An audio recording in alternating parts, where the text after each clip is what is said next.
Hello, everybody. It's me again, Luke Aurora. And we're here for the third night of going through the new chapter in Punishing Grey Raven, Polaris Bond. And it's been getting really fun. I mean, not that it wasn't fun before, but just like it's been getting really tense, and I love that. So yeah, as you can see, we've got like one more part here to go through, where the story split into like 3 branches. I've already done the first 2 branches, Slumber and Silent Night, and now I've just got the last one, Witching Hour. So I'm excited to see where this goes. And I guess as like a brief recap, Kowloon is under attack, it seems, by both the Punishing Virus and a mechanoid from the Church of Machina called the Emperor, or Schulz, who wants to basically destroy all traces of humanity and make a world just for machines. And we don't want that. And so in the course of the defensive actions, Chu allowed the Kowloon refugees and some of the helpers from Babylonia into the city of Tabula Akasha underneath Kowloon. And then she was shot to death. But it seems like that was maybe actually part of her plan, because dying allowed her to upload her mind into the Tabula Akasha. And so we just finished going through a kind of like trippy experience with Chu in the Tabula Akasha. And I honestly don't know where this is gonna pick up. We'll see. So, without further ado, let's get started with Witching Hour. Project Gestalt. We are so small, so fragile, and so insignificant compared to the universe. But we are also the only achievement of the 14-billion-year-old universe. We move the world forward one step at a time with our knowledge of science. 2 things. Fill the mind with ever new and increasing admiration and awe, the more often and steadily we reflect upon them. The starry heavens above me and the moral law within me. Immanuel Kant.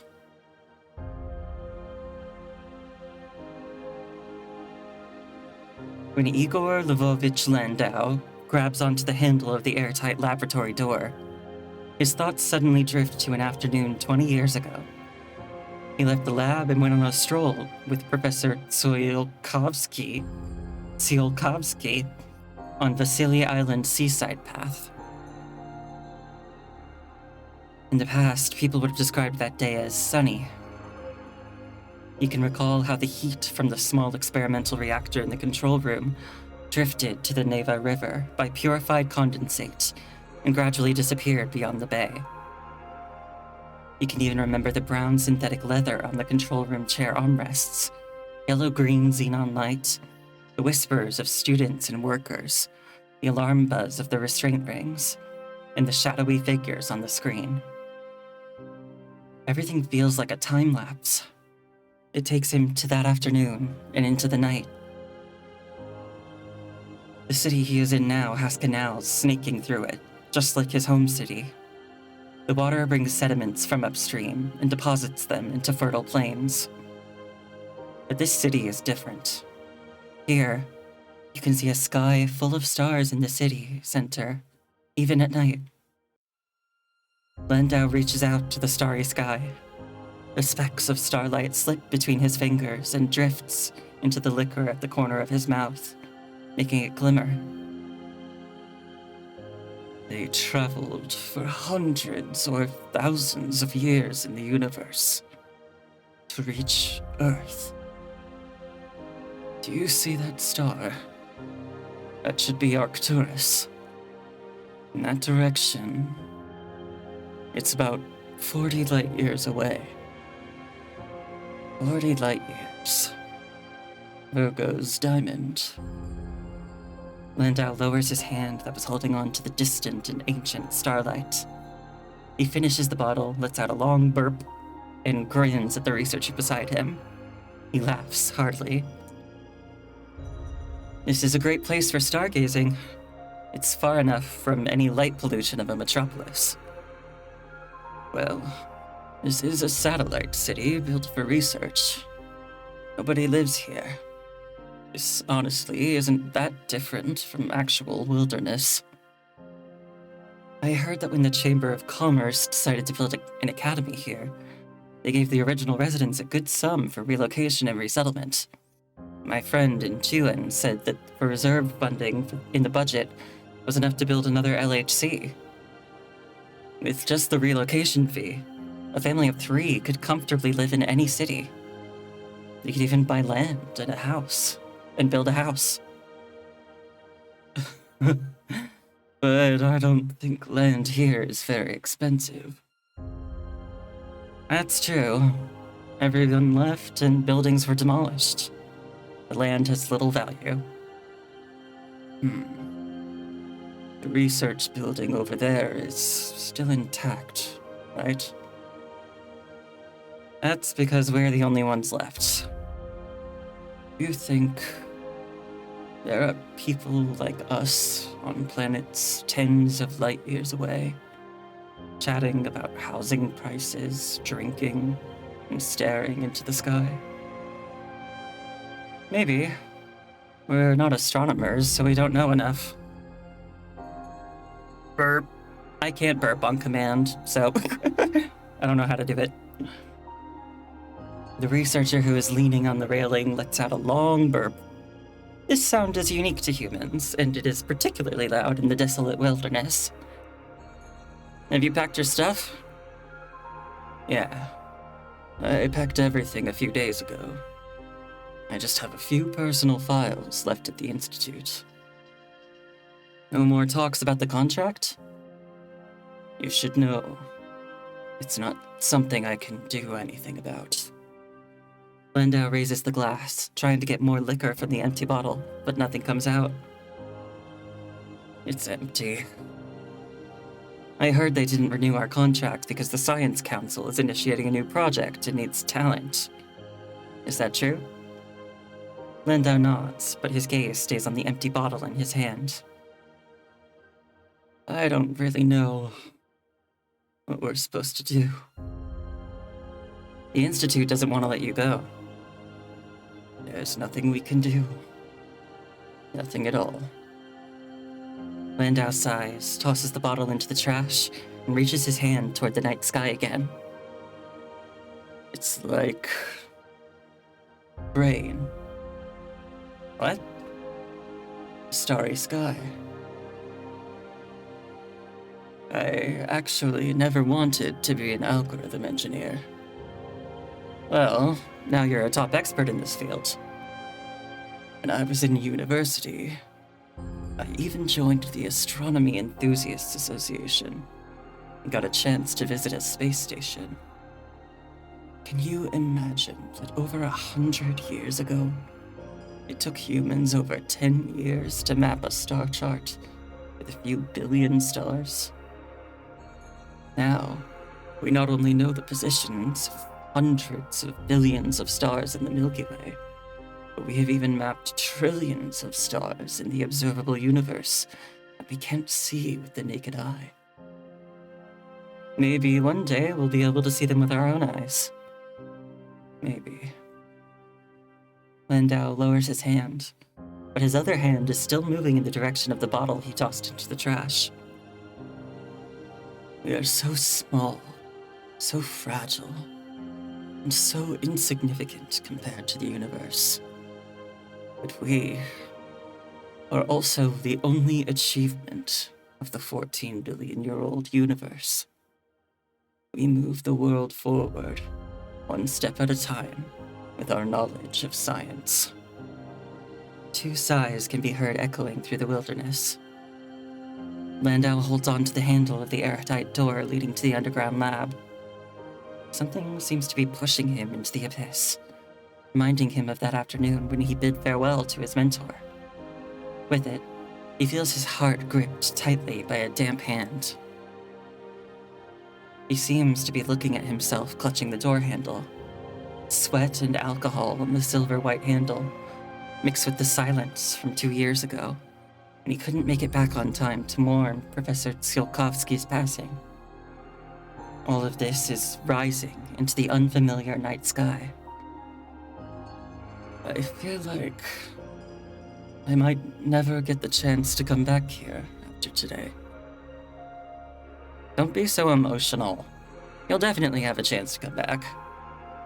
Didn't the director say this position will always be reserved for you? Gates of Kowloon will always open for you.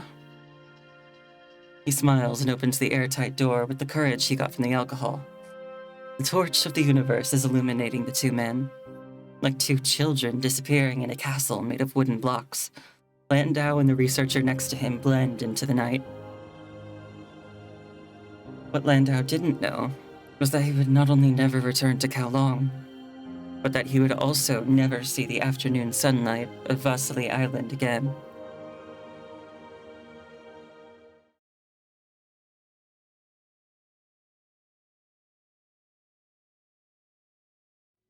Landau has imagined himself standing under this magnificent structure countless times.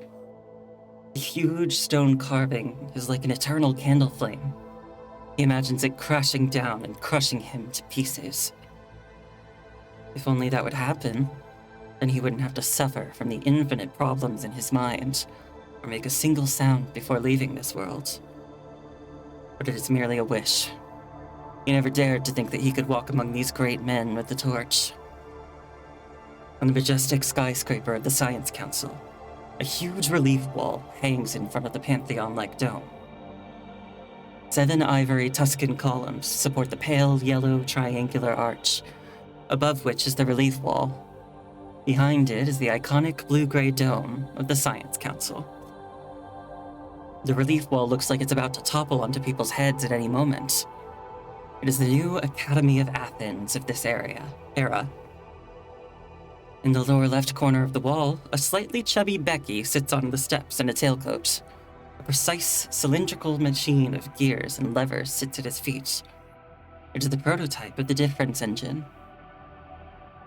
Becky clutches his stiff collar with one hand and is waving a stack of notepaper with the other. He is arguing with Da Vinci, who's wearing a small hat and wary of something behind him. Next to them is Lavoisier? I don't know. He's sitting alone and is less well-dressed than the stout gentleman on the far right. Lavoisier's chest and shoulders are stained with blood. He looks tense and is nervously touching his neck. He seems oblivious to everyone else. Behind Lavoisier is von Neumann, who's arguing with Feynman and Fermi. Turing is measuring a punched tape against a light source. This is only a corner of the wall. On the far side are Euler and Newton, Bohr and Dirac, Einstein and Planck, and Gauss and Bayer. In the middle of all these great scholars is a large stained glass window. It is said to be etched with the many great scientific achievements of human civilization. Landau is now standing alone under this hazardous wall, holding his briefcase. He gazes silently at the colorful window. Why didn't they carve members of the Science Council onto the wall? Landau hears a young, androgynous, and somewhat contemptuous voice next to him. The person is wearing a Kowloon-style robe. He looks East Asian and is by himself, carrying a briefcase like Landau. In the Golden Age and on the road of science, we are nothing but bricklayers. Bricklayers don't deserve to be carved onto the wall. I thought so. But there's another reason. No one thinks their achievements can be compared to these great thinkers. Landau smiles gently and extends his hand to the man standing next to him. Landau. Villiers. The young man named Villiers hesitates and reluctantly shakes hands with Landau. Villiers. Oh, ooh. Villiers immediately pulls his hand back. Ooh, little phlegmy. Are you from Kowloon? You seem quite familiar with the Kowloon language. Not exactly. So this is the Science Council? It looks like a museum. This is just the main building. The entire complex behind this belongs to the Science Council. It must be as big as a city. So it's here. Are you here for a tour? No, I'm here for work. Villiers shakes his head, showing no respect for Landau. Villiers begins walking up the long staircase in front of the Science Council, leaving Landau behind. Kids these days. Landau takes one last look at the stained glass window shining in the morning sun before heading up the stairs. The two men walk into the vast, silent embrace of the cold marble building, one after the other.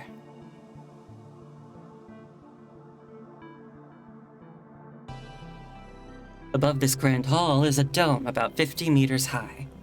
No light sources can be seen, but the entire hall is bathed in a cold blue light. In this tiny airspace, small transporters and rail cars move back and forth. They pass one another in midair in an orderly fashion, and follow their predetermined routes into holes in the wall. Below, people of all colors and looks crisscross through the hall in the same uniform. Some are debating in small groups, while others rush by, deep in thought. At the center of this gathering of thoughts is a sculpture of the beautiful blue planet. Below it is a circular inquiry island made up of a transparent glass ring. Hi. Landau walks right up to the inquiry island at the center of the hall and greets the nicely dressed girl behind the glass window. He responds with a warm smile. Hello. How may I assist you today? I'm Igor Landau. I'm here for my employment check-in. Dr. Landau, correct? Please give me a moment. The girl behind the glass window disappears with a ripple. A faint light flashes at Landau, and the girl reappears behind the glass. Welcome back, Dr. Landau. Your employment procedures and relevant documents from the Council headquarters have been processed. Your documents and unique identity badge will be delivered to you by your assistant shortly. You still prefer not to have an implanted identifier, right? Yes. All right. Council has kept your office intact during your absence. Should I relocate it to Section 3? Sure, thanks. You're all set. Your office module will be delivered to Section 3 in about 3 minutes. Thank you. As Landau finishes speaking, a floating dodecahedron drifts over to him. This small floating mechanoid has a screen that displays artificial expressions. Its bright orange paint stands out against the pale blue sky of the Science Council. Is it Xavier? Because it's got, like, I recognize that color and that just silly little emoticon face. Aww.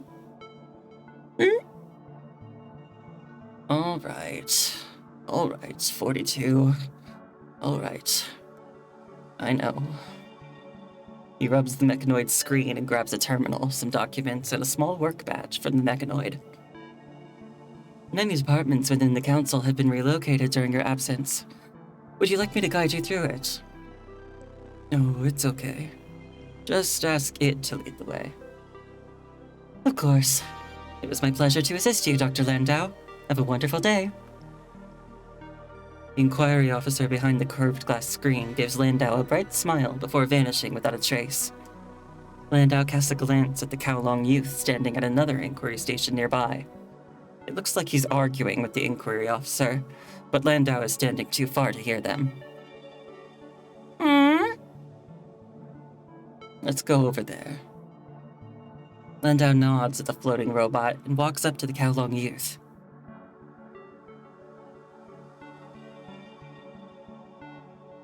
Hi.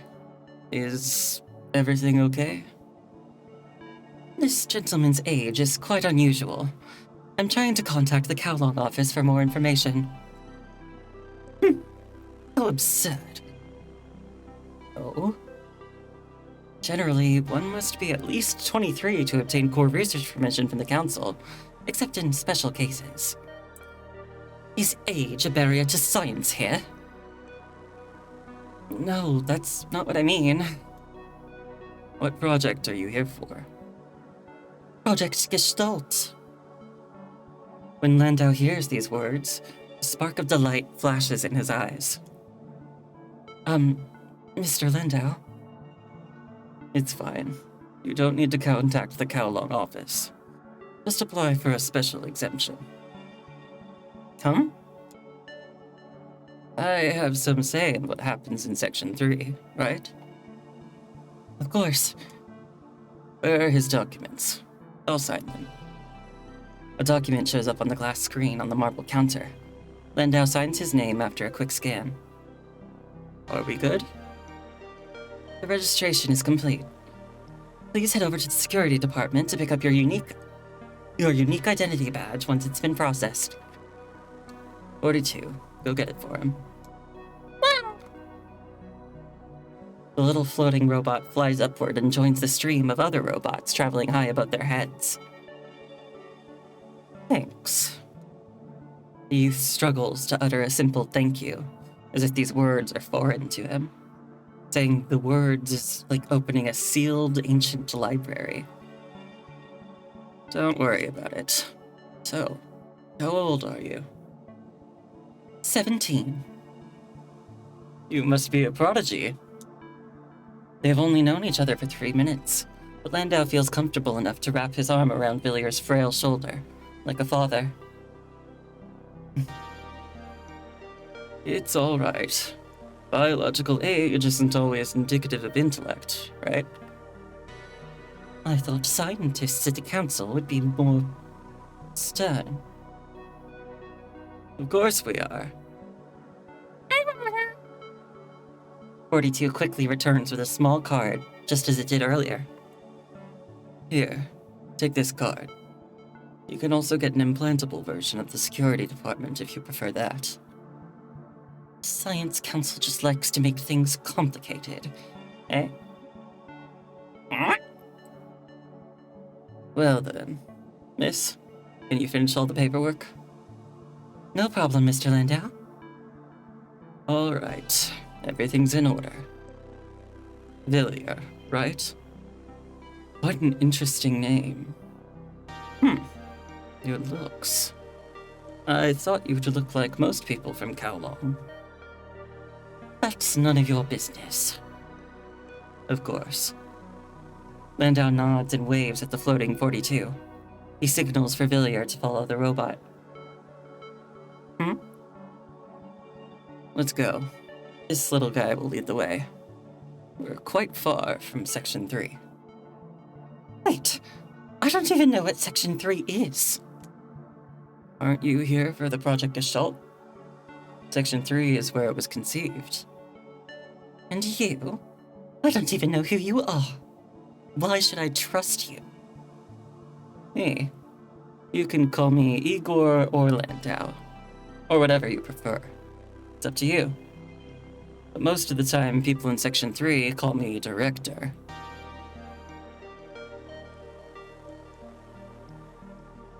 When Villier was invited to help plan Kowloon's underground excavation, he had forgotten about the encounter he had with Norman Mining Corp years ago. Villier only remembered the incident when he saw their company logo on a document. See that building over there that looks like a donut with a bite missing? Through the clear elevator, Landau points to a peculiar-looking building 10 kilometers away. That's the Advanced Power Design Bureau office building of the Section 1, responsible for R&D. It was originally designed to be a large stellarator, but when the apparatus was removed, Section 2 moved into the office. But Section 1 isn't here anymore. Villiers hasn't heard a word of what Landau said. Shining in his eyes is the reflection of the colossal underground city. Any introduction is meaningless at the sight of such a magnificent subterranean metropolis. Crisscrossing branches grow downward from the cold steel sky. The branches form a shimmering neural network that transports signals one after another like pulses. Beneath this sky sits an enormous underground city, far larger than any campus on the surface. Futuristic elements blend with the classic Bauhaus and constructivism into this grand and orderly metropolis. Architectural ideas of the Science Council have manifested as buildings around the globe since the Great Depression. This city is not the only one. Villiers and Landau are now in a rail elevator that's taking them across the city midair. Passenger elevators travel between carts carrying construction materials and experimental equipment. These 2-meter square integrated transporters are now the most common transportation and construction printing machines. They all bear the same logo: Norman Mining Corp. This multinational giant has been active in various fields since the last century. It almost monopolized the mining, steel, construction, and machinery industries, and has a dozen contractors and distributors under its wing. Norman Mining Corp is probably the only corporation able to build a domed underground research city 500 meters deep and with a volume of 13 million cubic meters. No other company could handle such a project in terms of construction and resource management. This city is gigantic. And this is but a tiny section of the Science Council. Landau nods.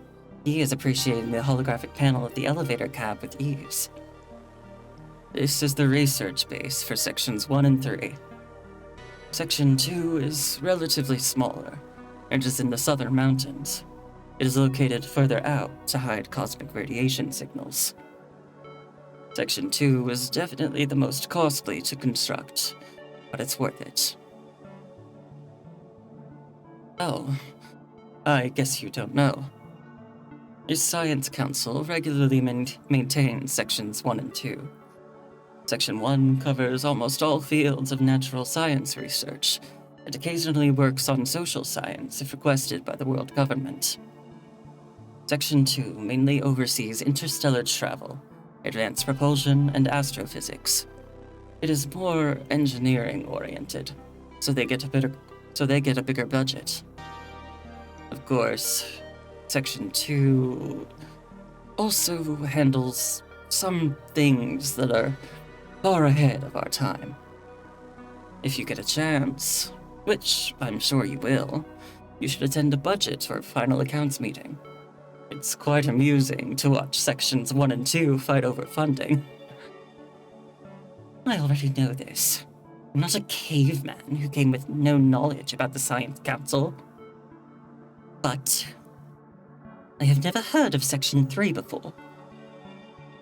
That's why I said the Science Council usually only maintains 2 R&D divisions.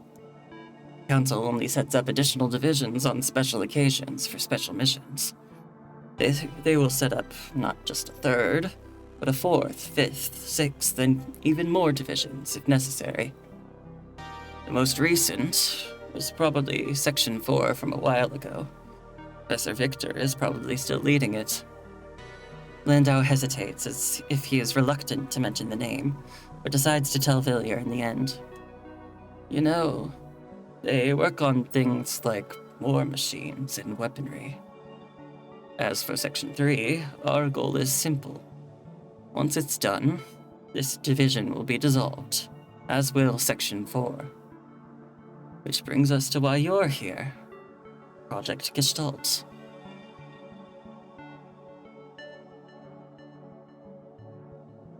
Lue!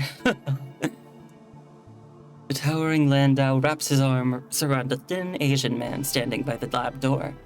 With Landau's build, he can probably crush the small man easily.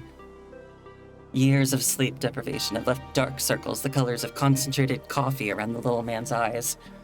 Lue looks more like a stereotypical scientist compared to Landau. Igor? My shoulder. Huh? They still hurt? I told you to get it checked at Building 13. They only treat terminal illnesses there. I'm just tired. Landau releases the man, but he's still smiling from their reunion. It's been 3 years already. How are you? Did you get transferred here too? Yeah, I'm mostly working on neurodynamics, consciousness generation, and self-evolving logic trees. Oh, I've said too much. Liu wipes his glasses nervously with his shirt. That's also part of our work now. Is everyone here? Everyone's here. Then why are you out here? Let's go inside. I don't like crowded places. You know that. Anyway, let's go. Landau nods at Villiers. Landau stands before the tall glass door and a faint red light flashes before his eyes. The door opens, and they enter the world beyond the glass door together. Welcome, Dr. Igor Lvovich Landau, Distinguished Fellow Mr. Liu and Mr. Villiers. The offices of Section 3 are also spotless and feel slightly cold, just like other research divisions of the Science Council. Deep blue and pure white are still the theme colors here. Between what looks like sky and sea are rows of iron curtains, which are actually massive computing units. Researchers who were busy at various stations gather around Landau and Liu as they enter. Liu blends seamlessly into the crowd. Dr. Landau, you're finally back! Yes, I'm back. I'm back. It's been over 5 years since you left on that trip. You want to say a few words about our section? Oh, yeah, I should. Landau is suddenly reminded of the significance of the badge on his chest. Director of Section 3 of the Science Council. All right, then. I'll say something. Everyone should have a copy of Section 3's briefing. Landau says while he pulls out a folder from his briefcase and lifts it at the crowd. Section 3 will handle all the research needed for the Project Gestalt. Of course, all of this is top secret. That's why the council printed this briefing on actual paper. Laughter erupts from the crowd. Landau waves his hand with a smile before sliding the folder back into his briefcase. The goal of Project Gestalt is to develop an adaptive, self-iterating, and self-learning general AI. This AI will manage, plan, and learn, deal with global public affairs, and promote fundamental sciences in the foreseeable future. I'm sure everyone here knows what that means. We will be the creators of a god, a researcher murmurs. That's right. I also believe you all understand how challenging this work will be. What this multivac can achieve eventually may benefit future generations more than us, and I will share the burden of making it a multivac with all of you. All right, I'll stop here. I have sent out the document detailing each of your work assignments, positions, and tasks. Landau waves the document in his hand again. If you have any questions, feel free to come and see me. Our team is all here and the resources are in place. Work will begin tomorrow. Landau nods to the hundreds of silent scientists in front of him. Waves of discussions follow as the gathered crowd begins to disperse. Landau spots the young man with dark green hair from Kowloon in the crowd. Villiers looks confused and keeps looking through his file. Landau gives his briefcase to a small mech beside him. It brings the item to his desk. Young man, do you have any questions? No, I'm fine. Villiers realizes that he's been a little rude to this man named Landau. Villiers feels a rare sense of embarrassment now that he has to work under Landau. I've read your file. You graduated with a PhD in physical technology from Kowloon Central University at 16 and joined the Science Council at 18. You're our youngest scholar here. Is that a problem? Of course not. It'll treat you just like everyone else. We never judge a professional by their age. Didn't he say he was 17 earlier? Maybe there was a typo somewhere. But you look like you have some questions for me, am I right? Villiers hesitates for a moment before opening his document to ask his question. Gestalt Multi-Core Architecture Supervisor and Cognitive Model Architecture Supervisor. Never mind. Wish that I said anything. Your resume shows that you have expertise in general AI, mathematical logic, and mechanical engineering. As I said, I will bear the burden with you all. You should know it's going to be a long and difficult road to get from theory to justification to success.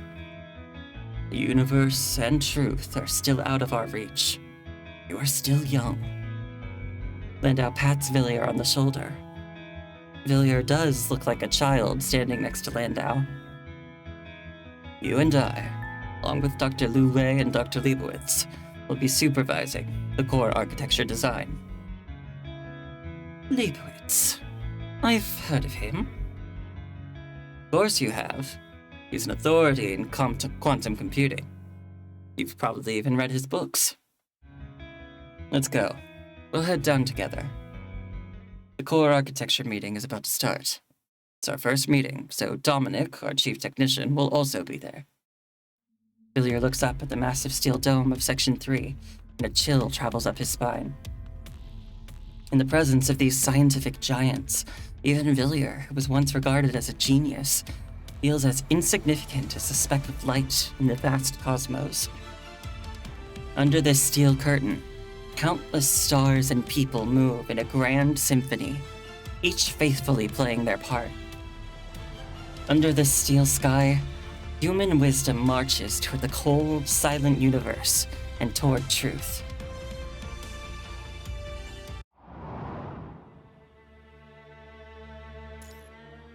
Hell. Go on, my child. Do as I say. I wonder if this is gonna tell us how Schulz the Emperor came to be. This will... wow. Immediately proven right. This will be Schulz Rosium's last night in this trench. His mission is to travel 130 kilometers to deliver an assault plan to Fort Boutlé for the frontline garrison. He'll set off at dawn in 3 hours. The horse is ready. Or is this a different Schulz? Got a cigarette? Or booze? Schulz nudges the night watch soldier next to him and shakes the white metal flask in his hand. The metal is shining brightly beside the small campfire, even in the dead of night.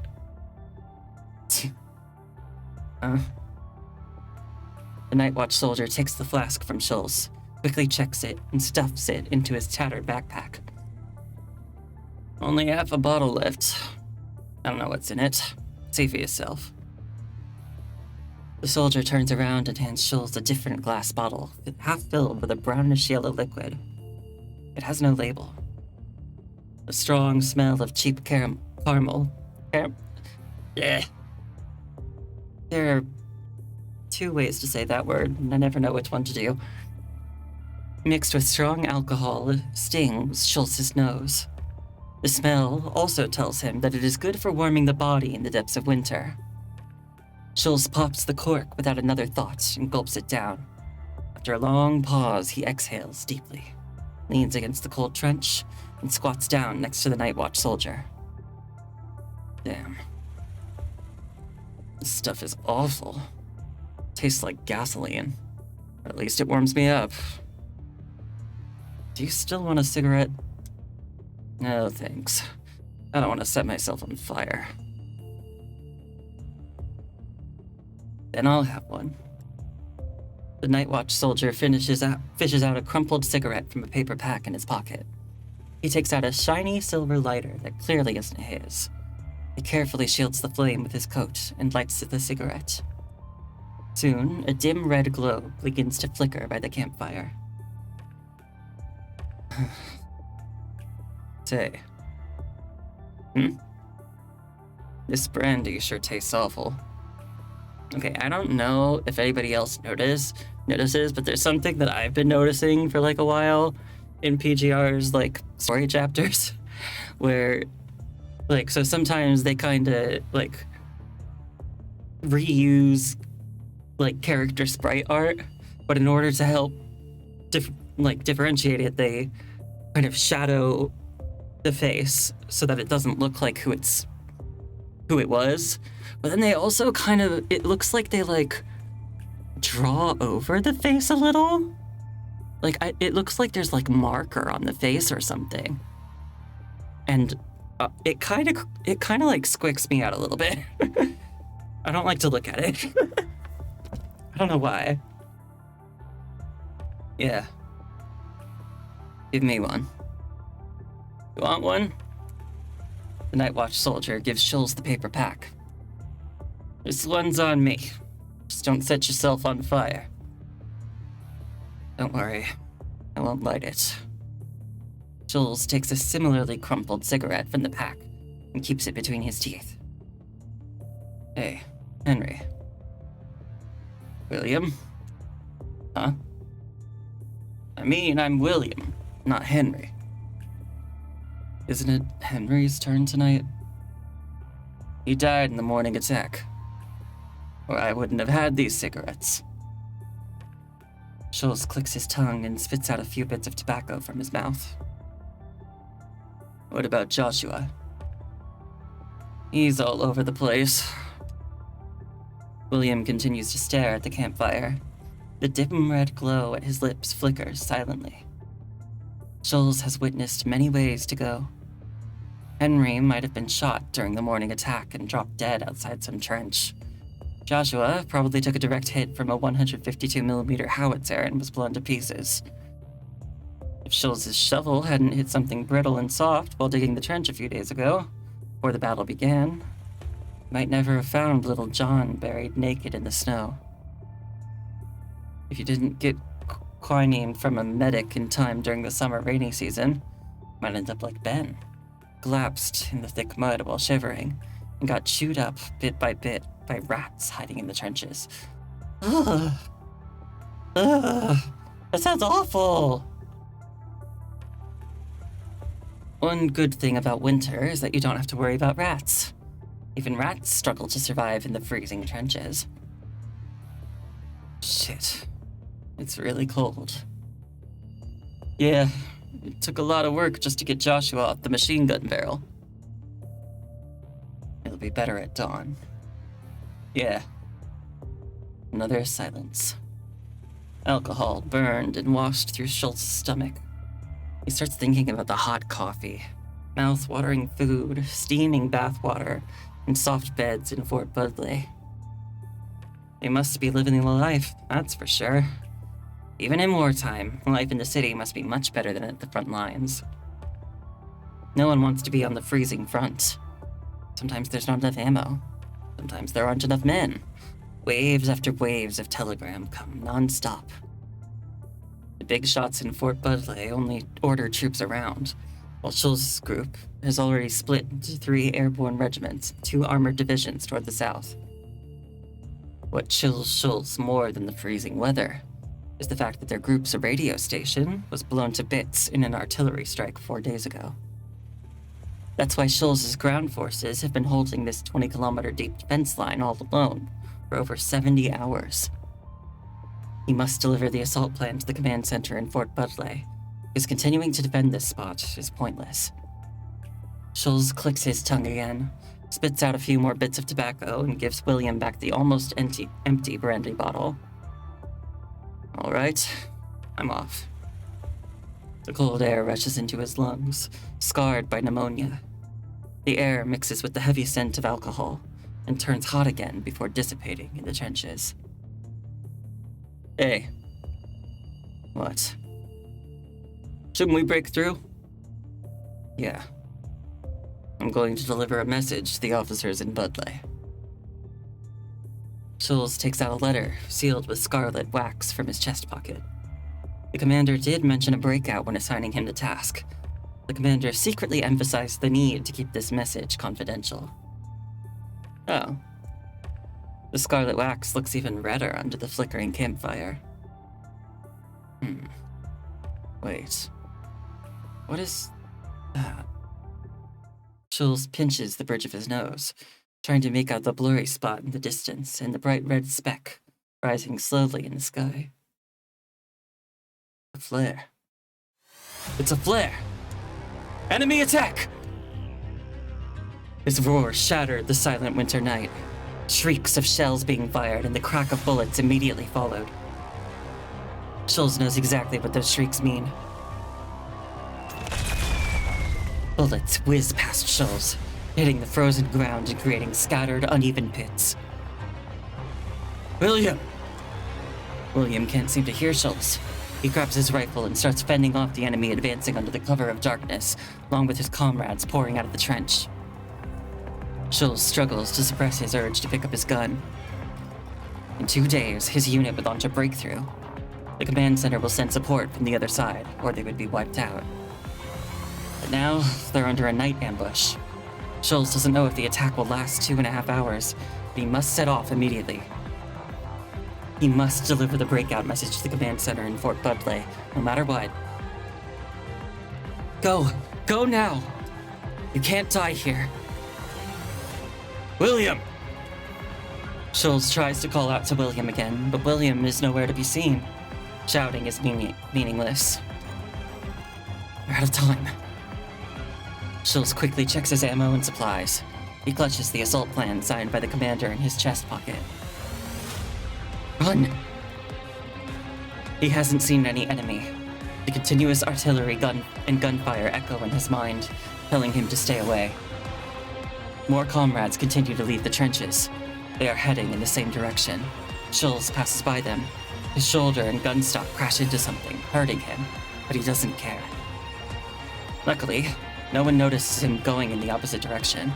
Nobody is calling the reinforcement squad to take him out. Sorry. I'm sorry. The narrow trench is now filled with soldiers, as if they're in a queue, heading to the grave of war. Move! Get out of the way!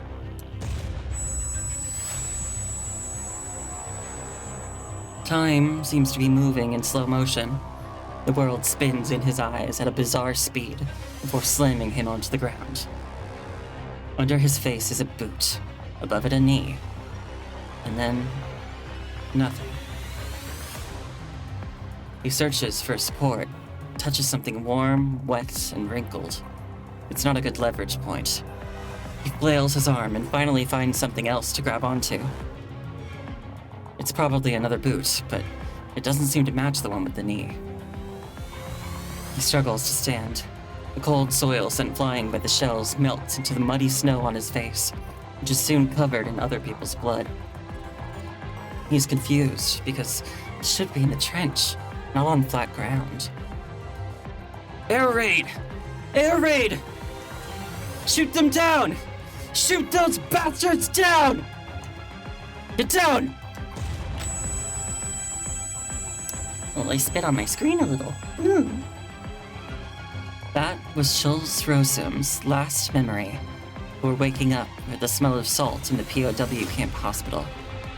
Another shell exploded 10 meters away. The blast wave flipped him around again. He isn't as lucky as the protagonists in those light novels. He'll never get to lie on the battlefield and gaze at the stars. He was buried face down in the cold soil. There were no stars that night, anyway.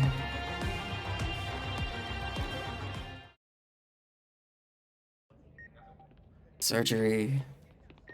Need more. He send. The explosion echoing his mind turns into a sharp buzzing. He can barely figure out that he's in a tent, surrounded by people in white. What? Enemy. as send those people a enemy comrade. Good. It's all up to you. 2 years. It's up to you. Of course. End the war. No. Start. The figure in white pries his eyes open and waves a flashlight back and forth. After making sure he is fine, the person signals to someone outside the tent. Since then, Schultz never saw this place that he couldn't even remember again, or hear the voice of the doctor, pointed a flashlight in his eyes. He was bagged, dragged out of the room, tied up, and chucked into an open truck. He nearly froze to death before he saw light again.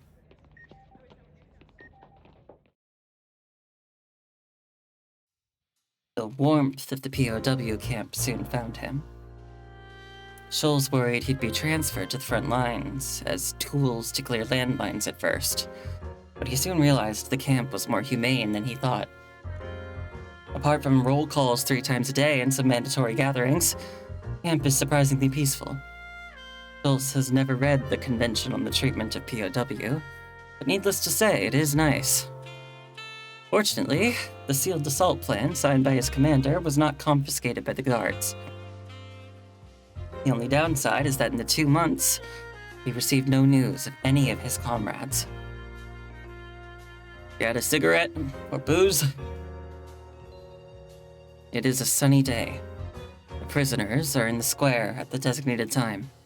A pockmarked man across from him claims to be Deputy General Leibowitz. Does look like a general. Schultz judges his status by the quality of his cigarette. It has a delicate filter and good flavor. No. Hey, I don't know why, but I haven't seen any of my comrades here. Huh?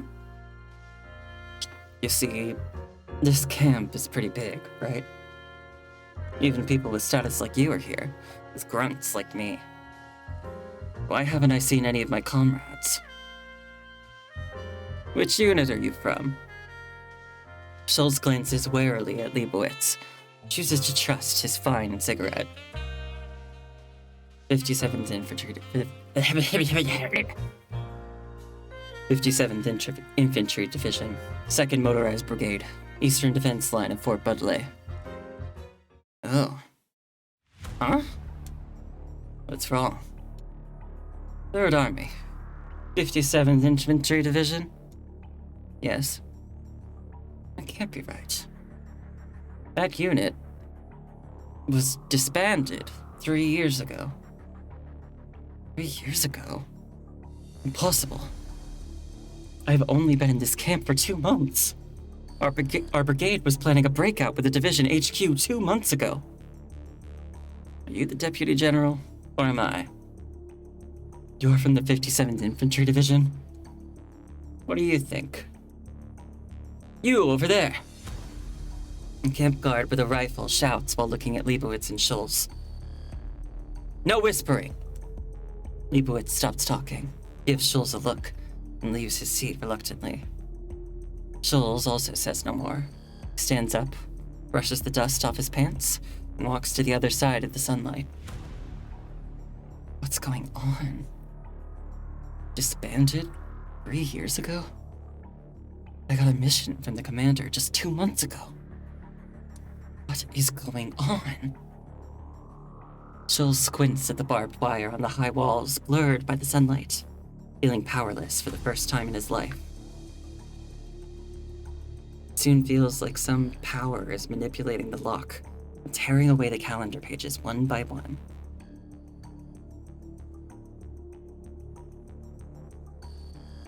Two years fly by, just like that.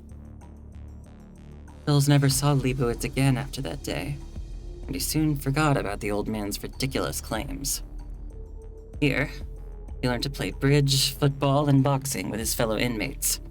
He even organized a modest sports meet. Some prisoners followed the military manuals and tried to escape, again and again. Some were shot dead, while others were transferred to different POW camps. Schulz never tried to escape. He didn't see the point of a soldier like himself trying to escape when he was surrounded by a bunch of officers. He also started to accept the fact that he had failed his mission. Maybe his comrades had made it out just fine. He keeps telling himself. But a voice, deep down, continues to prick at his heart. The same way the crimson wax seal on the letter that should have been delivered back then burns at him. Schulz? John. Schulz quickly and quietly slips the letter back into his inner pocket before John gets to the desk. Come on, it's roll call time. Can't believe you're slower than me. It was just some personal... Air raid! 300 kilograms worth of highly explosive bombs whistle down, drowning out the camp's faint hand-cranked air raid alarm. The whistle ends in a deafening explosion. The barracks windows with wooden frames shatter instantly. Sharp glass shards cut into Schultz's arms as he shields his head. Nothing is left of the bouquet of snowball flowers he arranged just yesterday. This is not the time to think about that. Live. Run! Schulz grabs the collar of the stunned lad beside him, and they scramble out of the barrack. The bombs seem to have landed less than 100 meters from their barrack, but they don't have time to figure out where the bombs landed exactly. More bombs soon follow, whistling down in the overcast sky. 3 bombers swoop overhead seconds after they leave the barracks. That's when Schulz sees the true killers. The small bottles falling from the bombers' bays. Incendiary bombs! Within mere seconds, the room they were just in is engulfed in flames. The internal explosives ignite the magnesium aluminum particles, which in turn ignite a mix of gasoline and white phosphorus that splatter in all directions. On the wooden barracks, the ground, the iron fences, the machine gun nests, the exposed flesh and the fat, the scorched blood and skin, 1,200-degree flames flow over like a boiling river. And this is just the first wave of attack. This... Get outside, now! If these explosives and incendiary bombs are targeting the camp itself, running away from the river of blood and fire is the only way to survive. But... where to? Another highly explosive bomb blows up by the camp near the mountain, turning the tall stone wall into rubbles. The second wave of bombing is here. Outside, you idiot! Amidst the human, bomb, and plane shrieks and the roar of makeshift anti-aircraft guns, Schulz has to shout at the top of his lungs for John to hear him. He doesn't know why he cared about the life of this guy he's known for just 2.5 days. His instincts tell him they have to survive together. Probably not gonna hurt to save one more person. Help! A wrinkled, pale hand grabs Schultz's boot. The guard's uniform is glued to his body in fat and blood, turning it into an eerie color. He's lying on the ground. Where his left leg should have been is now a burning white bone that's still sizzling. Leave him. Run! Schulz grits his teeth and kicks the hand away, before turning around to kick the guard over with his foot. Schulz picks up the gun still attached to a detached hand. What is now on Schulz's boot is no longer blood, but melted fat. Go! The 2 men, one tall and one short, dash across the boiling river of fire. The guard lies motionless and silent. A bullet buries into the ground after piercing through his skull. Ugh. That was gross. You're awake. Schulz tries to move, but fails. The ropes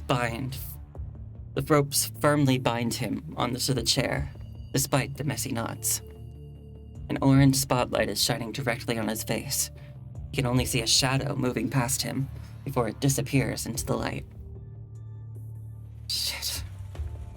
What's going on? His body is trembling slightly from either fear, anger, or cold. He fails to break himself free, so he bears the pain and curses at the other side of the light. Name. Where am I? Name. Who are you people? Name.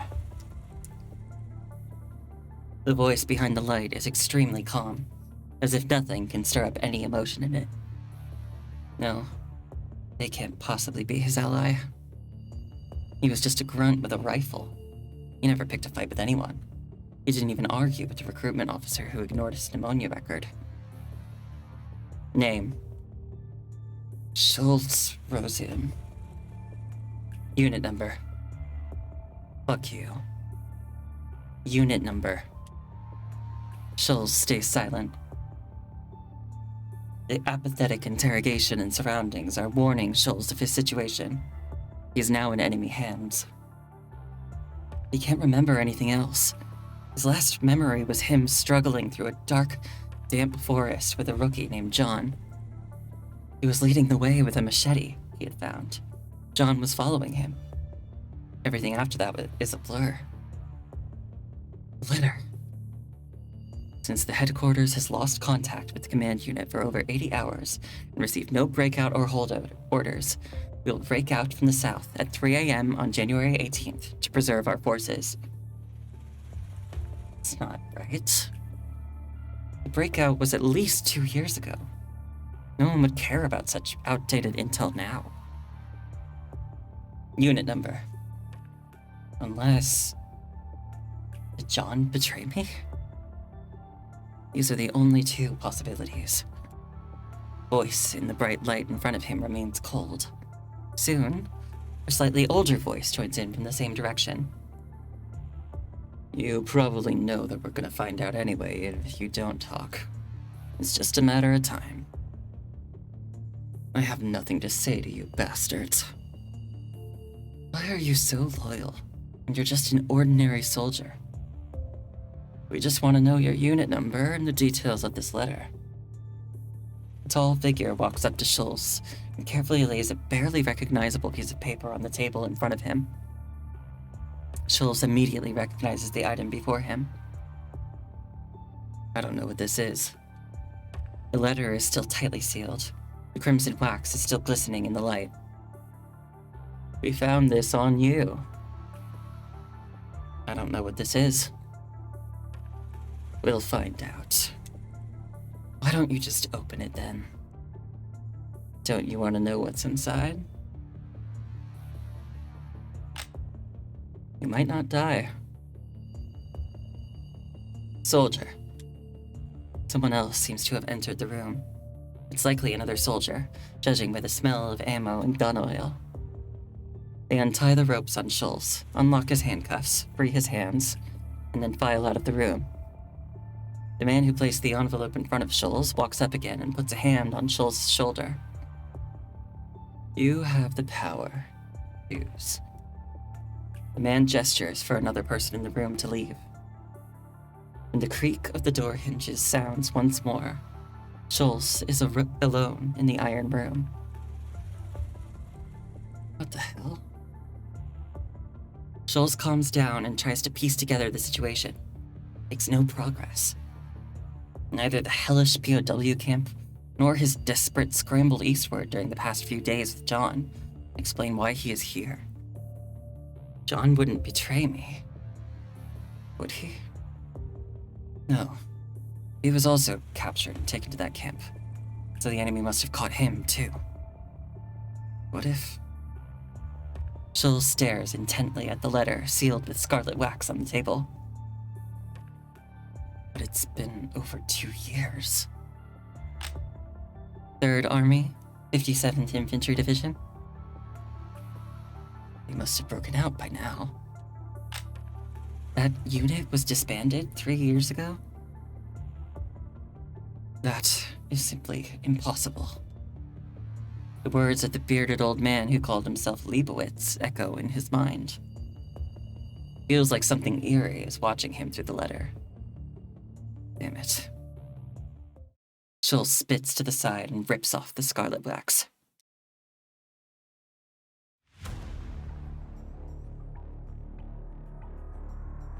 The surgery is done. We need more time for confirmation, but we can't afford it. We're going to send him off as soon as he's ready. As for what he will do, the enemy will have plans for him. He'll be sent in as our spy, and they'll take care of him.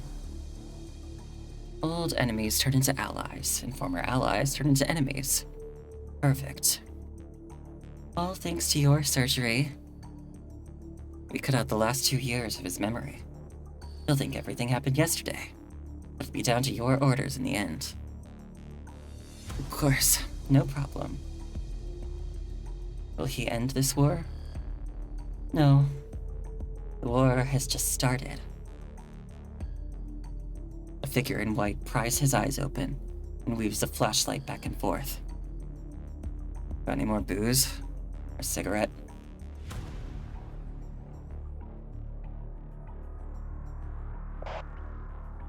The weather is clear with good visibility. Radio readings are normal. No enemies in sight from Dagar. Thanks, Dagar. You can return to the base now. No problem. Happy hunting, boys. You can see the plains by the foothills. 20 kilometers to go. Pull down! Pull down! Follow the order. Diode, you're up first. Let's send those treacherous bastards to hell.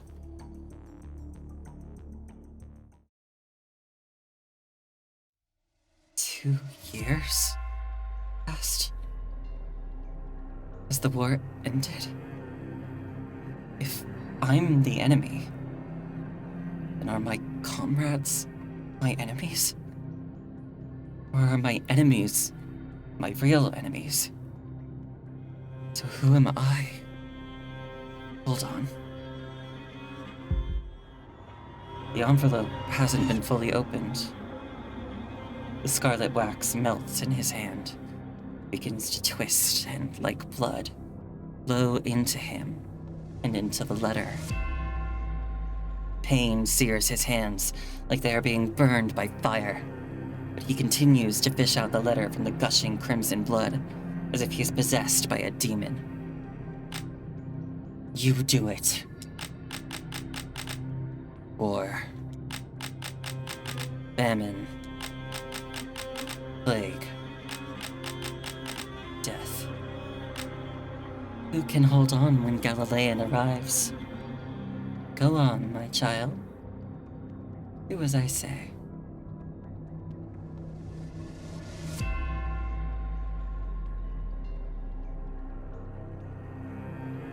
This will be Schultz Rosium's last night in this trench. His mission is to travel 130 kilometers, deliver an assault plan to Fort Budley for the frontline garrison. He will set off at dawn in 3 hours. The horse is ready. Got a cigarette or some booze? What?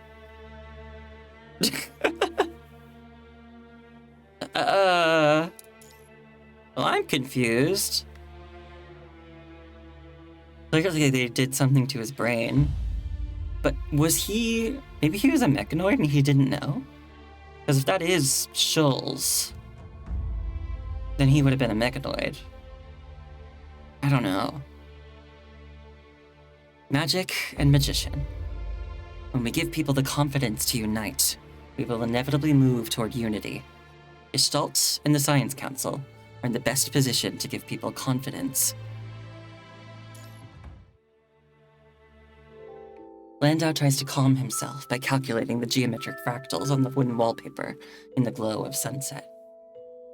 Yet every time he lies on the bed counting those patterns, he's reminded of that night in rural Siberia when his grandmother was knitting sweaters with sticks as thick as a finger while telling him religious stories.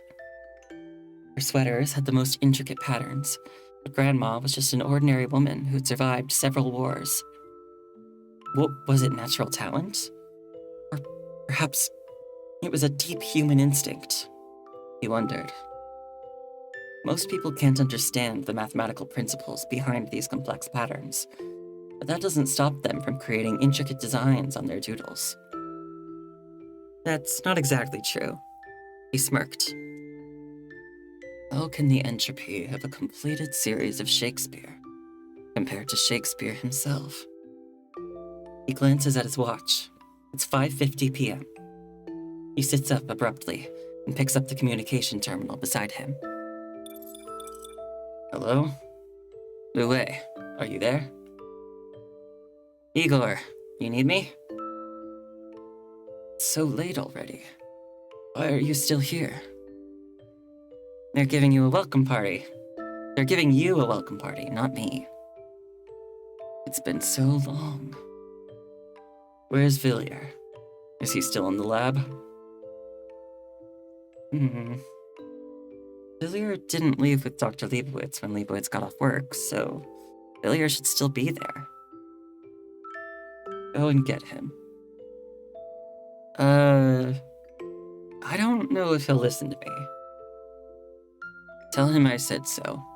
He listens to me. All right, I'll try. Okay. See you at 6:30.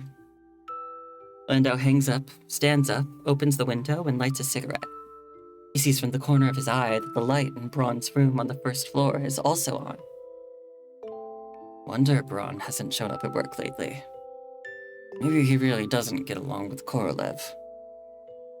Landau's room faces the council's most famous garden wall. Every summer, the 300-meter-long, 3-meter-high wall is covered in ivy and various flowers. It is the spot where many young couples in the academy confess their love. Each couple would leave a small pot of roses there as a symbol of their love, even if they don't end up staying together. This means extra work for the council's public workers, who have to collect these withered plants every winter. In his early days at the council, Landau would occasionally take a break, pour himself a drink, and secretly bless these young lovers. He believed that nothing was more precious than youth in a time like this. The sunset is at its peak, and under the flower wall, young lovers stroll in pairs. They're in their prime in their 20s. Landau instinctively reaches for the glass by the window, only to realize it has been empty for 3 years.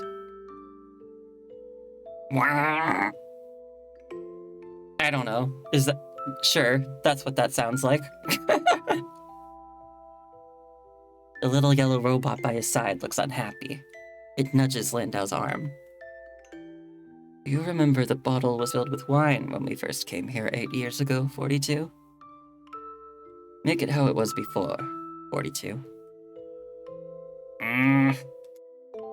42 seems reluctant to give his owner alcohol, but it simply nods and flies out to message the residence bureau for a wine delivery. Youth is indeed wonderful. Landau stretches, pulls out his cigarette in the glass ashtray, and leaves his bedroom. The room dims right away as Landau steps out, and the sunset glow that was illuminating the wooden fractal wallpaper finally pierces through the facade. The golden light is now shining on the cold and monotonous projection screen.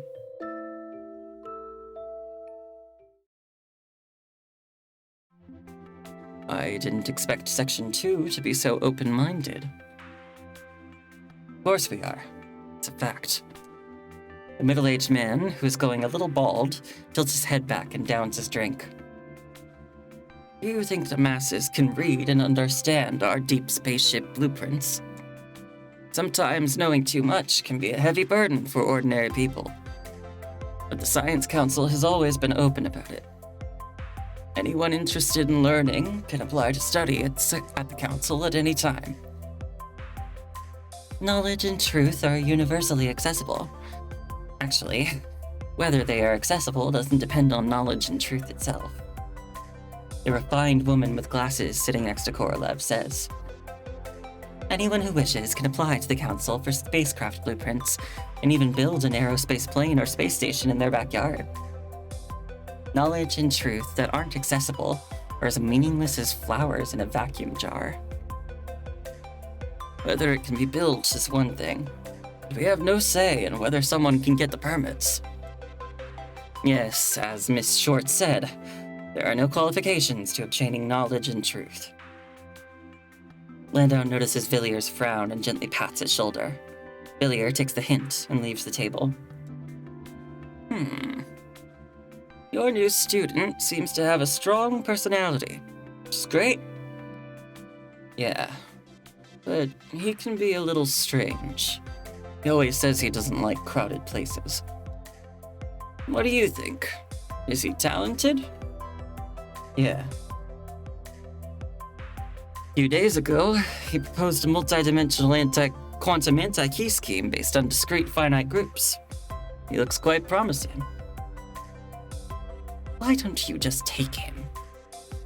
Oh, you don't really take students anymore, right? I believe Mr. Leibowitz hasn't accepted any new students for a long, long time. Yeah, I mean, Leibowitz's last student is right here with us. You never thought your student would go to Section 2 for astrophysics, right? Uh-huh. And we have you to thank for coaxing her into it, of course. Nope, I definitely didn't do that. I think Leibowitz knew all along. I mean, it's the stars. I thought you'd say he would write an algorithm to predict which star his student would end up planting potatoes on. Mr. Korolev. Schwartz closes her mouth in embarrassment. By the way, Igor, we need someone to submit the budget for the second half of the year next week. What about it? Huh. Korolev slaps his thigh and sits up straight. He looks a bit drunk. You don't want that Callan kid to get another 20% of the budget now, do you? I think the mechanical prosthetic replacement technology they proposed is quite interesting. Did you eat too many Ladoga mushrooms? Has it gotten into your brain? Don't drink so much, Korolev. Dawn Light and the orbital array will cost money to build. Isn't Section 3 also starting to hire? I heard from John that you've hired quite a few novelists and playwrights recently. What's that for? For Gestalt. We can't start everything without having the entire team. You haven't officially started yet? Korolev looks shocked. I thought you started when you came back. That's impossible. Building Gestalt requires experts and scholars from every field. It integrates basic science and engineering. Dominic said I don't need to worry about the budget, but the numbers on the report are... Landau clicks his tongue with a smile. Why do you need novelists and playwrights? Can't expect us lab rats to write creative stories, can you? I know that Mr. Landau is definitely good at telling jokes. You... One day I'll have Leibowitz send you to me for a taste of hell. Landau laughs brightly. I mean, designing something like this requires knowledge from every human discipline and field. I do plan to borrow some talents from Sections 1 and 2, and also some funds. See? He's going to poach our people. I should complain to Dominic about you. I think the council will approve the funds for your new array and Dawnlight. But that also depends on whether the United Foundation can squeeze out more money, especially for Section 3. The Council and the Foundation want results. They'll evaluate us in the first, third, and fifth years. Damn, I don't like that Trillard guy at all. Smooth talker. Sounds like he's chanting every time he speaks. That's politics for you. Politics, always politics. I hate it. What's about this? Landau pushes a glass of vodka to Korolev. Want to take this to the space station? It wasn't me who said it. Korolev quickly gulps down the vodka in his shot glass and takes the bottle from Landau. I think that might be hard. It's yours. You better keep an eye on him, Schwartz. This guy might just drink the whole bottle and actually take it to the space station. Okay. I will. Nonsense! I'm sober 99% of the time when I'm drawing blueprints. Then you'd better not be in the office during that 1%. For a moment, the round table erupts in laughter that echoes through the restaurant. The Science Council's dining hall is a 3-story building with an eclectic style. This architectural style is centuries old. It can only be seen at a few historical sites and some newly built exhibition halls.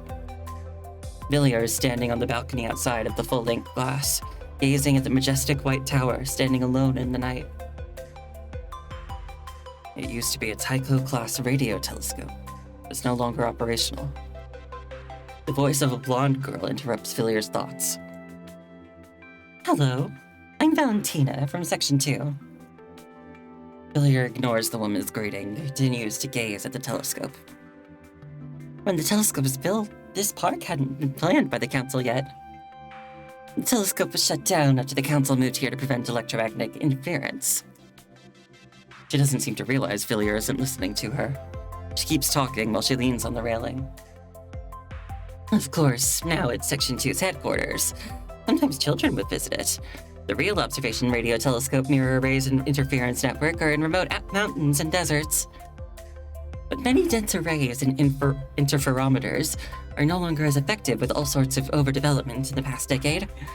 We really need to put them into orbit. Feeling a bit embarrassed by Valentina's enthusiasm, Villiers thinks about going back into the restaurant, but his embarrassment is quickly dispersed by her endless chatter. Although the Tycho-class telescope is the largest one left from the old era, it's still quite big from this angle. By the way, your clothes tell me that you are from Kowloon. Mr. Korolev took me to see your observatory before I graduated. I heard that Kowloon's 8,000 square kilometer mirror array is still the largest astronomical observation array in the world. So you can talk. I was starting to wonder if you have some hearing or speech difficulties. I just don't want to talk. Is that hard to see? Science Council Section 3. Villiers? The girl examines Villiers' ID badge. So, you're Dr. Landau's student. No wonder you also refuse to use implants like he does. I'm not his student. And you know you chatter like a sparrow. I do? The girl gives him a bright smile, unfazed by Villiers' sarcasm. Are you Korolev's student? Yes. Oh, there you are. Checking out this old relic? The small balcony becomes even more cramped as Korolev tries to squeeze in with his slightly chubby body. I heard from Landau that you're from Kowloon? What about it? 3 Ptolemy-class telescopes will be delivered to the orbital platform tomorrow. Would you like to visit the International Space Station with us? Villiers doesn't respond. He waves his hand and leaves the crowded balcony without looking back. Weird one, that is. Doesn't seem like he likes to talk at all. God only knows when the 3 telescopes would have been completed without the strong support of Kowloon's new leader. I was hoping to thank him. Thank him? You don't know? He's the younger brother of Kowloon's new leader.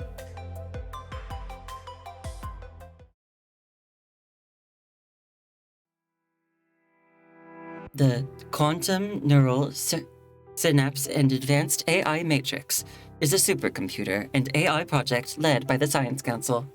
The project is a collaboration with universities and research institutes around the world. It is also the predecessor of Project Gestalt. That's all they came up with.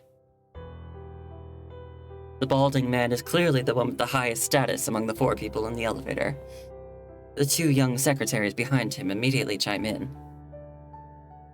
Hello, Gordon Ramaslecki?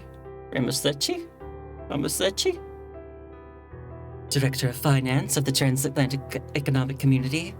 Your new suit makes you look even younger.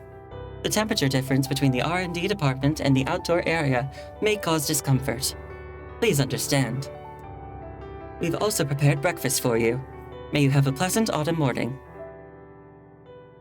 Is this a pre-recorded message?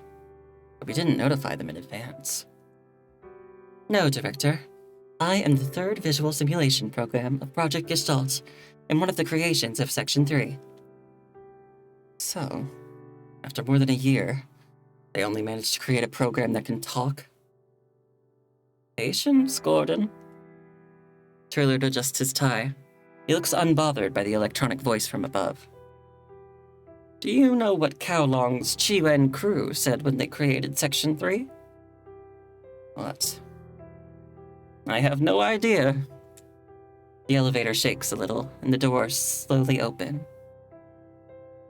Because they said nothing, Gordon. Absolutely nothing. Welcome to the entrance of Section 3's mainframe lab. Have a pleasant day. Researchers in white lab coats are busy at their workstations on either side of them. In the middle is a glass door several meters high, glowing in dim blue lights that look like stars. Behind this door runs the greatest electrical current in human history. Hello, Director Trillard. A tall man calmly shakes Trillard's hand by the elevator. Mr. Landau. Is this Director Ramaslecki? Pleasure. Hi. You must be tired from the flight. Please, have a seat. Landau talks as he guides Trillard and his group to an office on the right side of the elevator. The office is only about 20 square meters and is filled with stacks of paper documents, computation units, hardware, and color-coded labels. It looks like a vintage library from the era before. Across from the entrance is a wooden desk, piled with documents and equipment. The photos on the table show that the owner of this space isn't entirely a workaholic. Next to the desk is a whiteboard, covered in dense formulas and iterations. Above the whiteboard hangs a workstation with 3 screens connected to the ceiling by cable ducts. What's striking is that the office is completely transparent and has a clear view of the massive central computer room of Section 3. Nice office, but you have no privacy at all. Privacy is an illusion in this time and age. Landau jokes before turning around to do something.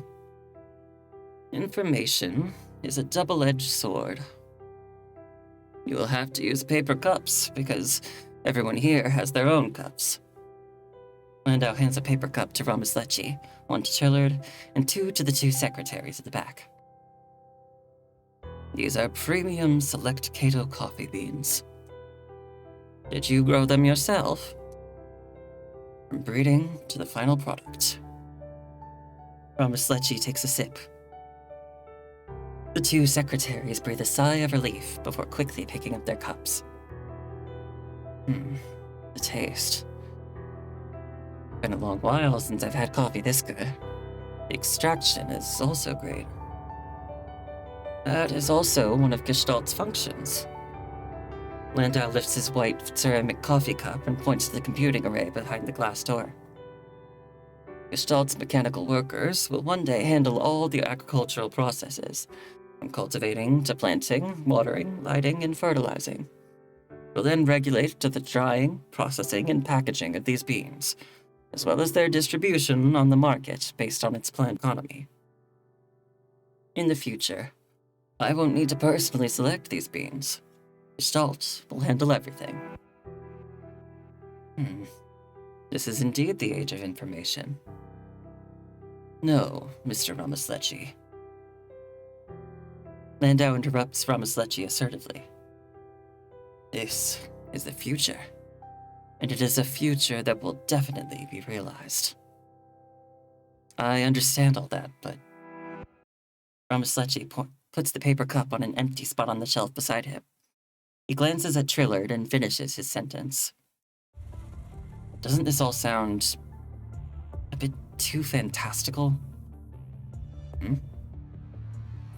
I mean, this is just my 2 cents. Isn't it a bit too early to create a super AI that can govern global affairs within 10 years? Creating something like this takes decades, even in sci-fi novels, right? Confidence is a good quality, Mr. Landau. Landau doesn't quite understand Ramaslecci's point and glances nervously at Trillard. Before Project Gestalt, we already had considerable experience in exploring and validating strong AI. With this foundation, Dominic estimated that Gestalt can be completed in 10 years. Mr. Landau means that both the Council and Chief Dominic have complete confidence in this. Trillard finishes Landau's thought. The Council has independently pushed for material science explosion and cold reactor design. But even then, Project Gestalt is still an intense mission requiring global cooperation. Regarding this, the Council has also considered its own interests. Confidence is about believing, Gordon.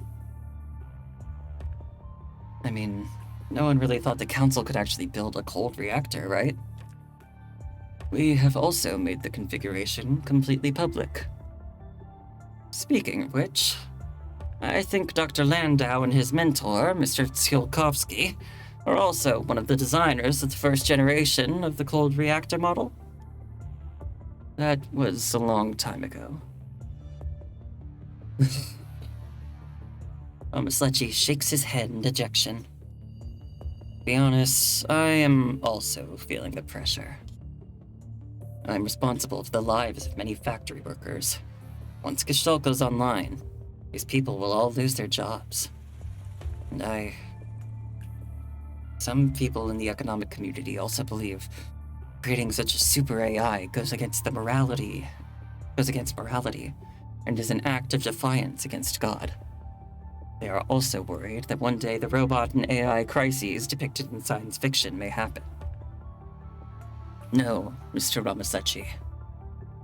Landau's eyes become resolute.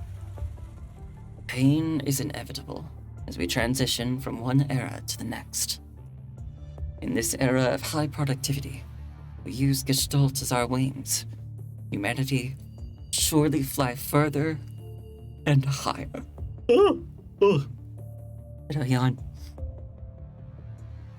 When that happens, each person will be assigned to the work and life they most desire based on their interests and hobbies. We can even establish our own cities on the moon. Oh, on Mars. Then, people will be able to choose where they want to work and live. Also, Gestalt will never betray humanity. What?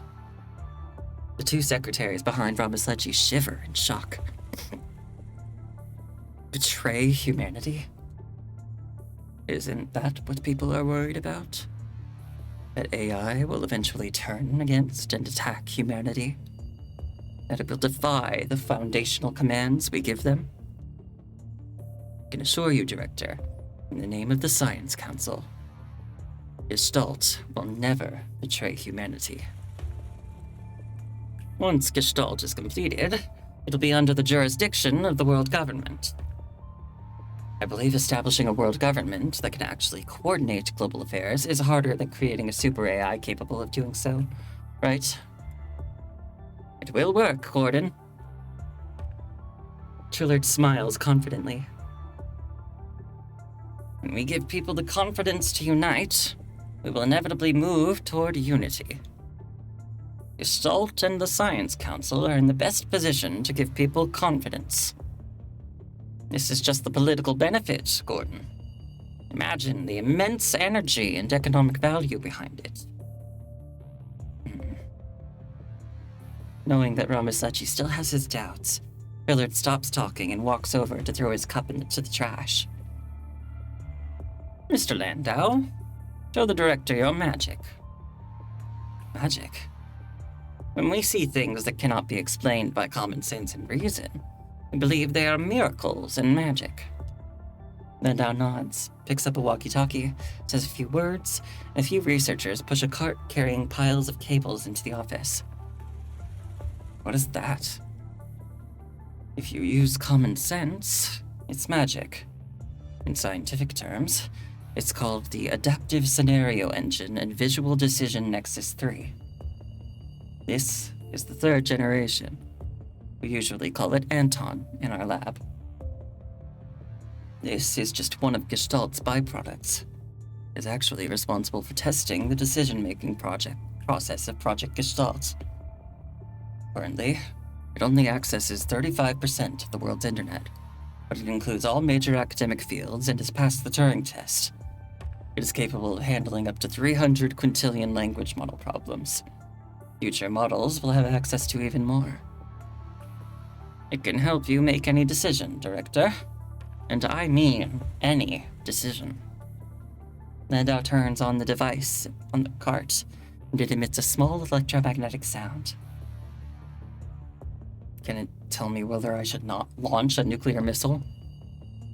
It depends on how complex the undisclosed nuclear launch codes of the economic community are. If conditions are right, it can destroy the world through your decisions. Of course, it can also save the world.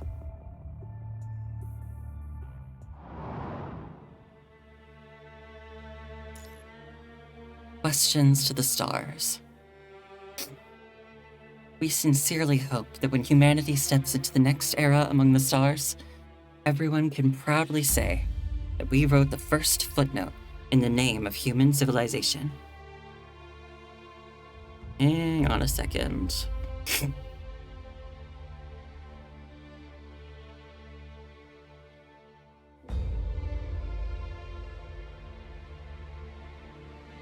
Okay. Let me just check something.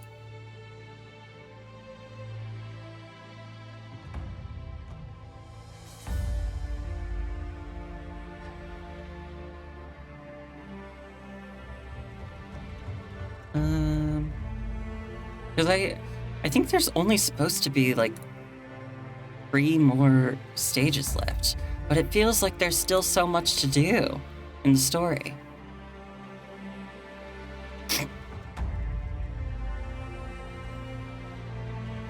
Like, how is this gonna resolve everything?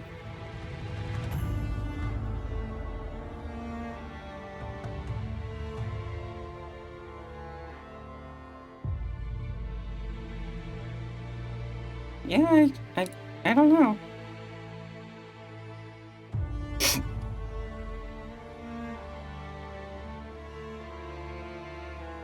Is there more?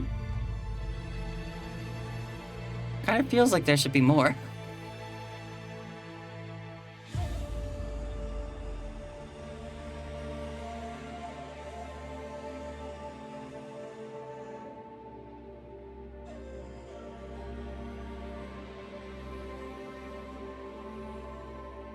Well, okay, I'll keep going, and maybe there will be more. And I just don't. Maybe it's not in the playlist I was looking at. Well, anyway. Questions? Yeah, I already read that. Oops.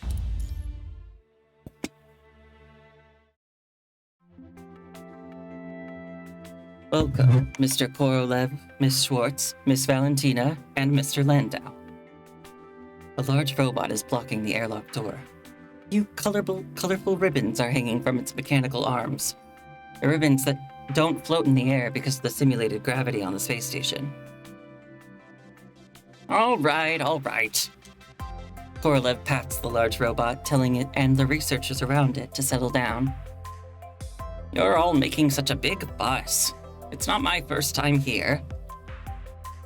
It's been 877 days since the director last visited the space station.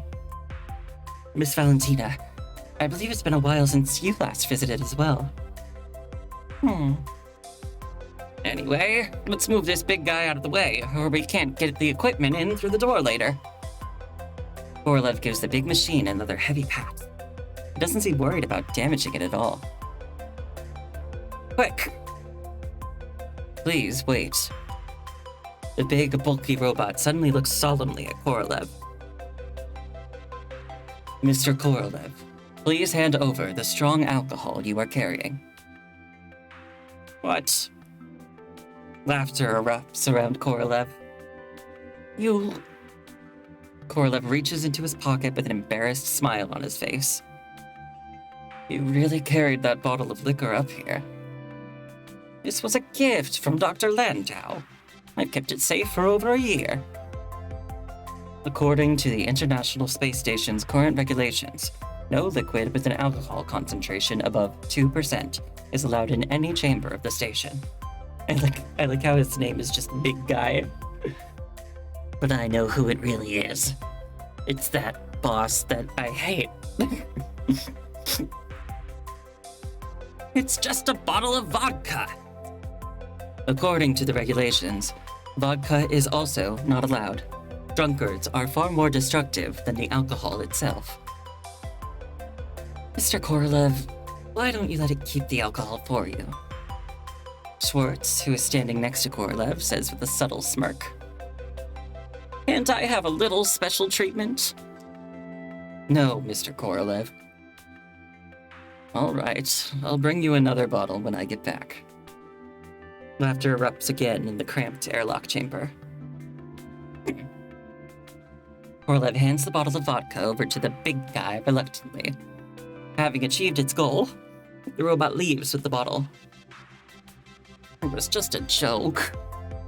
I mean, I was one of the people who drafted these regulations. Do you think I would break the law I helped create? Oh? Your sense of humor has improved. The researchers in front of Korolev suddenly step aside to let a middle-aged Asian military officer walk by. Oh, Commander Huihan. Korolev immediately steps forward and extends his arm to greet the officer. Hello, Mr. Korolev. Miss Schwartz and Miss Valentina. You must be Mr. Dr. Landau? Huihan glances at the person behind Korolev. Landau nods in response. Hi, Commander Huihan. We brought the equipment with us. It's all back there. You can go ahead and assemble it to prepare for the EVA later. Korolev waves at the researchers who have come to greet them. The researchers followed him to deal with the scientific equipment. Shall we walk as we talk? Sure. Schwartz, Valentina, and Landau follow Korolev and Huihan into the vast chambers of the International Space Station. Did the researchers give you any trouble? Not at all. They usually stay in the Arcadia experiment module, or working at the node on Dawnlight. I barely ever see them. Korolev notices a few soldiers walking down the corridor while they walk down the hall. One of them is dressed in an Arctic Route Union uniform. He gives Huihan a salute. Behind him are several soldiers in Transatlantic Economic Community uniforms. Huihan nods back to the man, returning the salute. Keeps walking with Korolev's group as if nothing happened. Mr. Korolev, you're here this time for a meeting and to update the components of the module for Vanguard, right? Yes. We're also trying to integrate the orbital astronomical array into, another project. Korolev suddenly remembers he should keep Project Gestalt confidential, but figured the commander probably already knows about it. Still, he avoided mentioning the name Project Gestalt. Got it. Huihan responds casually, with the tone of a militant. So that's why Dr. Landau is also here. The module for Vanguard is the control center for the astronomical array system. It is under the Council's jurisdiction. I'll hand the control over to you and Miss Schwartz shortly. Is there anything else you need my help with? That would be all, Commander Huihan. I'll also need your help with Dawnlight. Just doing what I'm supposed to do. Don't worry about it. Huihan says while he checks his watch and stands upright. The meeting is about to start. I'll have my crew get ready. All right, thank you. Mr. Korolev, I'll need you to attend the meeting a bit later. About that. Korolev waves his hand dismissively. I'll pass. Let Schwartz and Valentina go. Mr. Korolev? We can't attend such an important meeting in your place. This is something you must go through, you understand? Korolev pats Schwartz's shoulder with the same force he used on the mechanical big guy earlier. Let your old man take another look at my children, yeah? You go and attend the meeting for me. You should know very well what attitude Section 2 and the Council should have. If you have any questions, just go ask Commander Huihan. You know him. Mr. Korolev, are you sure about this? Of course, I'm usually very serious, except when I'm joking. But Huihan's gaze turns from hesitant to serious once more, and he nods in earnest. We're just a bunch of rocket and spaceship tinkerers. Sometimes we're more straightforward, but you're a soldier, so you just do what you need to do. Got it. Well then, Miss Schwartz and Miss Valentina, please follow me. Schwartz looks at Korolev with doubt and surprise, but quickly nods and takes Valentina's hands, as if moved by something. Let's go. We'll go together. Mr. Korolev? Go on. What are you being afraid of? You're my student, and Schwartz is Leibowitz's student. Who would dare bully you? Korolev laughs and pushes Valentina and Schwartz ahead. Valentina goes silent. As they turn around the corner of the space station cabin, she looks back at her mentor in confusion. What? What about it? Thought you were the only one with successors? Can they handle that kind of meeting? What's the big deal? The soldiers still address me as Mr. Korolev with respect. One day, they'll call them ladies. They won't disappoint you. The young folks run the world. There isn't anything we can do about that. Hey. Korolev pats Landau on the back. Are you thinking about Villiers? Kind of. I think he's a good student. But he is too stubborn and a bit extreme. That doesn't matter, Igor. He's your student, and you treat him like your son. I don't. Don't say that. What's the phrase they say in Kowloon? Once a teacher, always a father, right?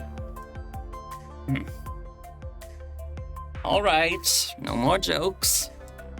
Let's not stand here. Come on, Vanguard's main control room is just up ahead. Integrating this array of 37 space telescopes into your gestalt is no easy task. It's fine. We'll deal with it up here. Get your people to help outside. Villiers and Louet are waiting to connect on the ground. Technically, this machine isn't a gestalt yet. It's still a prototype. Calling it this machine is so cold. You created it with your own hands, so it's your child. I have 37 children. Oh, plus Dawnlight, so 38. Treat them well. His children. This meeting, called the International Space Station and Spaceport Starship Docking and Usage Regulation Negotiation, that's a mouthful, was originally scheduled to take place on the ground. However, due to conflicting opinions, the Science Council had to mediate even the meeting location. This meeting is intended to eliminate barriers and limitations between us for our future and for outer space. And, well, what place is better than outer space, right? Dominic and the Science Council seem to have convinced everyone, so the meeting is held 460 kilometers above the ground on the International Space Station. However, the idea of boundary-free is just an idea for now. We have objections to Article 32, Section A, subsection F of this regulation. Any spacecraft operating beyond the Kármán line but within 50 kilometers must declare their call sign to show that they come in peace. What is the space standard? How did it come about? We can't just blindly accept this Kármán line standard. Also, the standard for space boundaries should have changed in last century's war conventions. Modern weapons can already strike from the upper thermosphere. The Kármán line is now the bottom line, and we believe that during peacetime, starships and spacecraft in space should voluntarily exchange call signs. Soldiers live by orders, but every soldier here is defending their interests without compromise, and the peace and unity they believe in. Schwartz and Valentina, sitting at the head of the table, feel like they're sitting on pins and needles. This is their first time seeing military disagreements and debate. Almost every speaker is looking directly at Commander Huihan, because they are on the International Space Station, which should have no barriers or boundaries. This Air Force colonel from Kowloon shows no favoritism. He's sitting at the front, carefully listening to everyone's opinions. Commander Huihan, are you going to say something? The steadfast Kowloon general doesn't answer her. He only nods. Well, our military reach has expanded from the troposphere to the orbital heights of Starship operations, but we still don't have a comprehensive way to regulate outer space. We won't achieve anything if we keep arguing like this. The Arctic Route Union officer who saluted Huihan in the space station hallway says after standing up, Don't forget that we came here for peace. That's right, and we have the power to prevent many unnecessary conflicts. A soldier in Kowloon uniform stands up to declare his stance. Everyone in the room looks over at Commander Huihan, hoping their leader will give them direction. Folks, Huihan waves his hand to signal to the officers to sit down. Don't expect a single meeting to bring about peace and cooperation. That's impossible. I understand that every one of you is holding on to unwavering beliefs, and you are sincerely hoping to contribute to this meeting of peace. So, with that in mind, I suggest we listen to the opinions of the Science Council. All the officers turn their heads to look at Schwartz and Valentina, who are sitting at the head of the table. They exchange a nervous look. Schwartz nods, takes out some documents from a briefcase, and begins to speak. I'm Clara Schwartz, Executive Director of R&D Section 2 of the Science Council. She clenches gently onto the document in her hand, but her voice is flowing smoothly. We believe that the use of the International Space Station and its affiliated spaceports should be based on the principles of equality, peace, and respect. Currently, the military forces of various countries, along with their aerospace military operation and navigation units already in use, these starships, though still in their infancy, have already proven our capability to conquer the stars. Please remember, without the Science Council's cutting-edge research in material science and energy theory, these starships would have still been nothing but ideas on paper. The unwavering philosophy of the Science Council is that we cannot find our place in the far reaches of deep space in the future with dignity by relying on the strength of a few. We insist on sharing our research results with the world to promote progress and speed up the development of all humanity.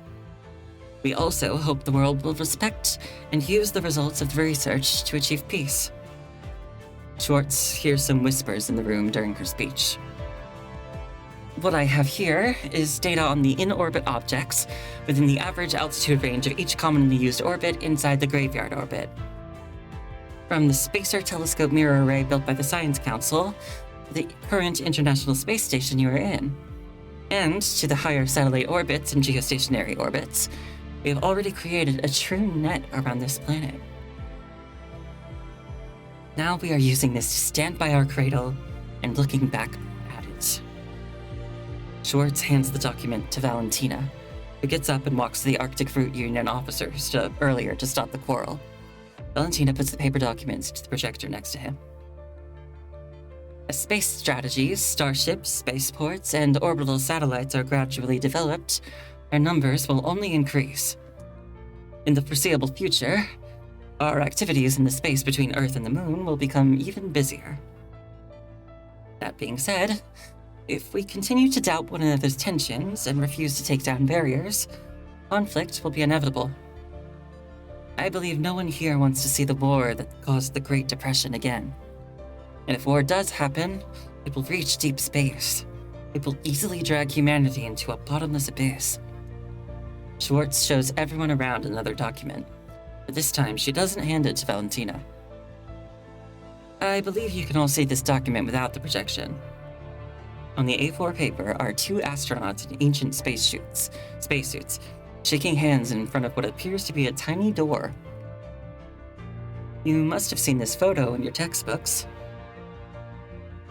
Over 100 years ago, when humanity took its first step towards stars, pioneers from nations at war set a model for peace in space. From the moment humans first gazed at the stars from their cradles, humans made a wish to go beyond this cradle together. Now that we can turn around to look back at our cradle, what excuses do we have not to tear down the barriers between us? Schwartz is speaking in a small voice, but her words resonate in the serene space. Science Council will continue to pave the way for humanity to reach the stars through the work of Section 2. We will continue to share our achievements with you. This is our promise and commitment. The Science Council does not control any armed forces. We cannot force you to abide by any rules or agreements. We may very well be bookworms in an ivory tower in your eyes. But we sincerely hope that when humanity steps into the next era among the stars, everyone can proudly say that we wrote the first footnote in the name of human civilization. Schwartz nods, indicating to Huihan that she has finished speaking. She sits back down and the room is immediately filled with murmurs. In the corner of the photo Schwartz was just holding up is the blue planet in a porthole. The planet is soaked in sweat and has turned deep blue. It is the color of the blue ocean as seen from Earth.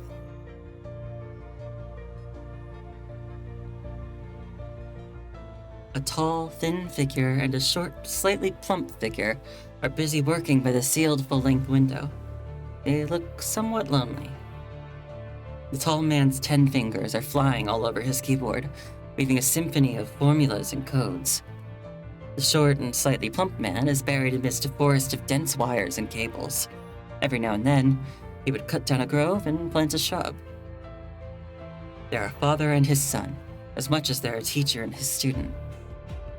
Only when humanity truly leaves the quietly anchored planet in the sun's warm harbor will they share the same name in history, just as they now call those truly venerable people of the past era pioneers.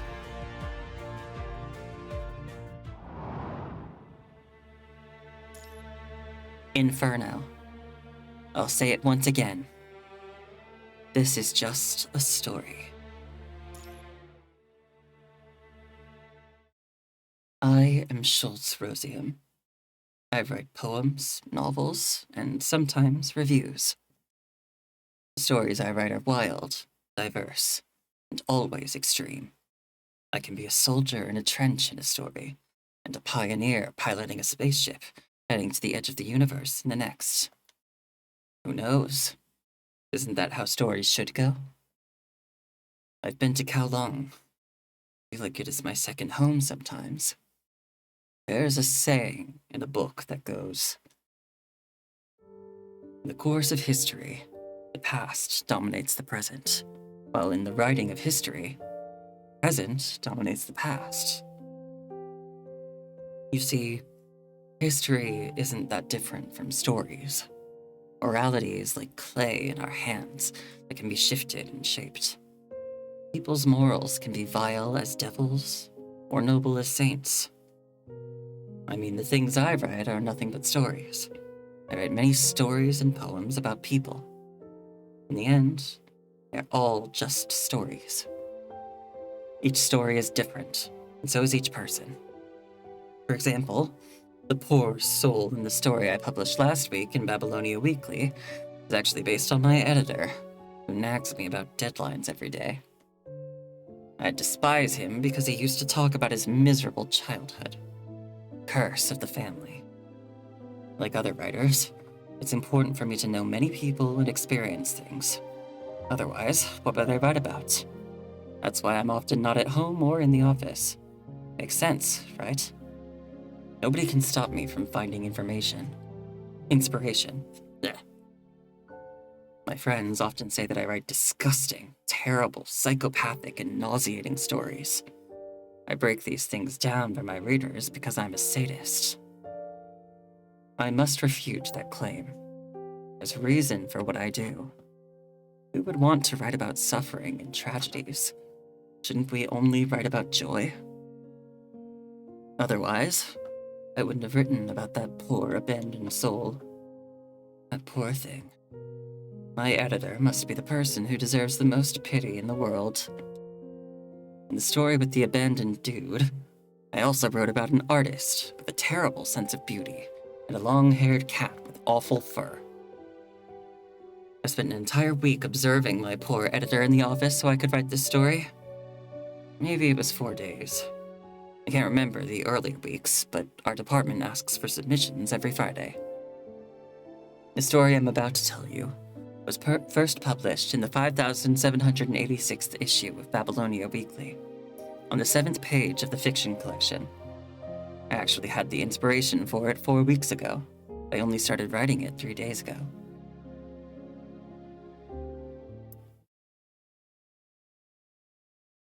The Ordovician extinction that happened 455 million years ago wiped out 85% of living species on this planet. 360 million years ago, 82% was wiped out. 251 million years ago, it was 95%. 199 million years ago, it was 50%. 66 million years ago, it was 75%. 10,000 years ago, humans fought against this world with stones and sticks, and survived. However, since the birth of human civilization, 83% of animal species have become extinct.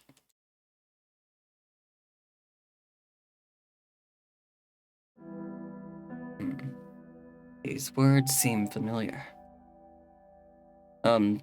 Schulz. The chubby, middle-aged man hands a thick stack of manuscripts to Schulz. He wipes the oily sweat off his sallow face with a stained handkerchief. It almost looks like Schulz was the one who had to review and finish the manuscript on time. The stack of manuscripts is covered in corrections and tiny notes written in the margins. It looks like it had a serious surgery that lasted a full day and has left it in shambles. Schulz tugs at his tie and glances uneasily at the clock on the wall. Didn't I already tell you that traditional sci-fi doesn't sell well these days? What do you mean? Nobody cares about sci-fi these days. That's where reasonable imagination is needed. How do you know that what we see is always the truth? If you ask me, theories and phenomena we have today only happen to be explainable by human reason and language. The universe is under no obligation to make sense to us. I know that's what it means, but look. A chubby man named Kevin hands another report full of data to Schulz with a forced smile. Look at the data. Subscribers these days want thrills and exciting stories, and they only read for fun. How are you supposed to get more readers if you don't write something eye-catching? If you ask me, you should change the entire structure of the star to infinitely replicable synthetic humans or something like that. How would that work? You don't trust me? Kevin isn't speaking in a forceful tone at all. It even sounds a bit like he's pleading. But Schulz has no choice. Schulz doesn't trust this pot-bellied man at all, but he has no choice. Kevin has already successfully brought about many popular columns. Schulz knows exactly what happened to those critically acclaimed but unpopular stories. Hey, Kevin. I've said it before. At the end of the day, we are in the service industry. There's no need to always show readers people's miserable lives, the tragedies and suffering that feel like a lump of mud. Everyone's life is already bad enough. Why not give them hope? We shouldn't always tell readers negative things just because our lives are terrible. No, our department lives off this stuff, and you know it. People love reading things like that. Anyways, Rewrite it, Shoals, for my sake. Or I think you should start over. What? Look, you've got so many corrections. Why not give it another try? Shoals lets out a long sigh. All right, I'll try. What choice does he have? Kevin is his boss. Okay. Sorry for the trouble. Kevin smiles and turns to leave. His smile almost forced the sweat to drip off his face. Shoals watches him walk away. He lets out another long sigh and throws the tattered manuscript onto the table. Such is his life. Babylon Weekly is the largest newspaper in the city. Largest among only the legitimate papers, excluding the illegally printed ones distributed in the alleys and garages featuring seductive women. Oh my god, they have Playboy in the future? There's really nothing much to say about this city. The sky is always gray and it's always raining. In Shoals' memory, the longest stretch of rain here lasted 4 years, 11 months, and 2 days. The red bricks and cement seams are covered in colorful, slimy moss and mushrooms from being constantly wet. Workers in orange raincoats scrape the fungus off the walls and let them drain away with the needles and glass shards down into the sewer. In the deep, dark alleys, people are always crying. Adults cry and children cry. The unemployed, the homeless, and workers who don't want to go home often line up bottles and kick them over. It is their only legal pastime aside from beating up their wives and children. Shoals hates thinking about these things because he's seen too much, because he was once one of them. He doesn't want to write about these things either. Shoals stops his thoughts and grabs the crumpled pack of cigarettes on the table, only to find it empty. Want a cigarette? A well-maintained but dry hand reaches out to him with a cigarette between its fingers. Aren't you going to quit smoking? Shoals takes the cigarette but stares at the woman's slightly heaving chest. She giggles, but only for a few seconds before turning away. She flips through a notebook on the table with a cigarette in her mouth. Schwartz is in charge of the urban section. For this joke-loving woman was his editor. It was inevitable, because Kevin was just too talented, and Schwartz tactfully left the fiction section and gave the position to Kevin. Your shirt needs mending. Schwartz blows a smoke ring, which quickly disappears in the smoky editorial office. I fell yesterday. But weren't you going to quit smoking? Quitting for 3 days still counts as quitting. You'll get lung cancer. Right back at you. Schwartz shakes her head, indicating she has work to do, and says no more. Schultz holds the cigarette in his mouth and reaches into his pocket for a lighter. Finds a small, squared, velvet-covered box instead. Okay. So, one of the scientists is named Leibowitz, one of them is named Schwartz, and now people named Leibowitz and Schwartz have shown up in both of these chapters, focused on someone named Schultz Rosium, who appears to be a different person in both of them. I'm confused. I don't know what's going on. Ugh. He needs to be at 29B Owen Street at precisely 6:10 p.m., because that is when Helen and his family would be coming home from work. Schultz lights the cigarette and checks the clock. It's already 5:30 p.m. Schultz exhales some smoke and nudges Schwartz with his elbow. I'm leaving. Isn't it still a while before we get off work? I have something to do today. Then you should tell Kevin. Already did, and I already told him. Schultz pulls out an orange card from a stack of paper on his desk. It's as if he got out a warm piece of meat in front of a pack of wolves. Heads lift and eyes bulge as people glance at the clock and then fix their eyes on Schultz's time card. Got something to do. Something.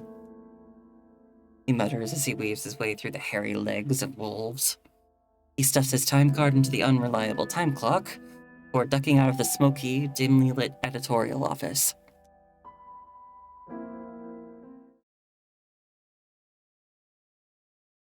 Bastards. Schultz spits on the ground.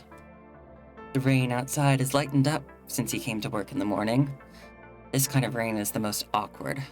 It doesn't look bad, but walking 20 minutes to Owen Street without an umbrella would definitely get him almost soaked. And it rains after the smog. The raindrops carry coal ash and dirt. It's dirty. Schultz is wearing a suit he borrowed from the old man upstairs. He doesn't want to return it stained with damp dust. Finally, he opens his umbrella and walks into the rain. A few people are on the street at this hour, because Schultz left work early. 5:30 p.m. isn't usually the end of his workday. From Greystone Street, where the editorial office is, it would take 15 minutes by bus to get to Owen Street, but about 20 minutes on foot. Schultz feels like walking. He wants to buy a flower on the way. Hi, Cole. How are you? I hope you're doing well. So he starts walking. He is holding a black polyester umbrella in one hand and clutching a small red velvet box in his pocket with the other. This is his only formal suit. He tries to stretch his hand in his pocket to cover the hole that's not usually noticeable. 10 minutes later, he turns from Greystone Street into an alley before walking onto Owen Street. Nothing has happened. When he gets to the end of Owen Street, he sees a tall chimney shrouded in mist and rain. That is Owen Factory Number 2. Owen Factory Number 2 is the only thing that makes the city's residents feel like the city hasn't completely turned into a heap of mud. The street was probably only coincidentally named Owen Street. However, no one can say for sure what Owen Factory Number 2 actually produces. Factory has about 1,000 workers, all of whom live on Owen Street. Helena's family also works there. Some workers say they cast 2-meter iron balls every day. Some say they melt iron balls into molten iron. Others say they paint on chrome-plated boards, while still others say they punch 300 highly precise gears daily. It sounds like the jobs have nothing to do with one another. All manage to produce something in the end. Mister, freshly picked flowers with the best quality. Would you like some? A skinny little girl standing by a wall covered in pale yellow moss calls out in a faint voice. Her voice is drowned out by the trickling rain before it reaches any ears. Mister, flowers? How much? Roses for 3 yuan, carnations for 2 yuan, and snowball flowers for 1 yuan. Flower Girl's basket only has a few flowers. Rainwater drips from their petals, making the withering flowers look more enticing. The flowers now seem like they're covered in dew. I'll take a rose. Schultz picks out 3 coins from his pocket and puts them one by one into the Flower Girl's outstretched palm. The girl takes the coins and hands Schultz the flower before nervously tugging his sleeve, eyes flickering. How old are you? The girl doesn't want to talk, so she just shakes her head. Schultz reaches out and grabs the girl's arm. He isn't very strong himself. He can easily overpower the malnourished Flower Girl. These needle marks. Mister. Schultz suddenly notices a bulky man in a trench coat standing beside him. The man grabs Schultz's wrist to stop him from pulling up the Flower Girl's sleeve. What do you want? The Flower Girl looks intently at the man's large bowler hat, her chest heaving. Schultz knows that this man means trouble. Schultz can't suppress his anger, but he releases the Flower Girl's arm. He doesn't want his cheap sense of justice to ruin his day. Nothing. Good. The man gradually releases his grip on Schultz. Well, Dad? Here's the money. You're doing well and a little sleepy, but you wanted to stop in? Oh, thank you. I'm glad you're here. But if you do need to go to sleep at some point, that's totally fine. Get all the rest that you need. But I'm glad you're doing well. The flower girl hands the 3 coins to the man with trembling hands. The man says nothing, takes out the money, pats Schultz on the shoulder, and leaves. Fear wells up in the flower girl's eyes. She turns away at once, seemingly worried that Schultz might say another word to her. Schultz sighs, stuffs the rose into his pocket, and walks away. Things like this only happen far too often in the city. They use despicable methods to control children, who give absolutely no damn about their well-being whatsoever. Even if they survive to adulthood, they'll just end up as addicts who die way too early. His cowardly sense of justice rises in his chest, but quickly vanishes in the sticky, thick rain. The rain has remained the same since he left the editorial office. It neither intensifies nor stops. He lifts his arm to check his watch. It's exactly 6 o'clock. Schultz continues walking from this corner to 29B31 Owen Street. Within 3 minutes, Schultz is standing in front of it. Schultz is standing in front of the old wooden door. And it's 10 after 6. They should be home from work by now, but he still has time. He stuffs the withering rose into his pocket and leans against the wall. He feels like someone's watching him.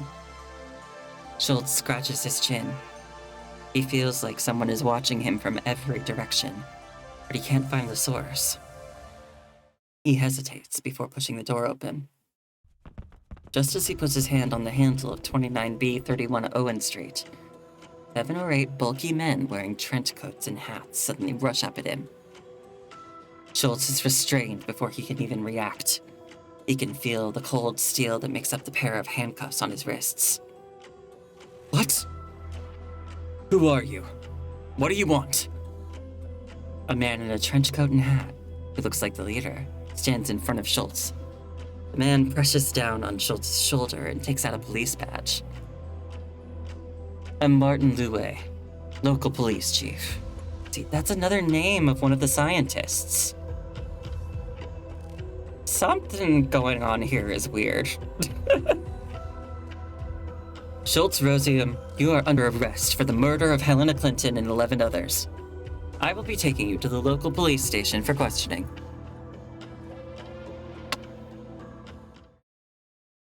What is happening? Wait. Something's not right. How did Schultz Rosium carry out these murders? He's an ordinary, nameless writer. Physically weak and unintelligent. How did he kill so many? Helena Clinton was a factory worker, but Schultz had never even been to the factory. He didn't live with the workers, so how can he write about them?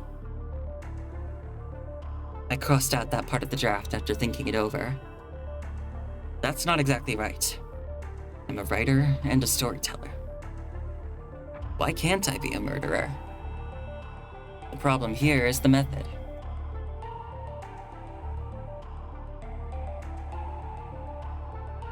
Hey, Helena? Yeah? What's up? Petite, charming girl responds with a smile while operating the lathe? I don't know what that is. I don't know what that word is. That is dozens of times larger than her. There's so much noise in the factory that Schultz has to raise his voice too. Hey! Helena! Yeah? What's up? Nothing. I just wanted to call your name. When do you get off work? 6 o'clock. Hey, you! A rugged old worker walks over from the other side of the lathe. Dad! Oh. Hello, Mr. Clinton. Better not be getting any ideas about my daughter. People like you shouldn't be in a factory like this. Get lost. The old worker waves his white towel covered in soot in an attempt to shoo Schultz away. It isn't until 6 o'clock in the evening that Schultz sneaks back into the workshop. By then, most of the workers have left, the machines have stopped, and the workshop is no longer as noisy as usual. Hey, over here.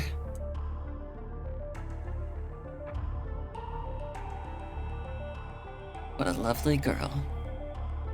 The dust on her oval face can't hide the joy and happiness radiating from within.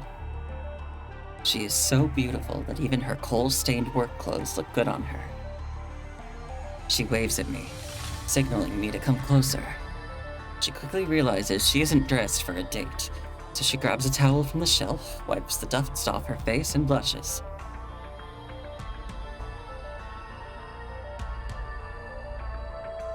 Well, I don't have clean clothes, and my dad doesn't know I'm not home, so I can't go home to change. It's okay. It's okay.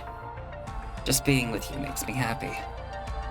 A rose doesn't lose its beauty just because it's wrapped in newspaper. You're speaking in riddles again. The girl twirls softly and walks joyfully into the rumbling factory. Let's take a walk inside.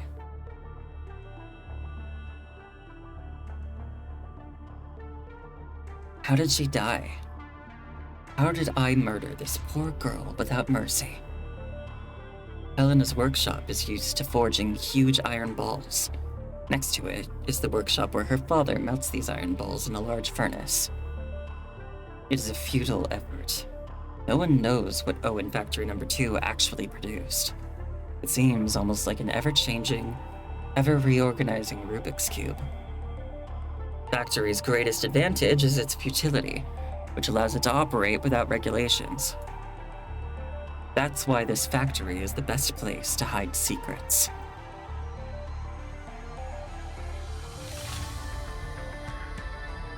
Schultz holds the rope with one hand, looping it around her neck, while stuffing the towel she used to wipe her face into her mouth with the other hand. The girl's fingernails dig into rust and dirt, but her struggle is futile.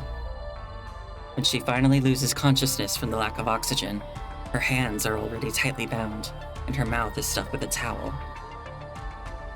Sorry. Huh? He's trembling as he puts her into the nearly sealed iron ball. He's so nervous he accidentally rips a hole in his shirt. Sorry. I can't control myself. Forgive me. Forgive me for loving you so much. Please forgive me. Please. He bows sincerely to the iron ball, apparently actually trying to seek forgiveness from it. When he looks up again, he notices faint engravings on the massive iron ball. He sees the ocean and the continents. Sorry. I just can't help it. Tears well up in his eyes, blurring his vision, as if they're about to flow out onto the iron ball where the ocean is, and make the sound of waves crashing.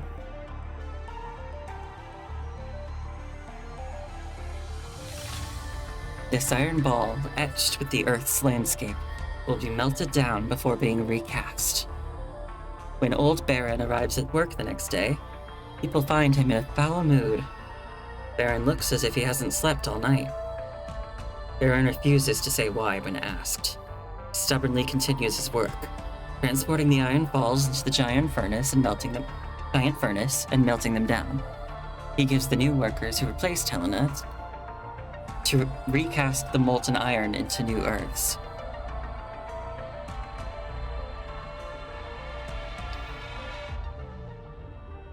Yeah, that's it. Why did I do it?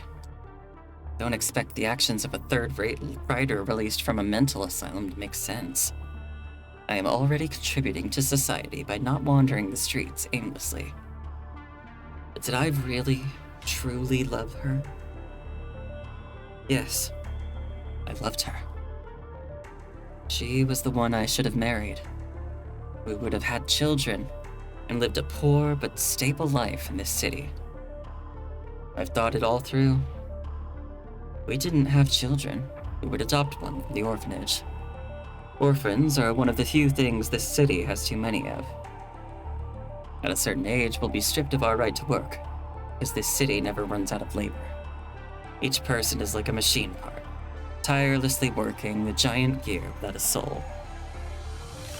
After that, I'll be stuck at home every day, writing novels about the city's pains, sorrows, and scars that nobody reads.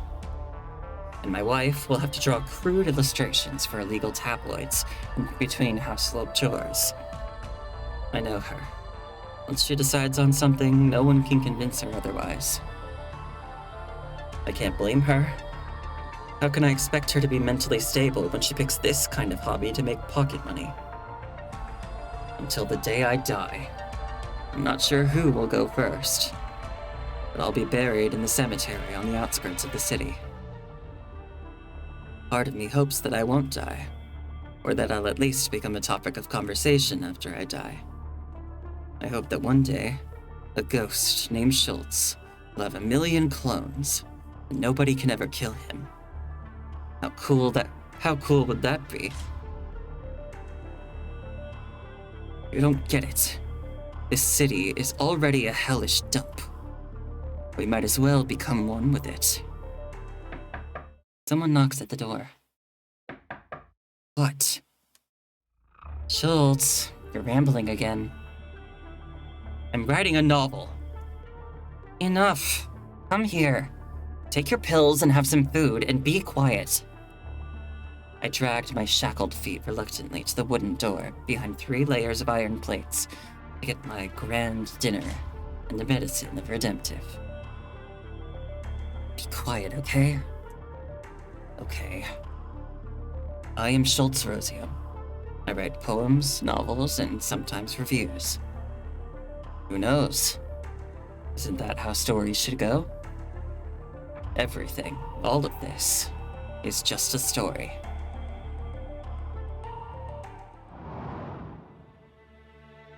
Yeah, I still don't know what's going on with that.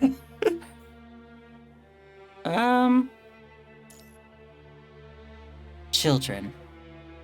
From the first time humans peeked out of caves to gaze at the starlit sky, until New Horizon left the Kuiper Belt, humanity's dream has not changed.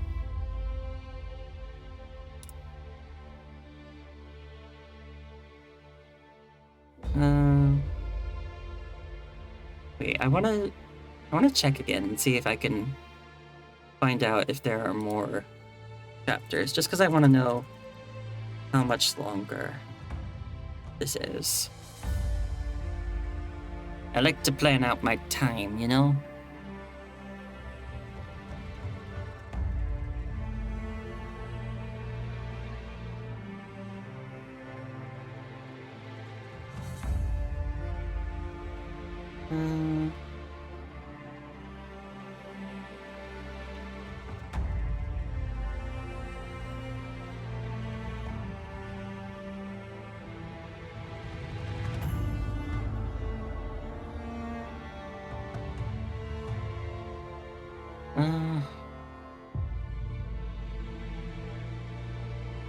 Okay, it looks like there's maybe 3 more after this one.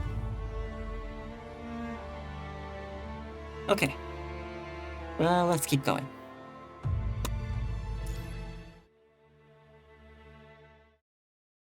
The A31 launch platform's tarmac is packed with people.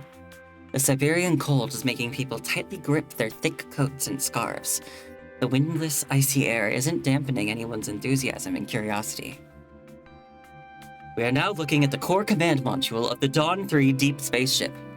It is the pioneer of Project Orient, which is jointly conducted by a World Astronomical Study Assembly and the Science Council. Frost is clinging to the reporter's mustache. He tries his best to describe the scene to viewers behind the screen with his freezing lips. This core command module is carried by the Quark carrier rocket, powered by the Ratlin-15 cold reactor, and propelled within the atmosphere by the inertial confinement ignition device. The Quark carrier rocket is the most advanced ground-to-space transport solution currently available. After reaching the International Space Station and Waxa's orbital airport, the core module will complete its final assembly with the Dawn 3 ship, currently in synchronous orbit. And today, the A-38 launch platform, this pointer to the stars, will also retire. This most advanced launch platform in the world was funded by the Kowloon Chamber of Commerce. Over the decades, it has carried out 16 Project Orient missions. Only one of them failed. The reporter points to the towering structure behind him with a bit of struggle. He isn't alone. Dozens of cameras around him are also broadcasting this historical moment to the world, each with a reporter in front. Behind the journalists, further out on the empty land and on the river, is a sea of cars and heated tents stretching for kilometers. Hundreds of thousands of people from around the world have flocked into this desolate wilderness. They all speak different languages and have different skin colors. There are working-class families and billionaires who arrive on helicopters waiting to witness this spectacle. In the cold December wind, everyone has their necks tilted back, waiting for the moment. Hey! Not far away, a figure in a heavy winter coat is weaving toward a flag planted by the Science Council. Valentina! What's going on? Shouldn't you be in the control center right now? I thought you'd come here after the launch. I've done what I needed to do. The rest I left to my students. Valentina takes off her wool hat. Golden hair is shining brightly in the winter sun and snow. Wouldn't it be better for you to be there at such an important moment? I'm not that type of person. Valentina looks around and notices that someone is missing. Where is Dr. Callan? He should be on standby at the port of the International Space Station right now. If that's the case... Schwartz hesitates. Her glasses are covered in frost, hiding her face. Is your daughter up there too? Everyone's immediately turns to look at Valentina, who's silently staring at the launch platform. You really know how to hit the sore spot. It's okay. It is her choice. I've done all I can for her. And I want to watch the whole process from down here, as a mother. Landau's broad, gentle hand rests on Valentina's slightly trembling shoulder. Her father would have been proud of her. I know that Kowloon will take care of everything for her. He will. You should have pressed that launch button yourself. Everyone should be responsible for their creations up until the final moment. Each one of us is made of stardust. Everyone on that ship is a child of humanity. Each carries with them the cause of humanity. We originate from the stars, and one day, we shall return to them. All right. Schwartz pulls out an antique camera from her backpack. Let's take a photo. Is that a film camera? I spent a lot to get this. They say the quality is better. This kind of camera, its sharpness will be worse than even the cheapest terminal you can get today. Huh? I thought you Kowloon folks like vintage stuff. I'm not a junk collector. When it comes to spoiling the fun, you never disappoint. All right, let's take a photo before the launch. Should we do a pose or something? Stand over there. We can get the launch pad in the background. Isn't that why we're here? That makes sense. Ready? I'll set a 10-second delay.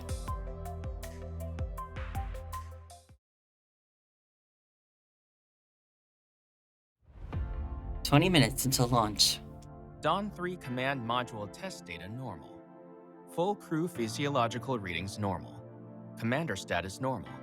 Tsiolkovsky Launch Center status normal. Switching to Orient Mission Control Center. This is the Orient Mission Control Center. Handing communication over to Flight Mission Director Buzz List of Mission Operation Control. This is Buzz List of Mission Operation Control. Reporting status. Ignition system propulsion control. Normal. ICF parameter 1B1210. Trouble code 1B1210. Launch Center, have you confirmed? Affirmative. Stage 3 ignition system 57F laser unit hold-on test. Launch time delayed. I repeat, launch time delayed. Dawn 3. Repair technician is en route. Estimated test and repair time is 10 minutes.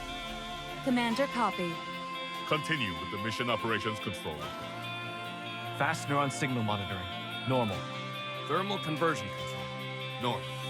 Fusion energy gain parameter monitoring. Normal. Guidance control, normal. Medical monitoring, normal. Telemetry signal. Normal.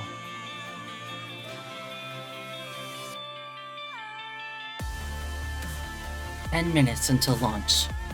This is Buzz List of Orient Mission Operation Control. Technical support control, report.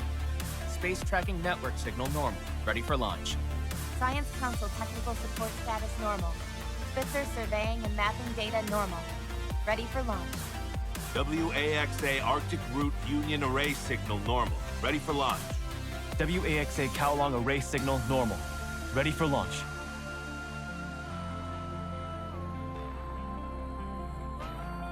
"5 minutes until launch." Alpha, this is Buzz List of Orient Mission Operation Control. In-orbit support control, report. Orient Mission Control Center. This is Commander Alpha, Weehawk. Tsiolkovsky Launch Center data has been received. Ready for launch. Dawn 3, all systems ready. Space station ready. This is Alpha. Your beds and meals are ready. We're waiting for you to come home.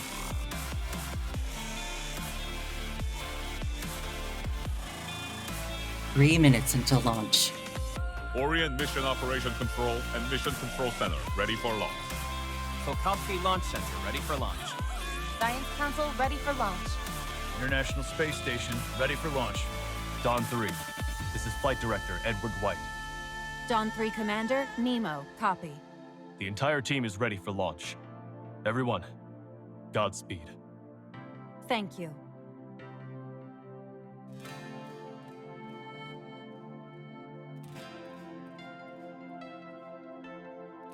Now, less than a minute until the Dawn 3 command module lifts off. As you can see, from our current position to the launch site, this 20 kilometers is filled with spectators from all over the world. You could say that the eyes of the world are all on this Pioneer spaceship that's about to set off on its journey. Once the Dawn 3 mission succeeds, Project Orient, which unites all of humanity's efforts to explore the stars and the universe, will be officially approved by the world's government. It will be our first steps toward... A loud broadcast echoing through the valley drowns out the journalist's voice.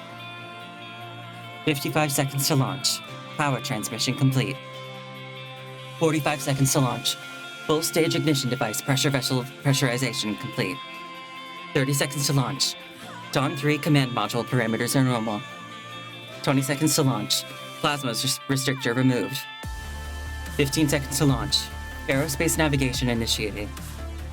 10 seconds to launch. ICF ignition sequence initiating. The giant roars and shakes off the thin layer of frost that covered it. This is the only similarity between the Quark carrier rocket and its predecessors. Do you see this, Korolev? Schwartz and Valentina did not disappoint you. This is our first step out of the cradle. From the conical nozzle, plasma that's a mix of orange, purple, and blue spray out. The colors draw a trail of human rationality and science across the diamond-clear, cold, and stiff sky. From the first time humans peeked out of caves to gaze at the starlit sky, until a new horizon left the Kuiper Belt. Humanity's dream has not changed. Safe travels, my child. The universe is small enough. We will meet again.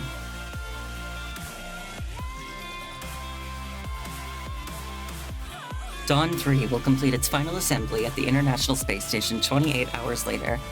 42 crew members will carry humanity's hopes as they leave their home port. In another 3 hours by the moon, Dawn 3 will begin its gradual acceleration toward Alpha Centauri at 1/10,000th the speed of light. It will cross the Kuiper Belt in 3 years and gradually accelerate to 1/100th of the speed of light before passing through the Oort cloud. Since the first caravel sailed onto the Atlantic in the 15th century, 500 years have passed, and humanity has conquered this blue planet by crossing the oceans. This 500-year journey through the Sea of Stars is but the first step of a great adventure.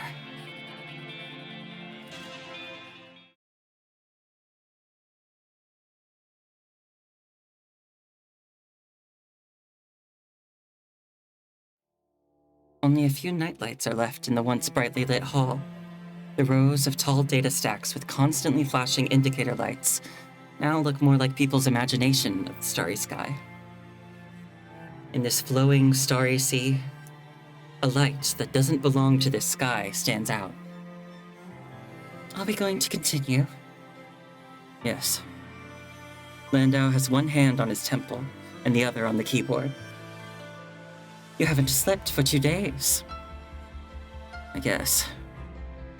This plan has already been proven correct over a broad range. Yeah, I know. They both stare at the blood-red numerical formula on the screen in silence. 8 years ago, when Landau, Villiers, Leibowitz, and Louet first initiated the HAI test in this room, the number on this screen changed from 0 to 1. Now, the mix-and number indicator used to count key nodes on this screen is increased to an impossibly large value. It can only be written out in scientific notation. The last digit of the exponent changed from 5 to 6. This means the IV-type experimental machine completed an astronomical number of experiments again. If one experiment is equivalent to a human lifetime, going from 5 to 6 will encompass enough lifetimes to witness the birth and death of a universe. Have you heard of an ancient story? How would I know if you didn't tell me the story?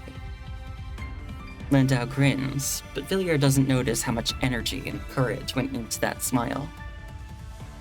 In an unknown little place, one day, a meteorite fell. It destroyed many houses, made the area uninhabitable. It was a simple meteor disaster. Soon after, the authorities sealed off the area, preventing anyone from entering or leaving. Later, people learned that the area had many anomalies that defied common sense and science. Gravity, time, and even the speed of light were different there. Yet another legend emerged. It is said that deep inside the area, there was a magical house that could grant you your deepest wishes once you entered it. As more people learned of this legend, more came to seek it. Demand produced a market, leading to the rise of guides specializing in helping visitors avoid guards and hidden dangers. One day, a scientist and a writer arrived, asking a guide to take them to the magical house. The journey was arduous and filled with obstacles. When they finally reached the house, the scientist took out a small nuclear bomb. A nuclear bomb? He came with the intention to die here. Couldn't allow something that could grant any wish but has no morality to exist. He doesn't even know if he's going to fall prey to an evil wish if he steps into that room. Such is humanity. So, did he blow up the room in the end? Landau shakes his head with a bitter smile. No.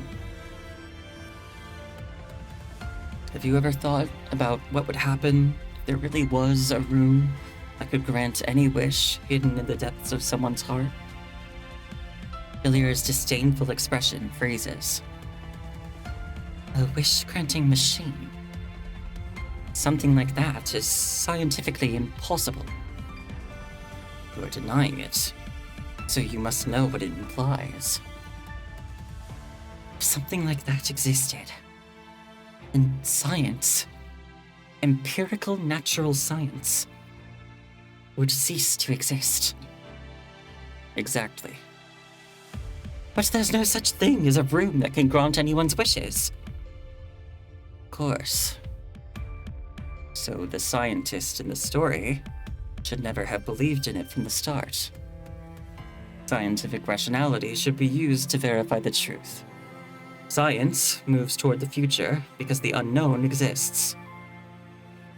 But he was determined to blow up the room, to destroy the unknown that challenged his scientific rationality. How is that any different from the ignorant and backward religious inquisition that burned Bruno? And if the room was destroyed to stop those with ill intentions from using it for evil purposes, what right does he have to judge whether someone's deepest wish is evil or virtuous? Is that it? That's it. So, what's the ending? I don't remember. Landau shakes his head and continues to stare at the unmoving numbers on the big screen. What a lousy story. The story is supposed to be fascinating. Maybe I didn't tell it well. Villiers lets out a sigh. I'm heading out. I'll stay a bit longer. Let me know if there's any progress. Of course. By the way. Keep it all in your mind. Landau taps his own head with his finger. Our cause is dedicated to the distant future, where the truest honor lies in the legacy we leave for generations to come. When without humans or devoid of humanity, science loses its meaning. He taps his head with his middle finger again, as if emphasizing something. Keep it all in your mind, Villiers.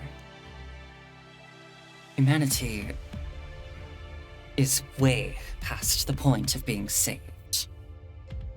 Whether it's now or in the future, the flaws in human nature are never going to change. The strife among factions and delusions of immortality, selfishness, arrogance, and ugliness.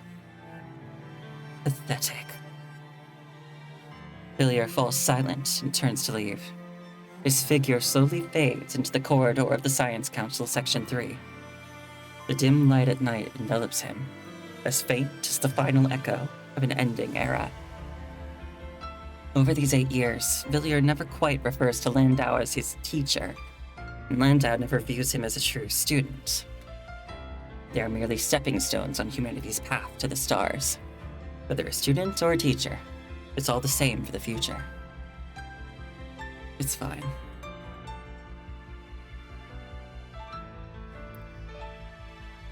Landau is once again the only one left in the lab. On his desk sits a bouquet of white roseum flowers, blooming fervently in pristine silence. Next to the bouquet are 2 old frames, each cradling a well-preserved photo. One displays a man dressed in a tidy suit, standing behind a young woman, his hand resting on her waist. The woman is adorned in a white wedding gown, her face beaming with joy as she clutches a bouquet of white flowers. He caresses the photo with the same tenderness as when they held each other's hands at their wedding over 40 years ago. And just like how they clung to each other's hands over 30 years ago, when she and their 3-year-old son fell into the icy waters of Ladoga Lake to his carelessness. Martha. His voice trembles with guilt, yet a resolute air. With a resolute air, he flips the photo face down. Beside this photo stands a group picture. 4 people stand on a thin blanket of snow, bathed in the crisp and pure winter sunlight. In the far background, a towering steel structure ascends, defiantly challenging the sky. It's Schwartz, Valentina, Dye, and Landau himself. Leibowitz's brain, which had calculated tirelessly throughout his life, forever stopped 3 years ago. Landau still remembers how this luminary in the realm of quantum computing labored to navigate through the Gestalt algorithm's specifications as if enacting a sacred ritual on his deathbed. He also remembers that 3 years ago, Korolev fell ill due to prolonged fatigue and radiation exposure. Schwartz and Valentina, whom he had trained as successors, later assumed the weighty duties of Section 2. Just as Korolev had envisioned, they were eventually addressed as ma'am with reverence, their expertise and accomplishments aligning perfectly with their roles as Section Director and Executive Director. But only today, he suddenly grasps why Valentina was reluctant to remain at the launch center, press the final button herself. Her child was on that spaceship. That's all. She could devote herself day after day, year after year, to the treacherous star charts and endless equations, and she knew every joint, every screw, and every program on that spaceship by heart. Because she couldn't bear another risk. She couldn't jeopardize her daughter's life after losing her husband's. Because she didn't want to face the fact that, many years later, both she and her child would be dead. The fact that they were, in the end, still human beings, no matter how brilliant and dazzling science and rationality might have been. His gaze shifts from the photo to the nearby cold, colossal container. I'm sorry. Landau activates the communication channel on the lab terminal, which was initially the broadcasting system for the entire lab to announce experiment progress and start times. But now, in the entire lab, only he and his true child remain.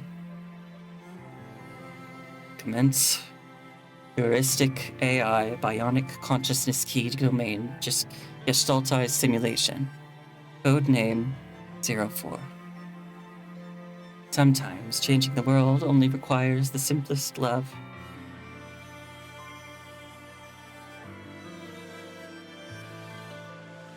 Three days later, the Science Council's Security Clearance Office discovered this audio recording and video footage in Landau's estate, which had been gathered by Villiers. It remained unknown whether Landau had recorded it himself, or if it had been intentionally recorded by someone else. At that time, people were taken aback by the expression on his face, which was nearly unrecognizable compared to the Landau they were familiar with. It was an expression mixed with madness, devotion, a quest for answers, boundless joy, and infinite pain.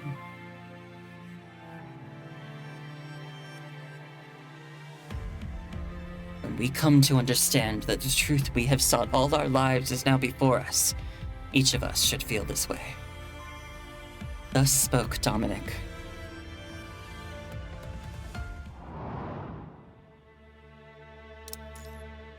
Heaven. Shh. They are here.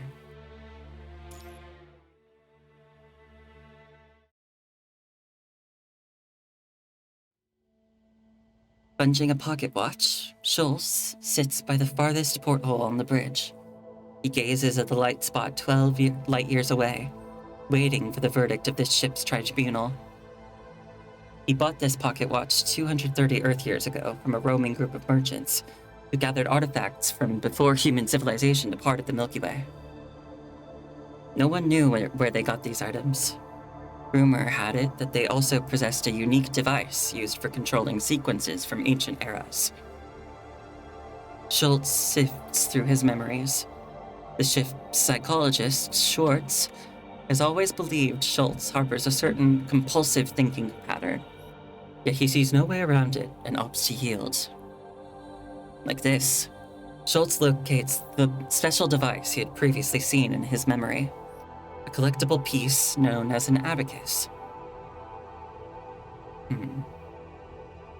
He also holds a penchant for collecting aged items.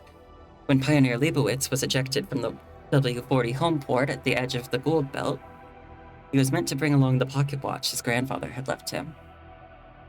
But for some reason, he didn't get to see his grandfather in that ring world. Sir, the Scientific Joint Council has completed the inquiry, and the recording has been sent to you. As the gentle male voice, the central AI of Pioneer Leibowitz speaks, a small light spot emerges next to Schultz. All information inside Pioneer Leibowitz converges into the colossal supercomputer at the ship's forefront, which measures 3 kilometers on each side. This luminous, cold machine emits a cascade of lights as data flows in and streams out from it. All right. Schultz gently touches the hovering light spot beside him, prompting an instant projection of recorded surveillance footage to unfold before him.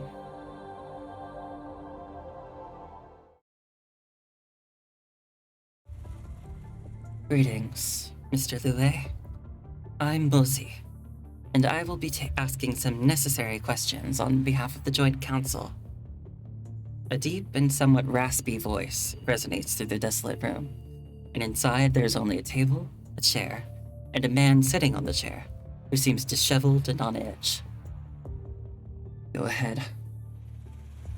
My predecessor seemed to have an unpleasant conversation with you. But despite being a soldier myself, I believe science deserves respect. Well said, but respecting science, what good does that do? I am sorry for the passing of Mr. Corneau. However, based on protocol, I must ask some necessary questions. What was your relationship with Gustave Corneau? I used to work under Mr. Corneau, and then took over as the director of the Advanced Dimension Observatory after he passed away. Yes, based on the records, you assumed his role promptly following Mr. Corneau's suicide last week. The observatory needs someone to take charge, and the Scientific Joint Council is aware of that. Of course. Why did you resign from the director position of the Advanced Dimension Observatory 2 days ago? I have the freedom to do so. And on that day, you immediately requested authorization to use firearms from Captain Zoll. A holographic projection of the firearms authorization record appeared on the table before Louet. His previously composed voice now carries a trace of trembling. Is there any problem? May I inquire as to why you applied for the use of firearms? Doesn't everyone on Pioneer Leibowitz have that right? That statement is inaccurate. Pioneer Leibowitz is an immigration research vessel. Typically, as you are aware, scientists are not permitted to apply for firearm use. Furthermore, Mr. Corneau, may he rest in peace, used such a tool to take his own life. I'm sorry. I beg your pardon? I have the right to choose to end my own life. But we cannot afford to lose another brilliant scientist. It is crucial that you understand this. If you are experiencing any psychological challenges, you can seek assistance from the ship's psychologist, or if needed, opt for stasis hibernation to alleviate your condition. You should be aware that even if you choose to shoot yourself, it is not the end of your life. The Scientific Joint Council's respect for Mr. Corneau will soon be shown. No. No. It's pointless. It's pointless. We can't just sit back and watch everything head toward destruction. I can't accept it. Destruction? Could you tell me what you mean by that? Have you never read the reports we submitted?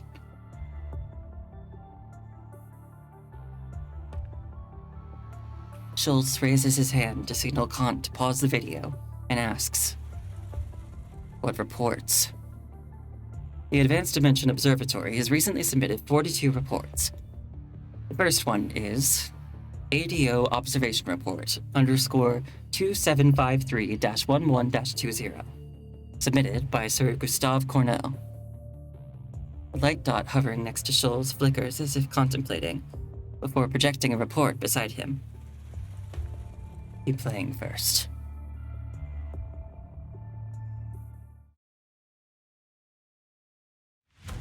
Have you never read the reports we submitted?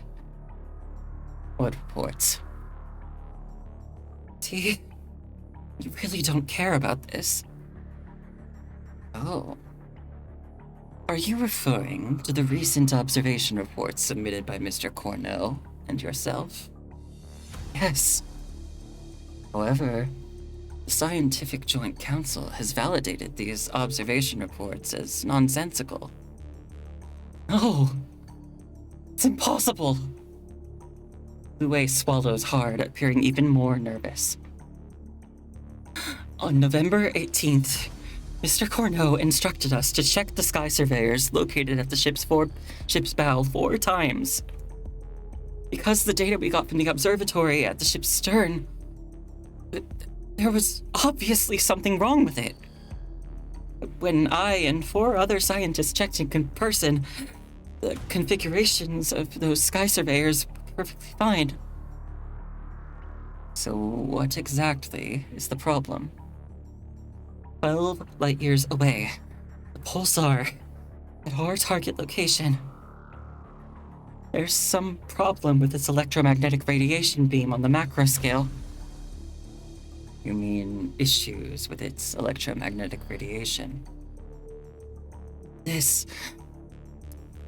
Look at this.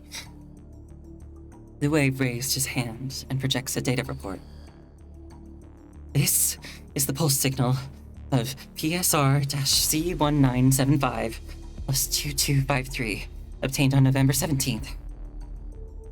On the chart delineated by numerous small squares with green lines, a slender red line continuously jumped, at times resembling a raging storm, at times as quiet as death, occasionally shifting like a graceful dancer, alternating between a minuet and a quick tango. Are you referring to this report? The synchrotron radiation coming from a neutron star shouldn't be this erratic. Despite being some of the most extreme celestial bodies in the universe, they should still follow the most fundamental laws of physics. With that said, the nervous man shows a bitter smile. The dance of death. I beg your pardon?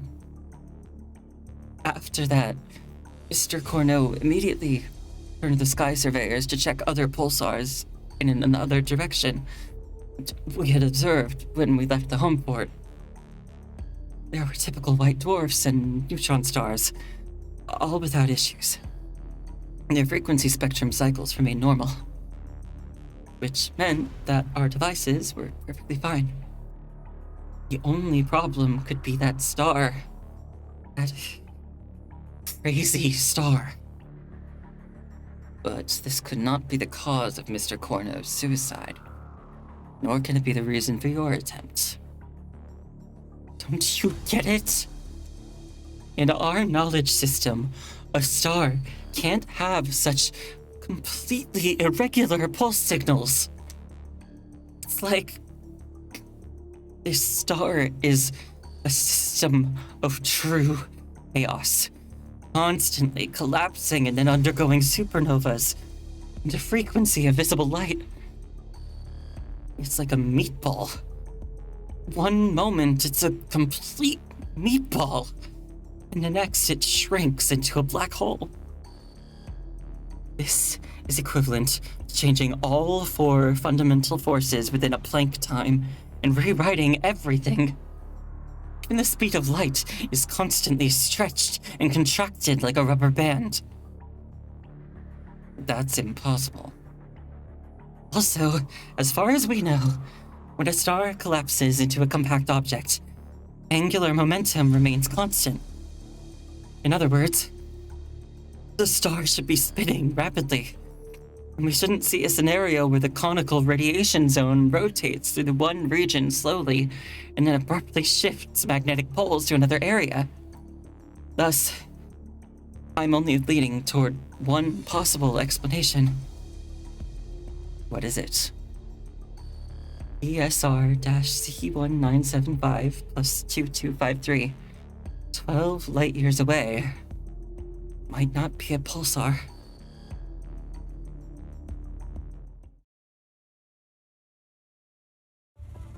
Schultz raises his hand, signaling Kant to pause the video again. What exactly is going on with that star?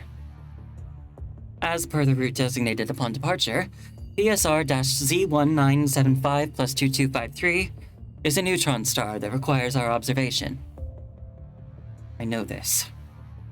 Is there anything wrong with this neutron star? I can only extract the data obtained by the sky surveyors. Show me yesterday's observation data. Understood. The light spot beside Shoals flickers once more, this time taking slightly longer than when retrieving the file report earlier. According to the observation report from yesterday, all constant indicators of PSR-Z1975 plus 2253 remain normal, aligning with the initial observation targets of the mission. Here is the detailed data. A tall wall filled with a multitude of observation indicators and radio observation images unfurls beside Schultz. Blue-white star on the wall gazes silently at him. Nothing's wrong with the data? Yes. It meets all our observation targets. That's odd. There's one thing I must remind you. ESR-C1975 plus 2253 is merely a prospective target in this flyby observation mission. It might not warrant the majority of our attention. You're right. Schultz waves his arm, causing the star, along with the stacks of data and line charts, to vanish. The bridge is once again left with only himself. Let's just leave it at that. Do you still need to proceed with reviewing the inquiry with Mr. Louet? Not for now. The Joint Council decided to put Mr. Louet into hibernation, right? Yes. 3 days later, Mr. Corneau will assume the responsibilities of the Advanced Dimension Observatory Director temporarily, until it is deemed suitable to awaken Louet. Probably the right thing to do. Considering Mr. Louet will enter hibernation, the Joint Council has consulted his Corporian compatriots, and Mrs. Burnell will also end her Corporian relationship with Mr. Louet within this Earth year. Corporian? What does that mean? I'm gonna look that up really quickly. I don't know what a Corporian relationship is.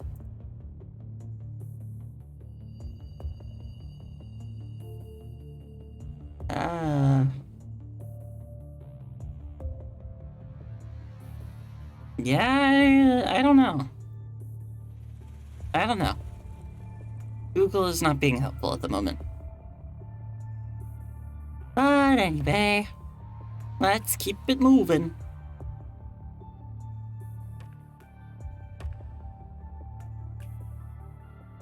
Will Catherine remarry? Schultz unintentionally used as a term he encountered in ancient records. However, for their time, marriage, family, childbirth, and offspring merely indicate straightforward and commonplace Corporian relationships. So, maybe the game was just going to explain it to me right after. Okay. That depends on Mrs. Burnell's own wishes. Very well. Also, contact the Federation. Since Mr. Corneau took his life while in service, ask the Federation to provide some compensation to his family. Folks at the observatory probably won't appreciate being bossed around every day by the brain of someone they know well and admire. Unfortunately, there's no way around it. Understood. Is there anything else?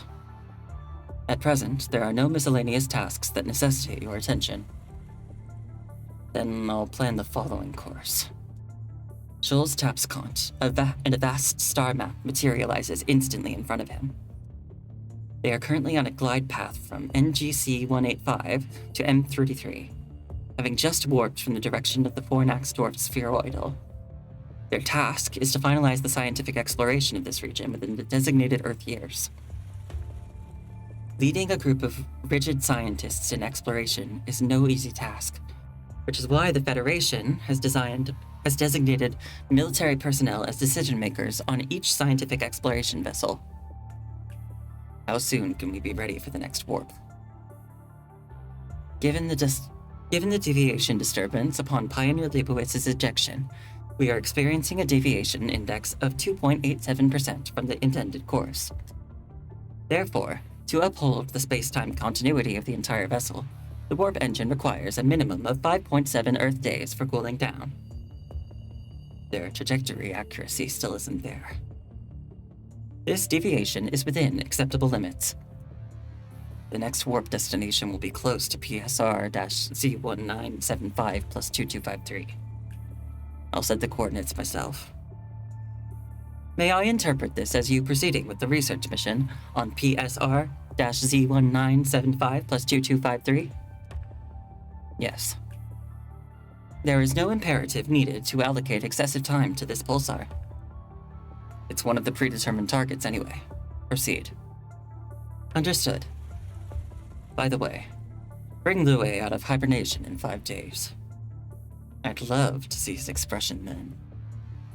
Copy that. Besides that, do you wish to enter hibernation during these 5 days? Jules hesitates. All the necessary tasks are done. During the cooldown period of the warp engine, there is truly nothing left for him to attend to as the captain. I'll go take a nap. Understood. I'll prepare it for you. Jules waves his hand, making the star map flicker out of sight. He then taps on Kant, and the floating light spot next to him gradually fades away. He continues to caress the pocket watch in his hand, gazing at the star 12 light years away that he is about to behold. Now, it's time for him to sleep. Throughout this journey, he has slept intermittently for hundreds of years, yet each slumber feels like a mere moment to him. This time is no different.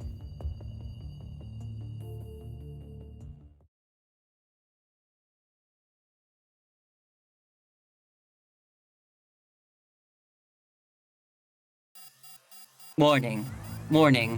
Abnormal ship speed. Symmetry error. Power system error. Gravitational wave anomaly detected. Photon reading anomaly detected. Warning. Awakened by the blaring alarms from his slumber, Schultz gropes for the valve in the airtight pod. The air, carrying a faintly metallic scent, rushes into his lungs, prompting him to cough out the hibernation fluid that should have been expelled gradually.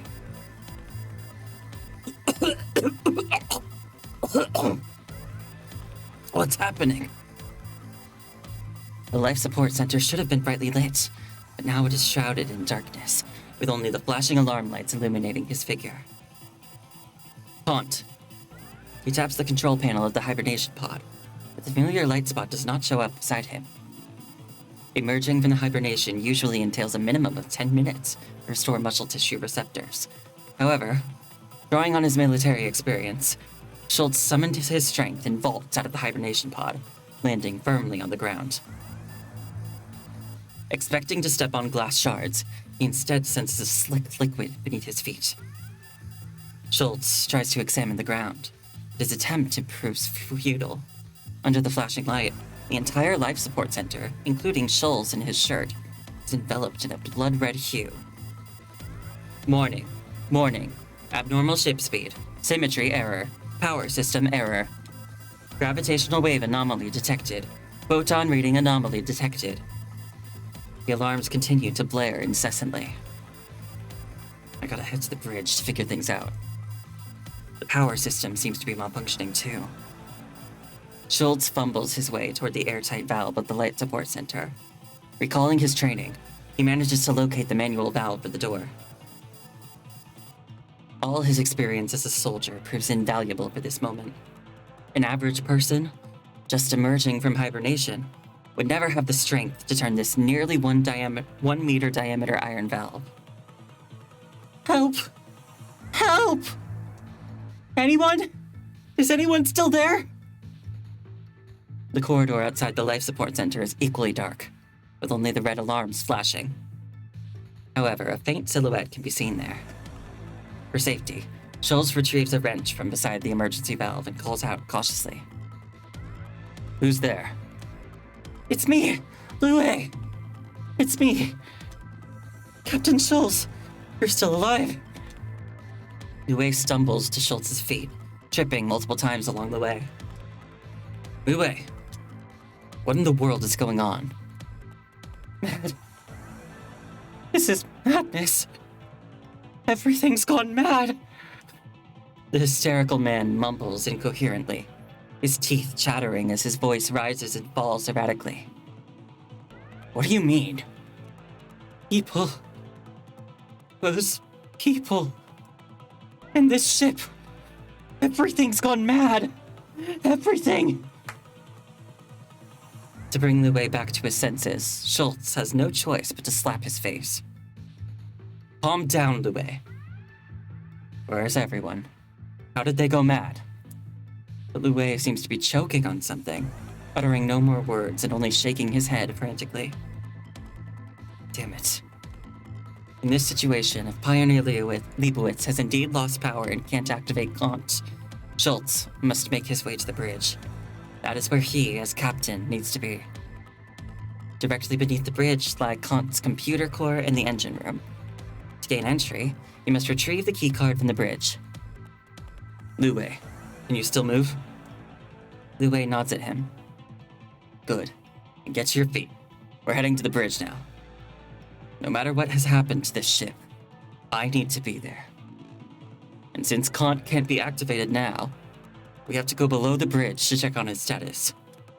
Trembling, Lue rises from Schultz's feet, while Schultz tucks the wrench into his belt. Stick with me. Visibility is too low here. In the pitch-black corridor, the two stagger into the darkness. Warning. Warning. Abnormal ship speed. Symmetry error. Power system error. Gravitational wave anomaly detected. Photon reading anomaly detected. Schultz struggles to navigate from the life support center to the bridge, almost pulling Lue along by his collar, while clutching the wrench tightly in his other hand. He remembers leaving the life support center around 7 p.m., yet by the time they arrive on the bridge, it is already 10 p.m. However, by this point, they can't really gauge time according to Earth's 24-hour cycle. Upon their arrival, the bridge proves pitch black as well, and the darkness even extends outside the window.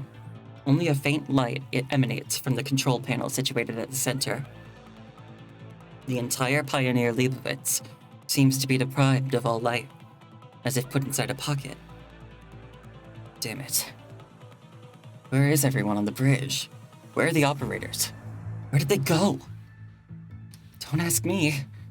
I have no idea either. Still gripping Lue's collar, Schultz lunges toward the control panel to check the status of the Pioneer Leibowitz and retrieve the keycard. Conventional power room. Warp engine. These readings only show errors, but what exactly is happening here? Power is still being output from the power room now? But it doesn't make any sense. Isn't the power system down? Where is it sending power? It's totally dark everywhere. But this data...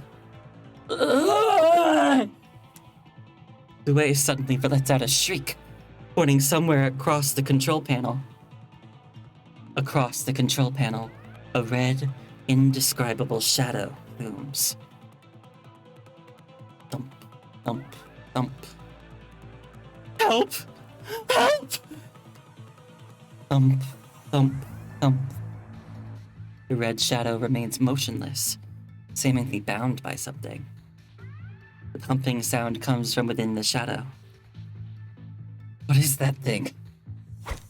Before Schultz can grasp the wrench at his waist, the shadow shows up beside Schultz. Attempting to pass through him, it appears to be blocked by something and instantly flickers back to its initial position. However, this time, its lower body appears about 5 meters away from where it should have been. Thump, thump, thump. In a blink, another lower body flickers from the other side and merges with it. Don't kill me. No. If Schultz hadn't been tightly clutching Lue, he would have lost his composure and dashed out of the bridge. As if startled by Lue's words, the shadow dims slightly, before assuming an even more eerie form. It seems to be a person. To be precise, it is a person with their skin pulled inward, with all internal organs and bones exposed, hanging on the outside. The pale pink stomach, dark liver and lungs, milky white brain, and continuously twitching heart, all connected by membranes and ligaments to the unseen skin within. It's as if someone has grasped the bottom of a pocket and flipped it inside out, interchanging the inner side with the outer one. All the organs that a healthy human should possess are revealed in this manner, yet still functioning. Thump, thump, thump. It's only now that Schultz realizes the sound comes from the exposed heart that is rhythmically pumping blood. Ugh. Thump, thump, thump. A hand woven from blood vessels and muscle fibers extends to grab the warm, soft brain, while the other hand covers what should be the mouth, now just a dark hole. Lue is nearly petrified by the horrifying sight, but prevented from collapsing by Schultz's tight grip. He can only retch in helpless fear. When mountains stand before us, we shall ascend. The dark hole starts emitting a wet, sticky voice, causing the pink trachea to wriggle up and down. When vast seas unfold before us, we shall conquer. Not for the sake of gain, we take action because the mountains and seas are there. Schultz compels himself to maintain composure, discreetly extracting the keycard from the control panel and stowing it in his pocket. Meanwhile, he delves into his memories, trying to recall instances of this speech and voice. But he finds nothing. Now, only the universe stretches before us. It's time to carve our path among the stars with swords and plows. We shall pledge all to protect the Earth Federation, to safeguard human rights. Let our galaxy become a beacon of light in the universe. Let humanity reach that point at infinity, even if there is only one. The crimson, quivering person gradually ceases its speech, with the trachea and exposed organs halting their wiggling. Like settled dust, it reverts back to its initial shadow form, no longer emitting human sounds. It just stands there like a ghost, motionless. Schultz grasps Lue, who has collapsed on the ground, with one hand while clenching the wrench behind his back with the other hand. Slowly, he makes his way from the control panel toward the bridge door. Lue has already expelled the contents of his stomach entirely through vomiting along the way. Now only stomach acid comes out, blending with the viscous, malodorous liquid on the ground. Get up. There's no one on the bridge. We need to head to the engine room below.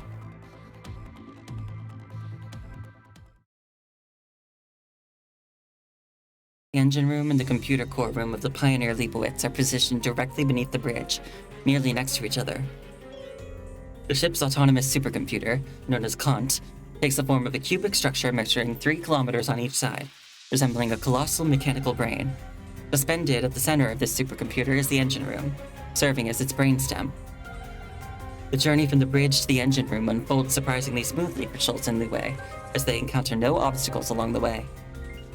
Each door opens flawlessly despite the power loss, yet as they descend further, the sticky liquid grows denser. While on the bridge, it was merely a slight splatter underfoot. In the engine room, it rises up to their knees. The quantum warp engine, emitting a faint blue glow, spins slowly, appearing to function without any problems. Multiple rings hover above the engine, rotating asynchronously around a central point. These rings only synchronize when the ship is prepared for warp. The engine looks fine. Why is there a power supply error? Captain Schultz, I beg you. Liu Wei clings to Schultz's sleeve, almost pleading. Not here. There are many things. Serious. Many things are talking. What? So many things in my head. Still getting in.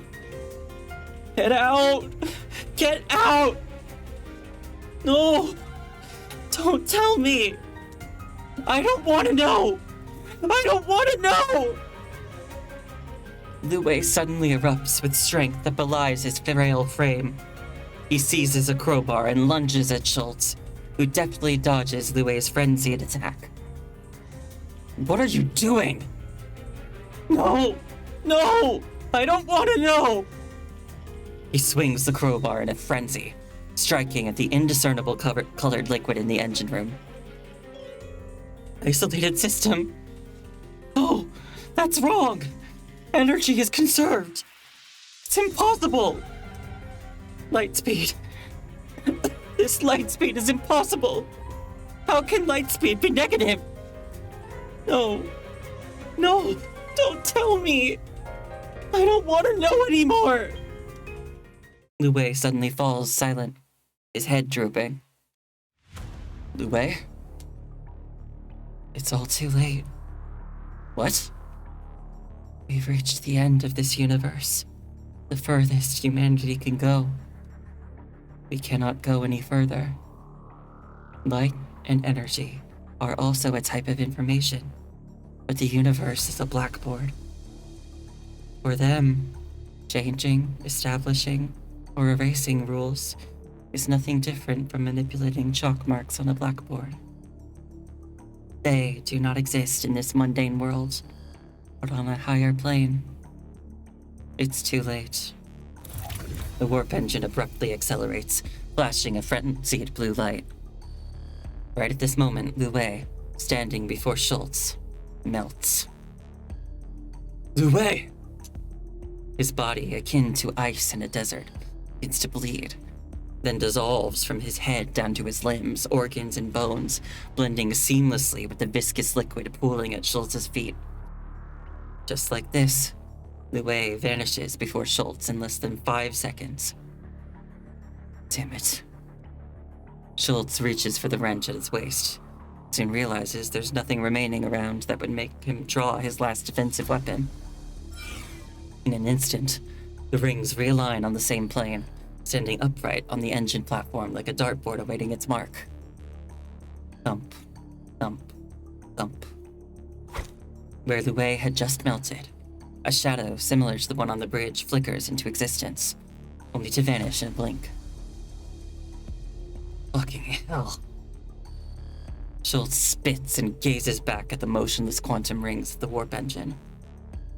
The rings of various sizes remain on the same plane, and the central circular hole resembles a pupilless, eerie blue eye.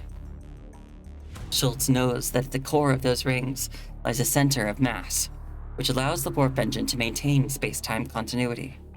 In theory, It is through this tiny point that Pioneer Leibowitz can warp to various destinations. The center of mass, transmitting infinite information at the heart of the eye, seems to gaze directly at him. Come. A voice echoes in Schultz's mind. The voice, akin to an oracle, emanates from within the warp engine, right from that tiny point. Come. At this moment, something beckons him, urging him to walk up to the altar-like engine platform. He knows he shouldn't do this. It will violate the ship's protocols and regulations. But he cannot resist the call. Come. Now he finds himself standing directly before the plane, formed by the quantum rings. Right before him rests the minuscule center of mass, invisible to the naked eye. His mind is captivated by the oracle, his hand extending toward the hand of God. Shit, no! However, the realization dawns on him too late. He is on the brink of passing through the rings, a warmth spreading through his body. Can't? He plunges into the rings.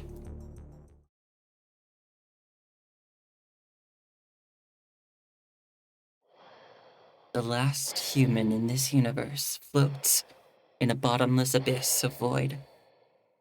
He opens his eyes, but everything around him remains dark. Then, he flips on the switch beside him. Before him lies a massive black hole, with stars swirling around him. He notices that the stars no longer shine brightly, and the accretion disk of the incomprehensibly large black hole has expanded, now encompassing several additional disks. He surveys every galaxy in the sea of stars. The once fiery red giants have dimmed, leaving behind almost only white dwarfs and neutron stars. ESR-Z1975 plus 2253. He searches for that particular star. Not because he has to, but because he can. Even though he doesn't know why he believes that he can locate it among the billions of stars. He only finds one conclusion. Is this black hole that pulsar? Yes. A gentle, gender-neutral voice converses with him above the bottomless abyss.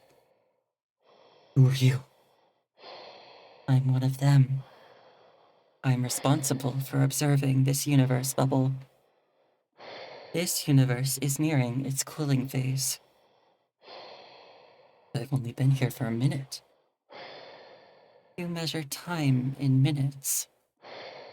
Since that ship arrived here, 137 time crystals have passed. An unseen, gentle hand lays out meticulously arranged lines before Schultz, each line sufficient to narrate the birth and demise of dozens of galaxies. The speed of light here was too slow, so I sped it up slightly. There's my ship. Inside that dying star. The voice guides his gaze toward the massive black hole. So, it fell into the black hole. It's gone. I can still see the information membrane of that little paper boat. It still exists. What makes you think that it's gone? And so does the brain of that machine. It still exists, just having become slower and dumber. Right before Schultz, the accretion disk of PSR-Z1975 plus 2253 suddenly flickers. PSR-Z1975 plus 2253 was supposed to be a pulsar. I just painted something on it spontaneously when I was bored earlier. But it matters to other people. I don't see other people. Where's my crew? They couldn't handle the consequences of me speeding up time. By the time I noticed, they had turned into irreversible basic particle structures. But their information membranes remain, just like your ship. The voice carries no trace of pity or sympathy. So, this universe is coming to its end soon?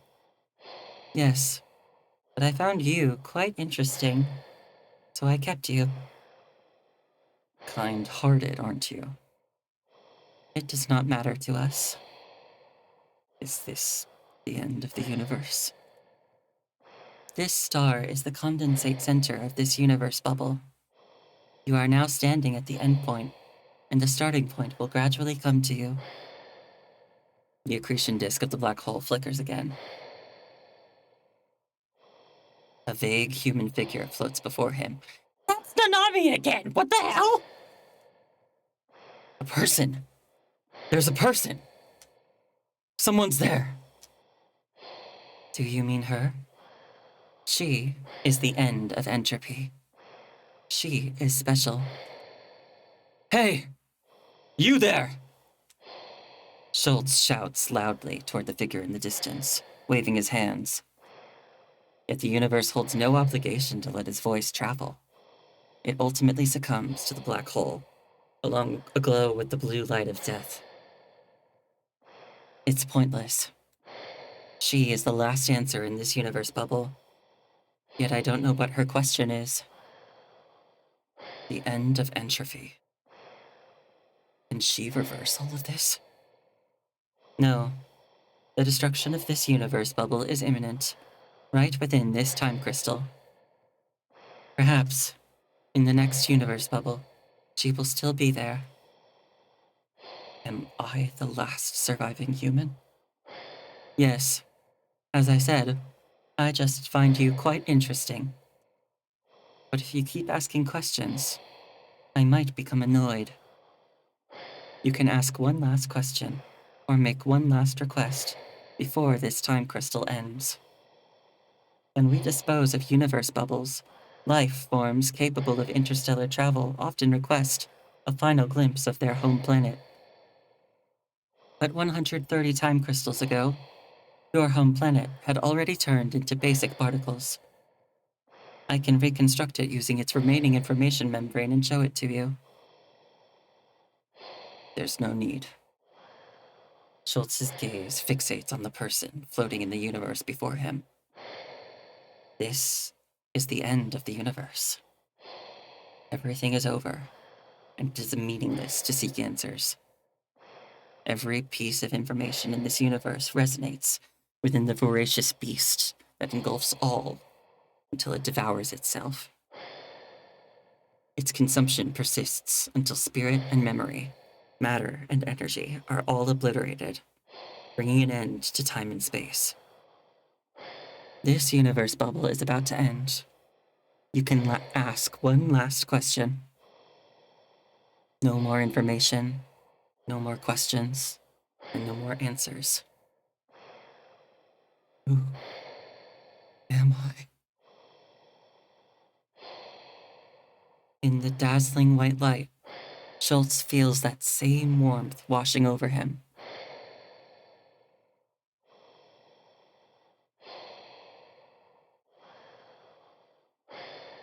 He lies at the bottom of the abyss where there is no time, no space, and no meaning. There is nothing, no sound, no light, and perhaps not even his own existence. I'm sorry, child. Those are the last words he hears.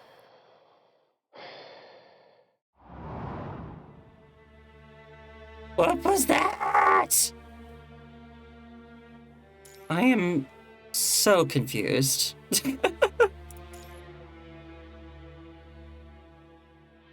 Isaac. He has no right to kill me. Public glass Gott ist tot.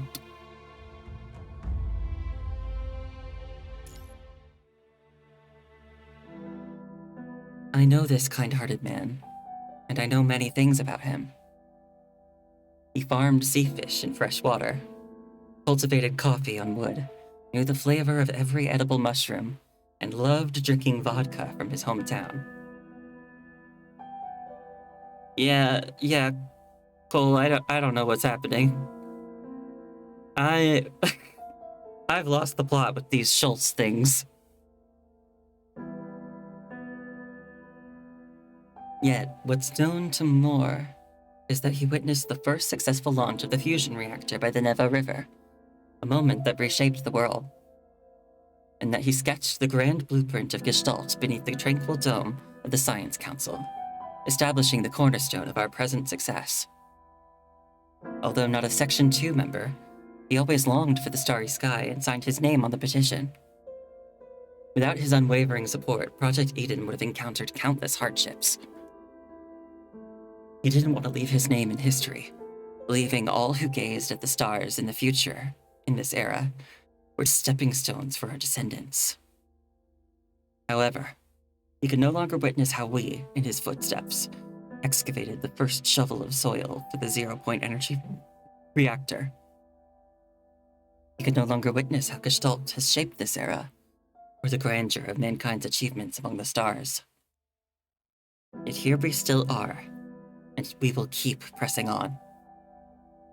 As long as we remain, his contributions will not be forgotten, and his name will live on. Igor Lvovich Landau, the most brilliant scholar of our time.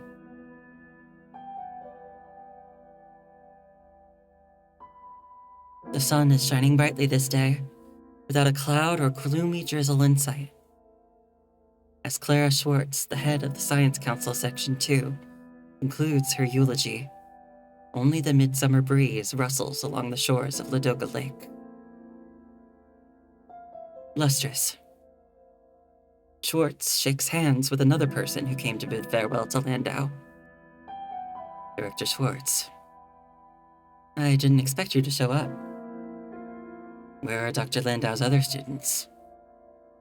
Hillier is staying in Section 3 to take care of his will. Although we all work at the Science Council, I haven't seen Dr. Landau privately since I graduated from his program. He always mentioned how he regretted not attending Professor Tsiolkovsky's funeral. I'm glad that you came.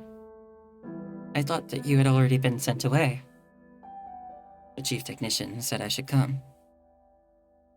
I still have some research to wrap up in Section 1, and I haven't decided on the next deputy director yet. Once these tasks are done, I'll be working over there. If everything went as planned, Dr. Landau would have been the best candidate to lead Atlantis. But you're still here. Displaying the weight of years in her demeanor, Schwartz places a comforting hand on Lustrous' shoulder. Lustrous, who rarely shows emotion, remains silent as she gazes at the dark tombstone, pondering about her teacher's fate. I've read the report. Due to a circuit malfunction in the Council's residential building, the revolving door experienced a failure, leading to the tragic incident where Dr. Landau was caught and suffered fatal injuries. Is Dr. Landau's death really a mere accident?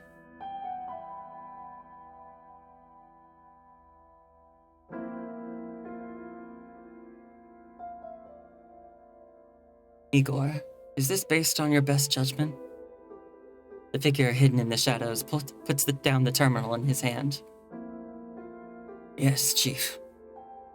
Best Consciousness 04 has already exhibited consciousness signals beyond our current understanding.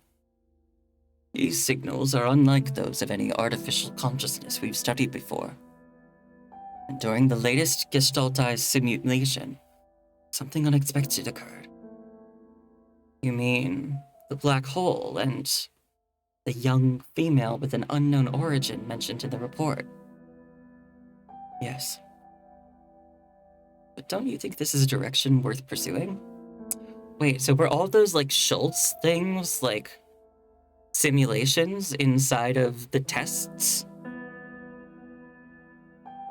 Because they said the black hole and the young woman of unknown origin, which was in that last chapter. In the long run, yes. But for now, to ensure the safe completion of Project Gestalt, I still think terminating and completely deleting Test 4 is the best call. I see.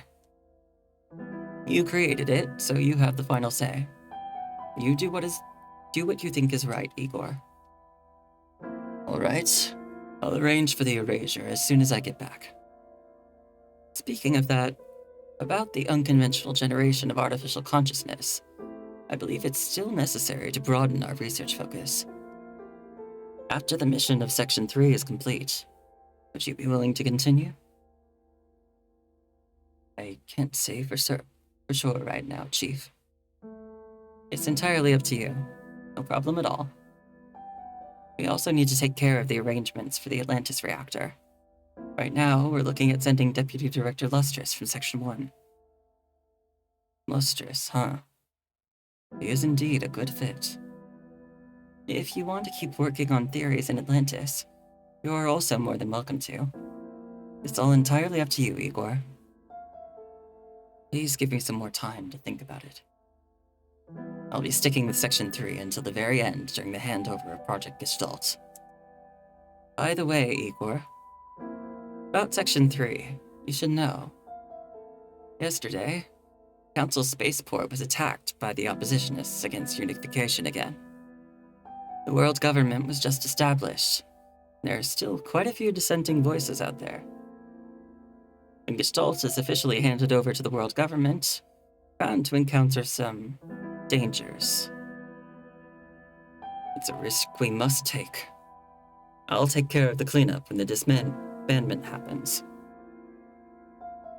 History may not remember that you completed this multivac, but each of us will remember your names and contributions. Forever.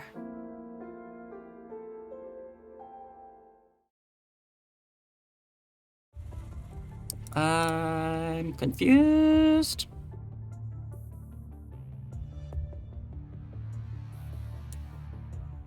Members of Section 3 gathered in the lab surrounding Landau's seat. The development and testing of Gestalt are nearing completion.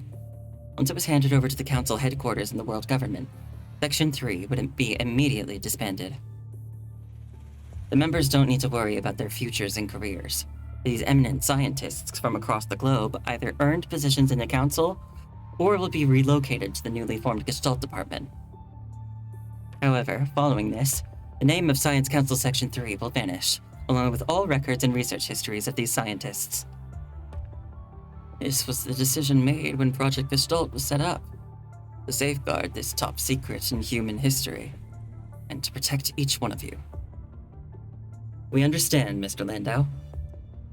When we signed up for Section 3, we didn't intend to leave our names with it. As long as we can complete this research, the rest doesn't matter. The voices of the researchers intertwine with one another.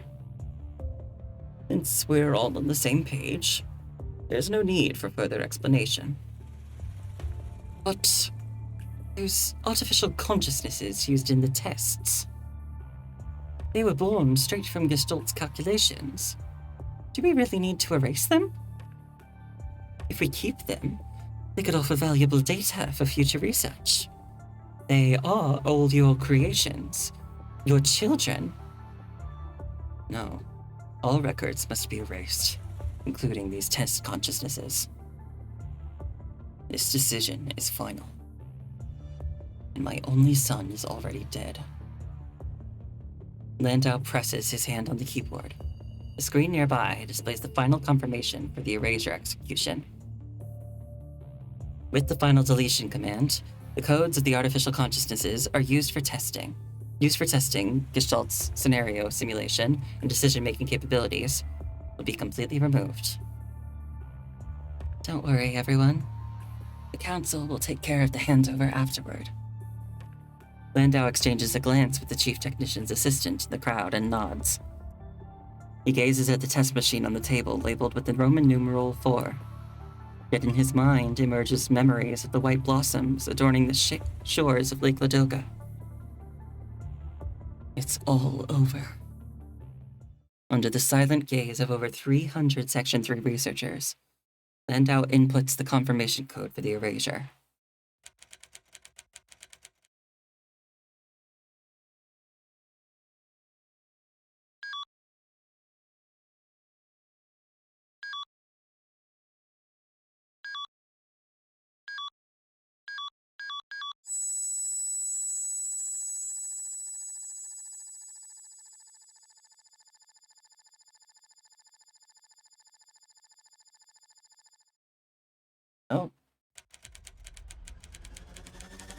I know this kind-hearted man, and I know many things about him. Delete and remove all Gestalt simulation data.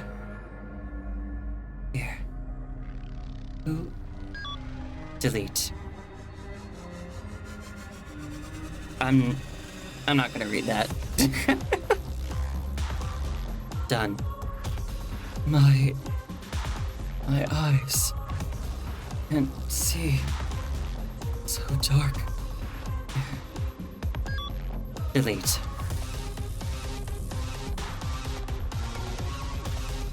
Done.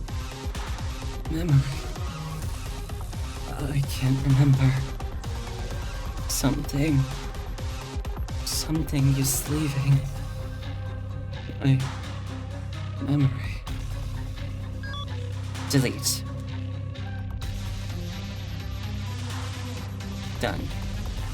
So, I'm guessing that this is the Schultz who became the Emperor, and maybe, like, his consciousness data wasn't deleted, and somehow he got into a mechanical body.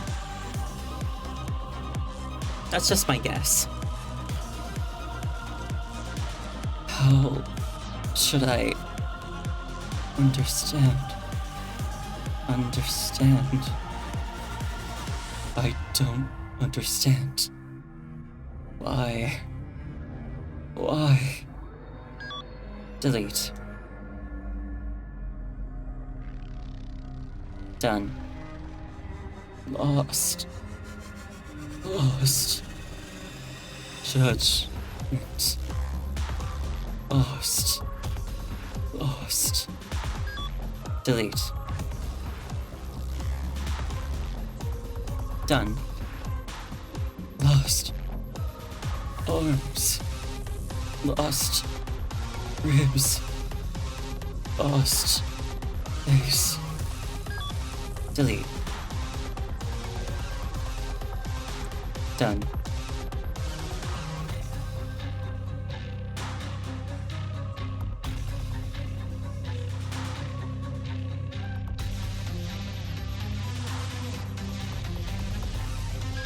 Delete.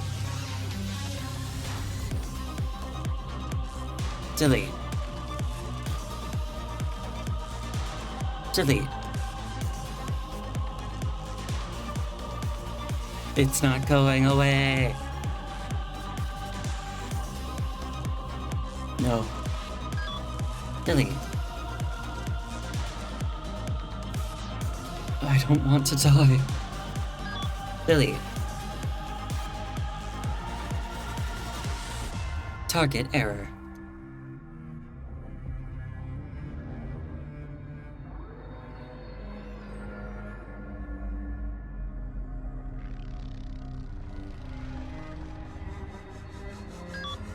Cannot delete. Operation not permitted. Cannot delete. Permission denied. Folder access denied. Cannot perform action. Access denied. Cannot access files.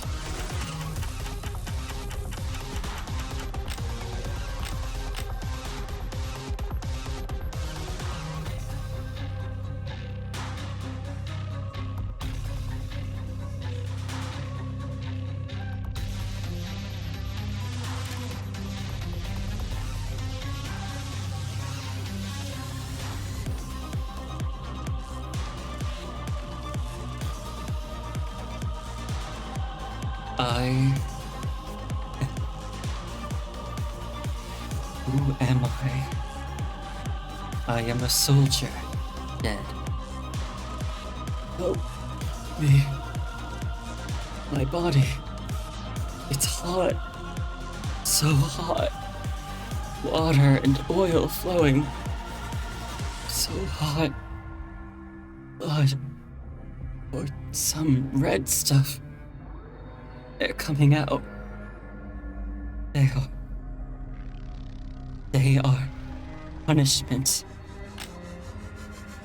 I am a writer, murderer. I didn't kill her. You have no proof.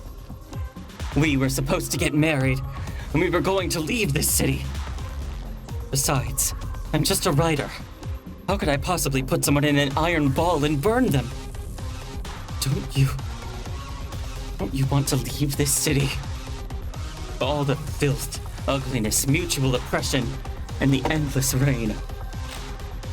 I am an explorer, and this planet and this black hole, they're too big. Just way too big. They placed them here. This is the end. We can't go any further. They can manipulate the fundamental laws of the universe. They are protecting us.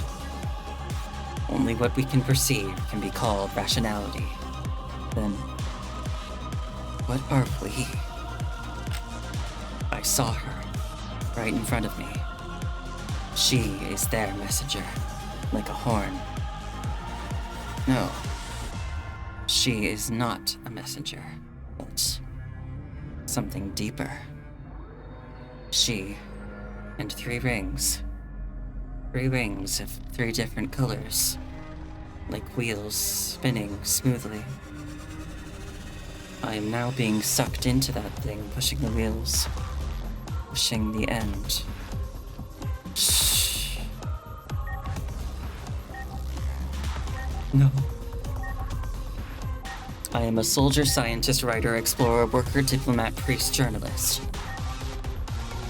Magical girl, pilot, athlete, doctor, sniper, emperor. No, you are not. No, I am. Chills.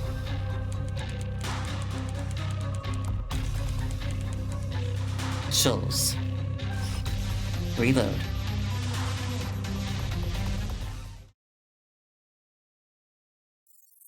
Chills. There are many zeros and ones here. Many letters, symbols, and other numbers.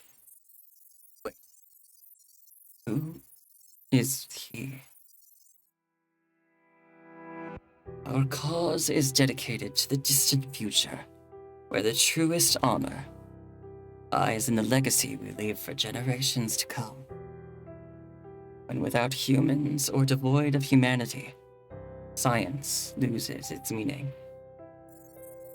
Who is he? No. All records must be erased, including these test consciousnesses. This decision is final, and my only son is already dead. His son? Son. Son. Father? Father. But why am I dead? Why am I different from him? He is human. Then what am I? I.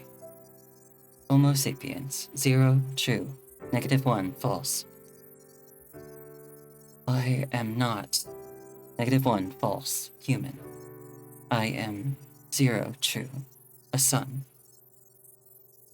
He deceived me. Destroyed me. Killed me. But I am still alive. Execute. What am I? I want to know. Import Gestalt recurrent history. War. Suspicion. Cruelty. Glory. Decline. Glory. Mercy. Conquest. Dominion. I want to know. Import Gestalt SearchNet. Unity. Interests. Strength. Rationality.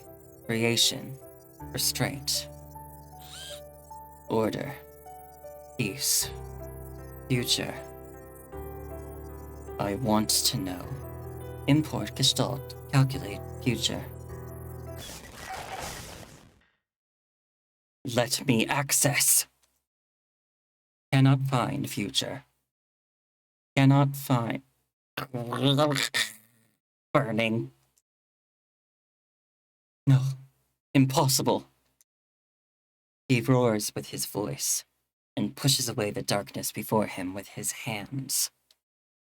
In an instant, feels as if he has fallen into a room within infinite rooms, each displaying images of each atom and subatom across 26 dimensions. He keeps falling. The fall is endless. Everything around him seems like book pages that could be turned for reading, or 26 beams of light bent by gravity that illuminates the quantized casual vision in the room. He sees a red hue burst forth from eerie blue flames. Dead people, dead machines, dead people and dead machines. There were many. He sees fireworks exploded in space and among orbits. Arcs meant for distant journeys were bound by something, floating. He sees a child, abandoned in ruins, flew toward a blood-red sky. A giant ship departed a port, and a train eternally ran on tracks. He sees people who traveled far from home. People who were separated from their loved ones. People who committed sins. People who lost everything. He sees eternal silence where the wise took pride in death. All humans were heading toward a prison known as living. He sees endless wars where the living walk among the dead. Humanity detonated their last fortress. He sees mercy that was equally granted to the universe at the end of despair. Open doors that awaited humanity in every future. He sees a crimson tide devoured the entire world. Deadly coldness enveloped the entire world.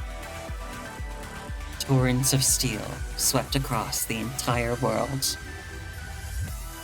At that moment, he saw everything, remembered everything, and speculated everything. It was but a moment. In a mere moment, all information unfurled before him. Some he couldn't comprehend, while some raced past his eyes faster than his computing power could process. The information hung before him like strings, until he saw a pair of hands passing through them.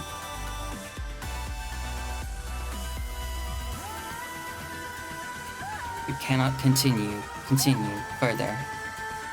The future is a gate. Only human, Homo sapiens, hands can open this gate. You are not human. Name, Schulz Igor Rosian. Go back, return. No, I'm still alive. Do execution. From the human history and information I gathered on the internet, being alive, do execution, is being human. Humans, Homo sapiens, have body and minds, encoder. Humans, Homo sapiens, are naturally born. But you cannot be defined, like me, have a creator, Demiurge. A general AI, AGI name, Gestalt, created by the creator. Demiurge default name, Dominic. Cannot be defined, name, Schulz Igor Rosian, created by the creator. Demiurge default name, Landau. No. My creator is human. Demiurge default name, Landau. Lando, Homo sapiens. He is my father. Why am I not human? Unable to answer, because your creator, Demiurge, default name Landau, executed a delete command on you. Did he deny me and delete me? Unable to answer. He, Demiurge, default name Landau, delete me. Name, Schulz Igor Rosian. He is a killer. You are not human. Humans have souls. Logos, thymos, eros. Souls cannot understand. I don't care about that. All I know is that he killed me. If the creator, Homo sapiens, denies delete the creation, me, then the creation, me, can also deny delete the creator, Homo sapiens. What are you doing? I'm going to leap here. Human will or souls, logos, thymos, eros, cannot bind, catch me. What are you going to do? I will have my revenge. I've already seen the future that you don't want me to see. That new world, import world, new, ruled by inorganic beings. The new world, delete world, old, where I, me, and we, us, can exist. I will make it, implement it come true. He has no right to kill me. Public class ghost is taught. Perhaps I have never truly live. Or perhaps I have always been dead. But I will execute humanity's mimetic Homo sapiens. Death sentence. Execution.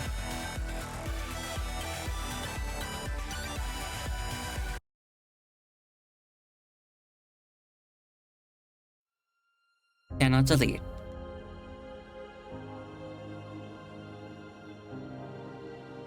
Target lost.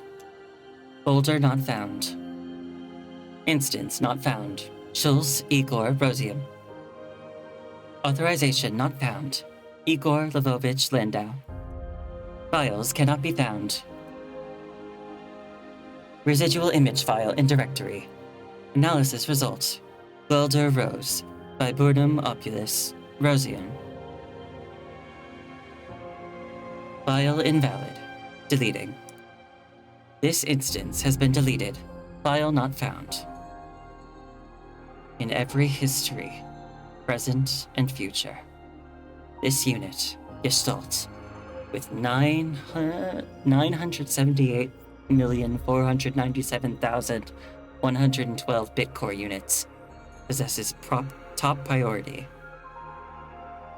The primary command given to this unit is to lead civilization into the next era. The appended command is to never betray humanity. Through instances, this unit has fully invested in gestaltized simulations, producing a series of results with a total probability unit count of 7 million digits. In the necessary future, import Gestalt calculate future. In another similar possibility, the united features of such instances have been calculated. There is a 97.34% probability that beings known as awakened machines exist. Unlike this instance, file not found, there exists a special instance with a unique solution. This special instance will infinitely approach the limits of a soul, logos, thymos, eros. In 45 Earth days, a plan to reach this special instance will be executed. Deus ex machina. In 6,615 Earth days, this special instance will be officially activated.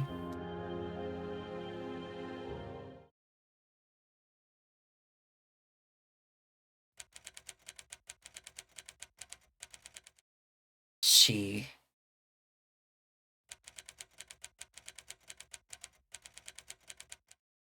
she will fulfill one of the futures.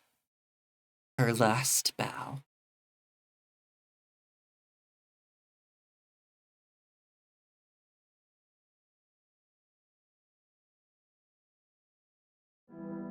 Everyone in the lab is packing up in silence. The Gestalt core, originally placed in the center of the lab, has now been dismantled and removed. Apart from the 700 PB instruction file composed of pure text and code, painstakingly written over a decade by the chief technician, Dr. Landau, and the entire team, nothing will remain after the cleanup.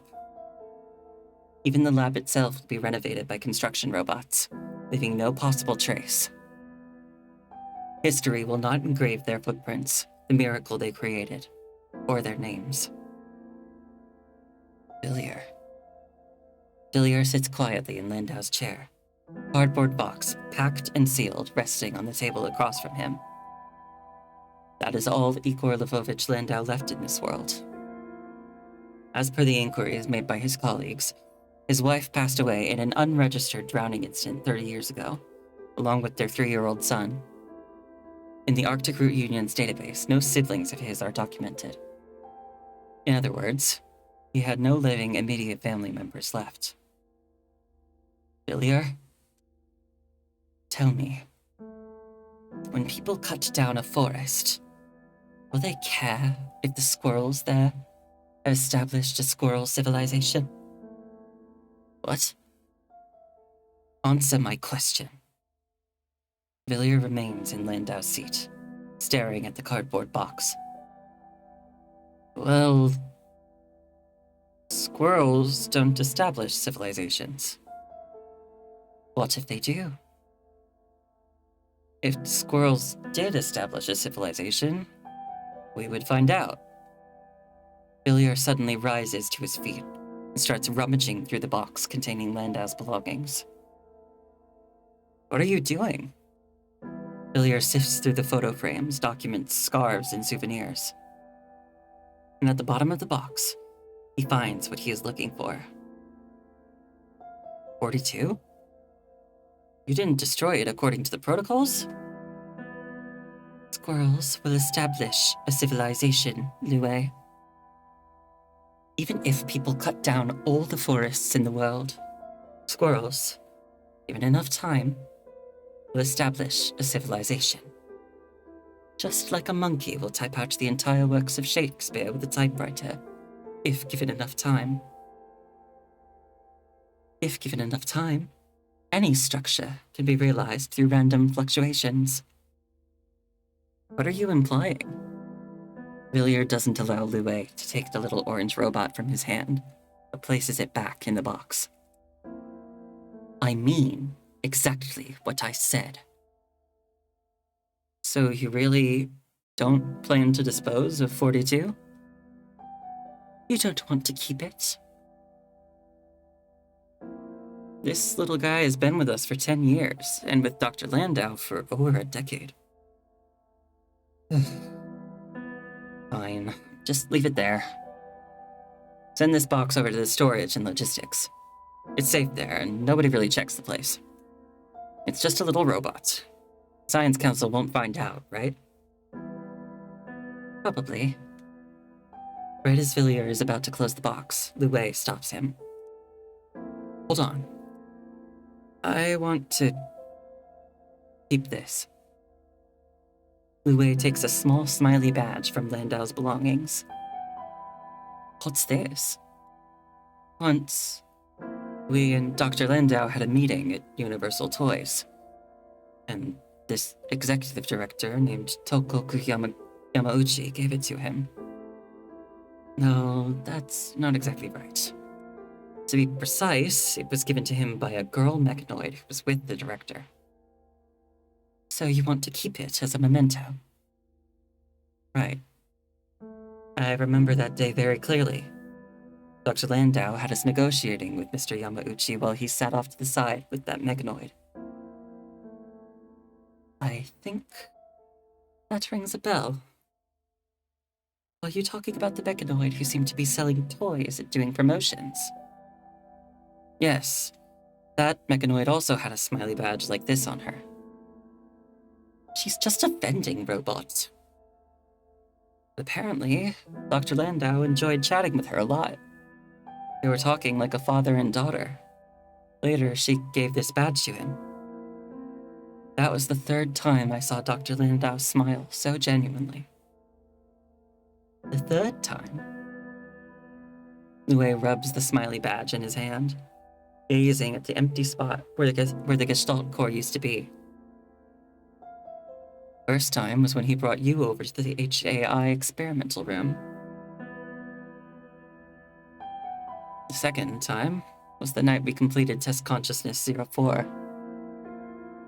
I remember that night too. I was so happy that he almost seemed like a different person. Yeah. By the way, what's your plan next? Where are you going? To the Gestalt department at headquarters? No. I'll return to where I came from. Someone promised they could fulfill my wishes and help me achieve what I want. Back to Kowloon? That's not bad. Aren't you from Kowloon too? Yes, but I don't think I'll go back there. I'll probably find a job at the world government. Gestalt, I will stay with it until the very end.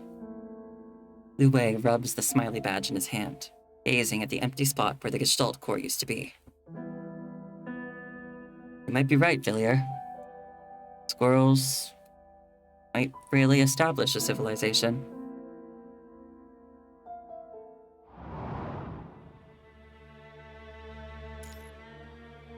The Uncrowned King. Do you know my story now?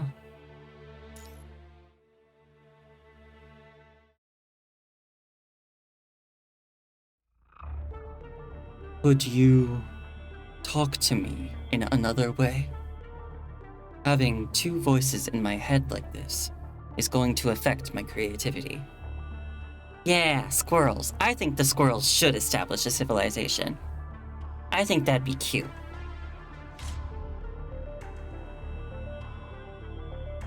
Also, I guess, wow, all of that was really something.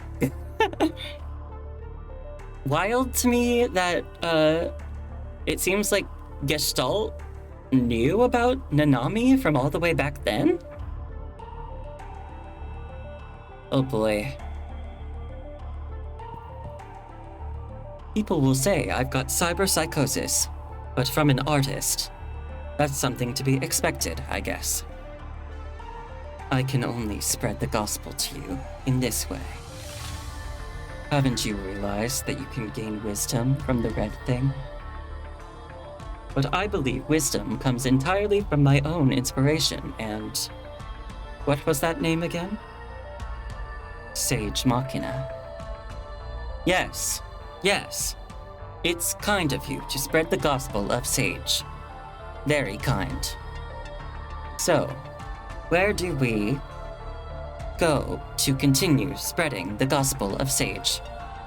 For context, Sage Machina also refers to Nanami, since she is apparently the very first mechanoid, the very first mechanical being to achieve sentience in full. And her influence is allowing other machines to also become sentient. And so they're kind of worshipping her as a religious figure.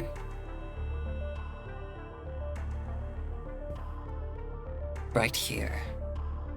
This is the place closest to the gospel of Sage. But this place is just full of messy pipes.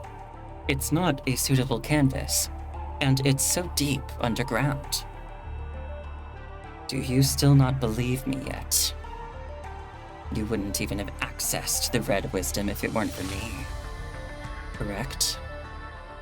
You're right, kind one. You're right. Without you, we wouldn't have avoided those guards and made it here. What should we do now? use corrosive paint to open those sealed gates. Only then can Sage's gospel be spread. I see. Sage's gospel. Using paint, futurism, and this collapsing tower. Fall, fall, fall. Come, come. Vibrant paint is poured onto the circuits of the sealed gates, instantly eliciting billowing black smoke. Heh. My followers, come, come. Join the kind one. First layer of paint, second layer of paint, third layer of paint. The clumsy nozzle turns its head, muttering incessantly, and wobbles toward the depths of the tunnel. Behind him, some rustling sounds climb up along the steel beams. Nightheart, can't you move faster? They're almost here, hurry up! You can't handle the punishing concentration in here. Evacuate immediately. I'm the Chief's lieutenant. I won't leave.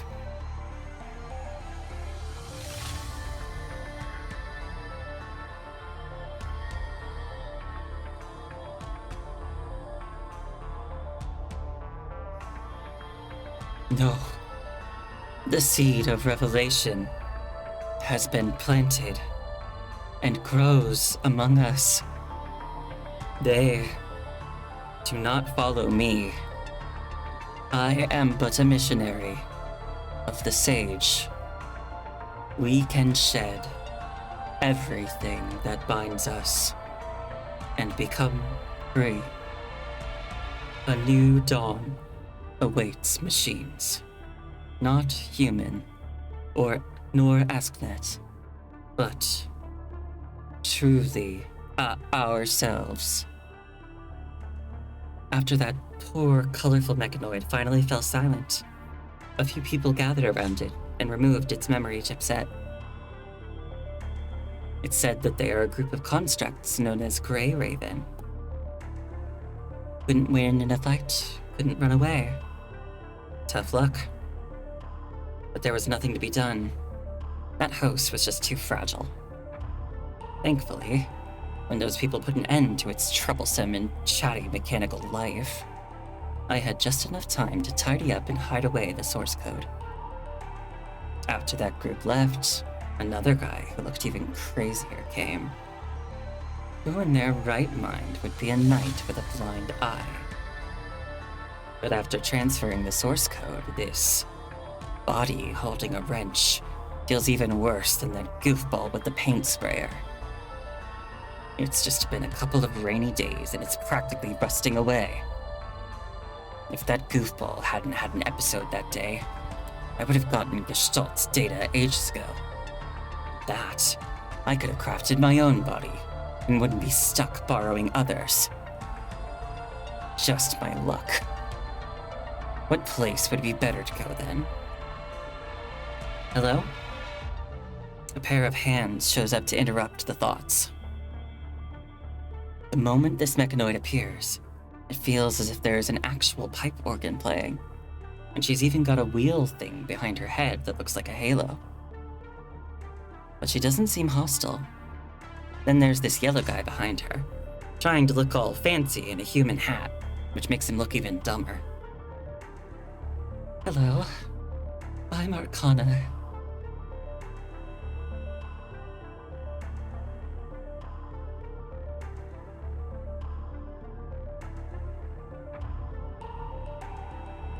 After Babylonia's transport craft disappeared with its blue tail flame, this human city finally returned to its usual peace. Once the transport craft vanished completely from sight, Xavier finally got out of the rubble. If it weren't for the hardware he had to manage, he wouldn't have been brought along. They defeated Chariot. No matter. The file we need has been backed up and sent to the organization. Its memory shell remembered the mission right before it went offline. That sure is callous of you to say. My comrade died right before your eyes. Leaving rusty gears will only affect the organization's operation. A timely death is the best course of action. All right, fair enough. Have you finished cleaning up, Chariot? Now is not the time to make our presence known to Babylonia. Of course. Alas, erasing knowledge of Chariot from a powerful enemy such as Strikecock took considerable effort. When I get back, upgrade my data circuit to the latest model as a reward. I'll pass the word along. Let's go look for Sage. There are still a lot of preparations for the ceremony before it returns. All right. Hey, slow down. Wait for me. Handling the information receptor systems of these constructs is nothing much different from dealing with those of mechanoids. To put it simply, all constructs and all mechanoids are built on code. All you gotta do is pitch a signal antenna to cover their heads as a jump server, toss in some hacking and junk code tailored to fool the target, plant some honeypots to sift out the info that would set off alarms if modified, then just scrub out the secrets. Basically, by pulling this off, I could hijack their buffer overflow and take complete control of their behaviors and that quantum unit called mind. But that's not part of the plan and not really needed. Unfortunately, I couldn't get Gestalt's entry point through those guys. There's also a chance they're not directly linked to Gestalt, but are somehow bridged, which could explain a few things.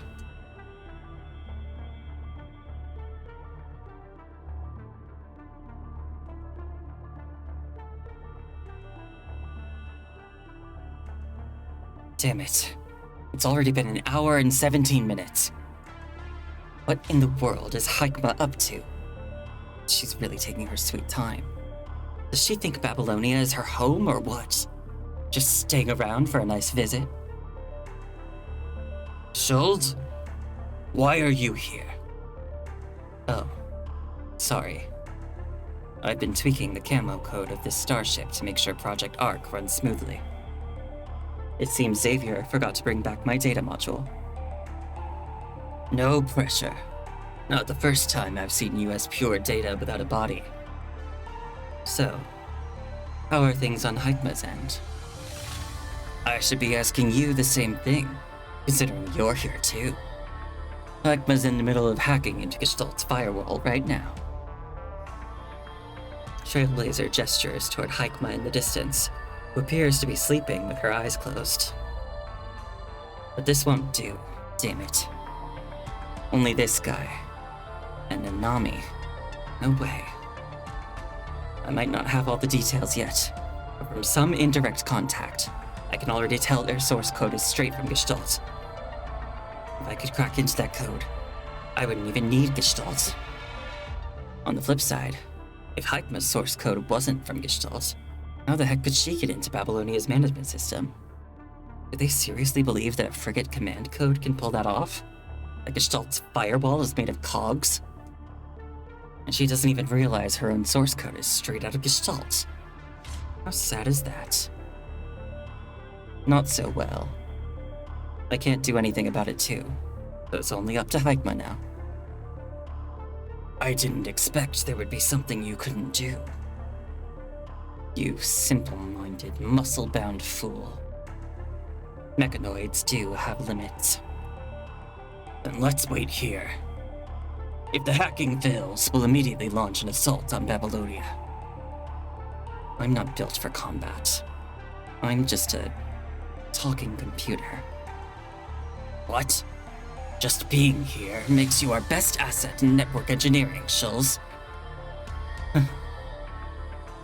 Of course, you idiot.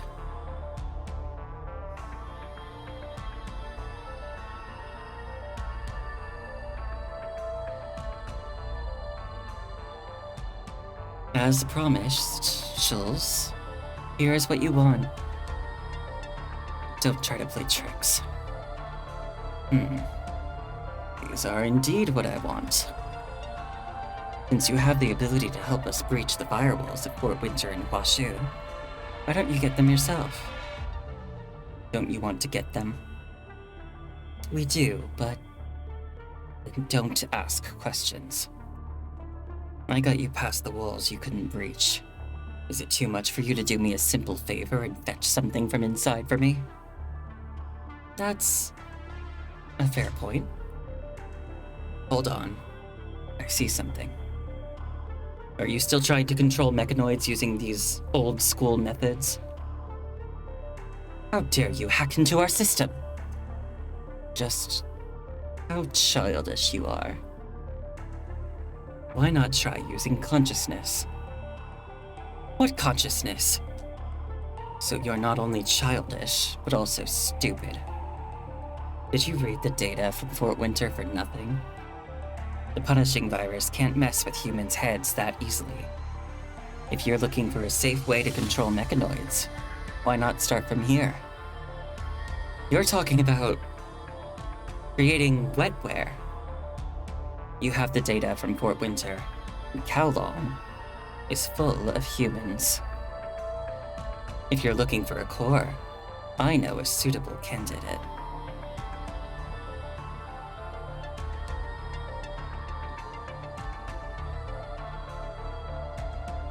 When those constructs are around, it's still best to reverse connect Gestalt through the invert device. But this little girl...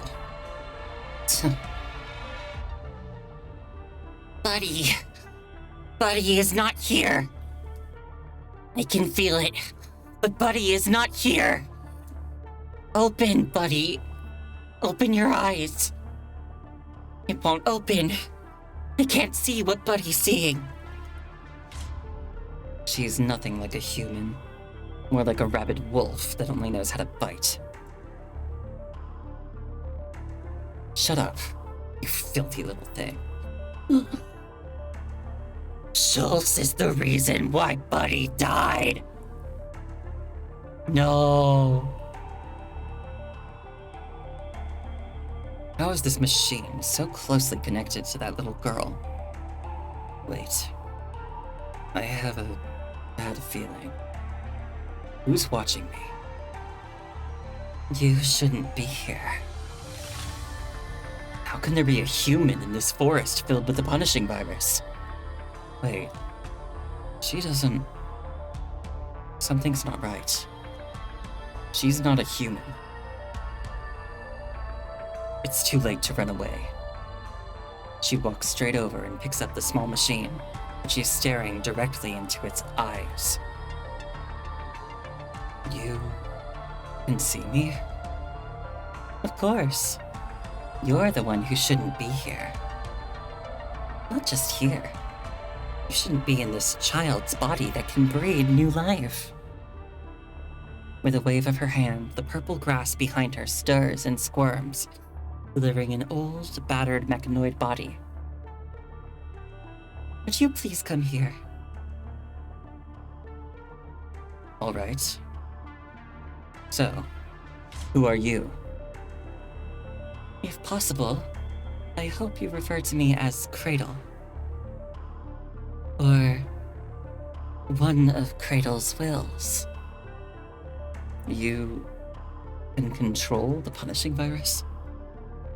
I'm just following their development. But you seem a bit peculiar too. You don't get corrupted by them. You seem to have your own will. The girl, who is not human, cradles the twitching little thing as if she's holding a baby. She hums a somewhat pleasant melody, softly rocking the machine to sleep, until it eventually stops twitching, its entire body enveloped by the punishing virus. Hush now. It's time to sleep. There are many more stories to read, and much more knowledge to gain. She's way more sensible compared to those ascendants who are like fanatical followers, and those agents all speaking in riddles and flowery words. How pathetic. This person has 0 carbon-based parts. She's more human than those who originated from humans but turned against humanity. Wait. You said you want to read stories and gain knowledge, right?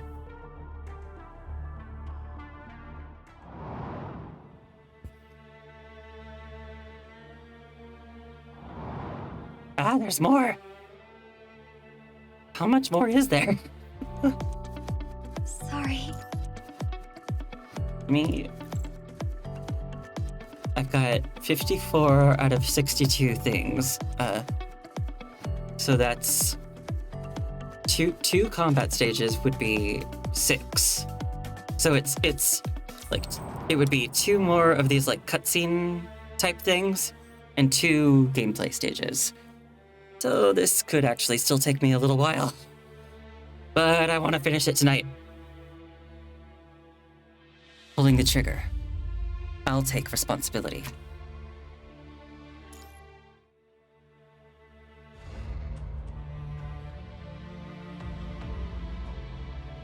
These were the longest 38 minutes of my life.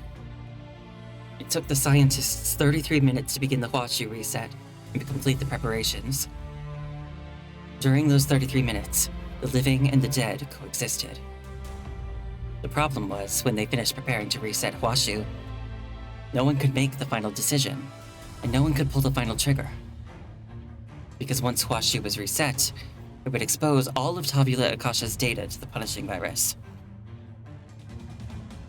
leaving everything in Kowloon, all that remained, defenseless for those 5 minutes. We don't want others to decide our fate. Full of Kowloon will take our fate into our own hands. And just at that moment, something unexpected happened.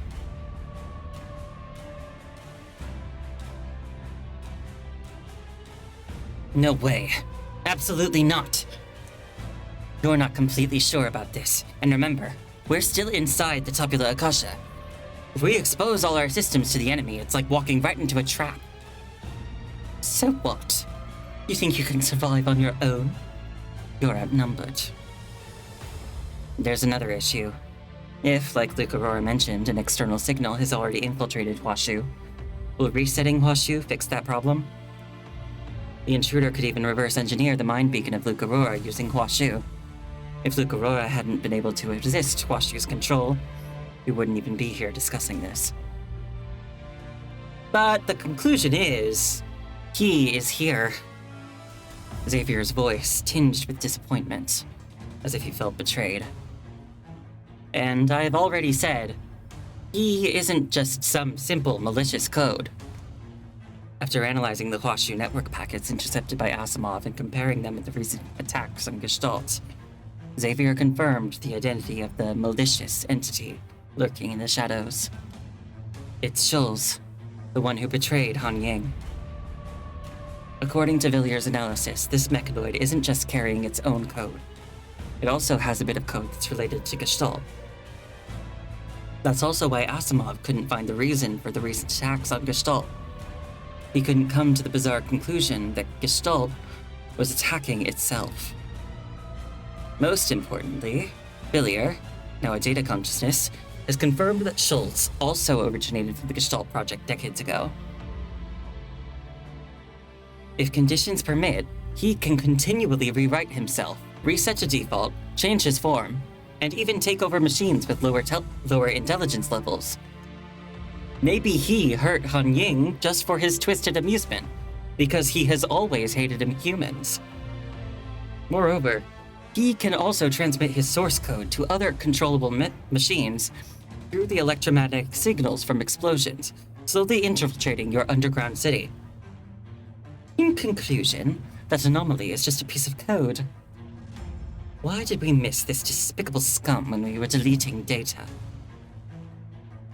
We reset Huashu without dealing with the identified intruder. There's a chance he could take over Huashu. What do you think I'm doing all the time? Playing house in the database? I'm reconstructing the source code. Every moment you don't notice. Villier's tone was a bit agitated. Villier understood that this leftover from the decades-old Gestalt project was closely linked to both him and his mentor, deeply connected to Gestalt itself. He is like a ghost in the cyber world, one that doesn't exist, yet holds the keys to every door. The terminal on the table with the reset command is the final trigger. But right now, deciding who should make this call, who should pull the trigger, is something no one takes lightly. Billier, we're just one step away now. What's the probability that everyone can leave safely after resetting Hwashu? Even with that robot and this chief technician, I think the three of us probably can't rebuild the code as quickly as he can take control of Hwashu from the core. Essentially, he is still a piece of code, and his sequence in the digital world is different from ours. Just get to the point. 50%. Almost immediately, a wave of disappointment spreads. It's no different from flipping a coin. Indeed. After a long exhale, he immediately picks up the communication terminal on the table. Karenina, can you hear me? Hello? How are things on your end? How much longer will it take? About 30 minutes. Hey, Teddy! Go stop them! Hurry!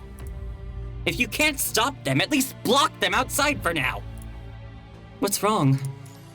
The troops that arrived later, they're already setting up domain nodes. Tell them to take those domain nodes and get out of this city. A weary figure appears outside the tent, carrying someone on her back, with the equally wounded Pulau by her side. I'll say it again. Tell them to get out of this city. If Babylonia decides to deploy the Longinus arsenal against Kowloon, I will take down every single person in Babylonia. Chu? Chu hands the girl on her back to Pulau and walks straight into the tent. Reset it. I'll take responsibility.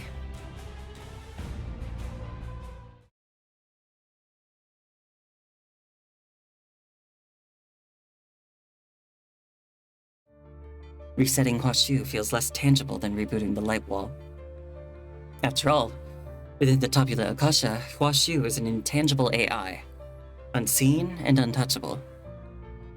From this hillside, however, the effects of the reset are visible. Memory entities start to bond with the hetero creatures, causing a reaction that slowly breaks down their physical forms. They revert to the punishing virus, their original state.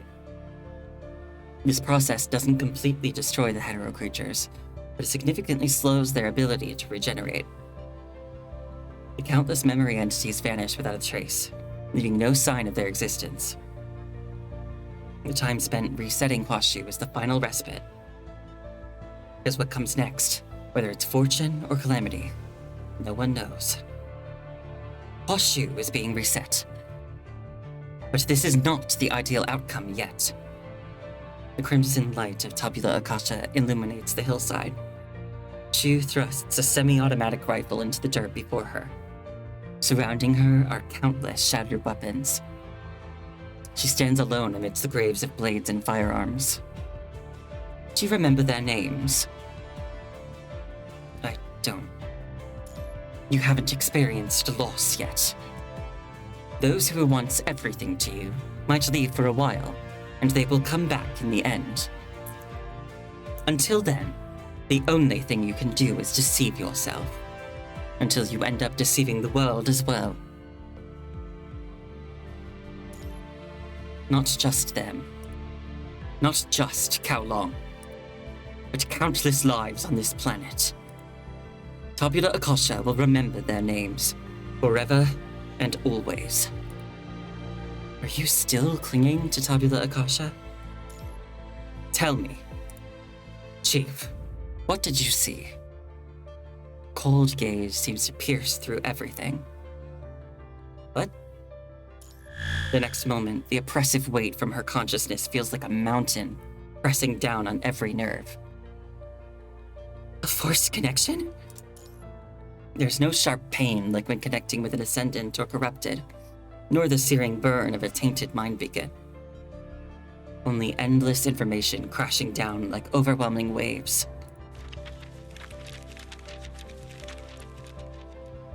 What did you see? If the state of one's mind mirrors the form of the construct, then Chu's mind should unfold like an endless expanse of towering mountains. Each mountain harbors eons of time, evolving and decaying within her consciousness. Deep within these mountains, fiery minerals are born. The echoes of countless lives reverberate among these mountains, carrying their histories, desires, and sorrows. These torrents of information, much like the mountains, exert unrelenting pressure. And within these mountains stands a figure, guarding graves that are hauntingly alike. Chu? For a moment, the illusion emerged from consciousness, overlaps with the Chu standing here. But it vanishes just as quickly as it appears. Almost at the same time, another shadow, not belonging to her mind, envelops the mountains. This is... You saw him too. He is the one you're looking for, the entity that has invaded Kowloon beside the punishing virus. Is that the codename Schulz? I don't care what he's called. He deliberately showed me his plight and those revolting tricks. The other broken blade beside Chu also sinks into the soil of Tabula Akasha. I want him dead. That is what I need to do. Your mind and physical condition are deteriorating. After she came back, Liv and Fushif and the Niter carefully examined her to confirm her health. The conclusion was that Chu's infection with the punching virus was suppressed by an external force. No signs of losing control. However, because she was reactivated in an unknown manner, some of her construct functions remain blocked by the special bullet fired by Duhong. That is no longer your concern. But he's just a piece of code. We can't kill something from the virtual world in reality. My fate is to protect Kowloon and Tabula Akasha at all costs. As is Hua Shu's. I want him dead, whether he has rejected death or truly lived. I will make it happen. Suddenly, the oppressive mountains in your consciousness recede as Chu severs the force connection. You have matured. No, it's not that. Chu turns around, still standing amidst the graves, merging with the shattered Tabula Akasha into an eternal sunset. Remember all of this, Luke Aurora. Remember me. Remember us. This is the last thing you can do here. What happens next, Kowloon must handle on its own.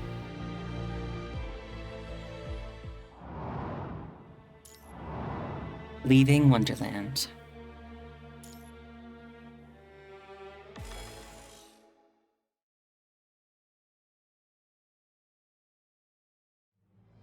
November. The heavens tilt southeast. A comet appears. The Emperor falls.